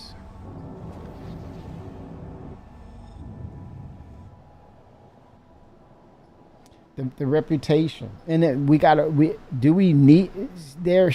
letting us know, Meister, that you are the reputation. The things you do, that is your reputation.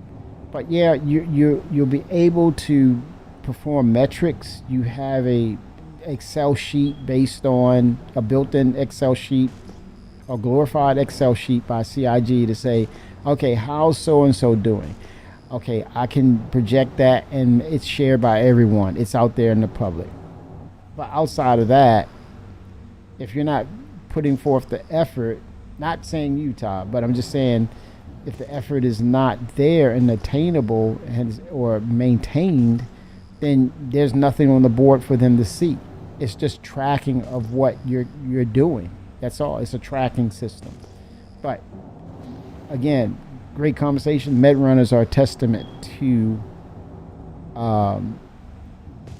upholding your own reputation before there's a reputation system, because all the system is a tracking metrics. That's all of what you're doing or what you claim that you're doing, right? But it would just be good for CIG to also help to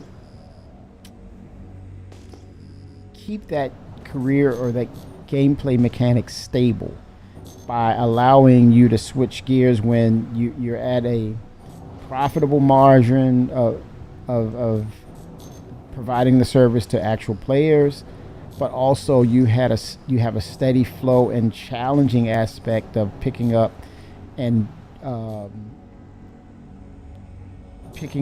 actual NPCs as well.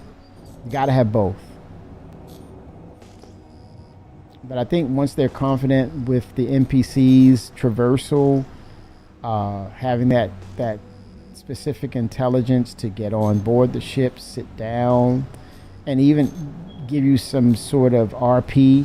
Hey, I need a drink, or I need to go to the bathroom, or something, or just, hey, this is a terrible ride, or can you slow down? Those aspects of it.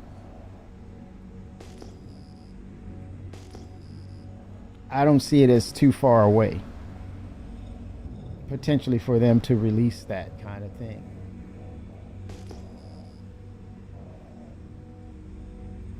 And I think the more systems we get where there is activities or civilization, industrial areas, the more we're going to probably have, the possibilities for CIG to start having those conversations. Potentially they'll have those conversations on it.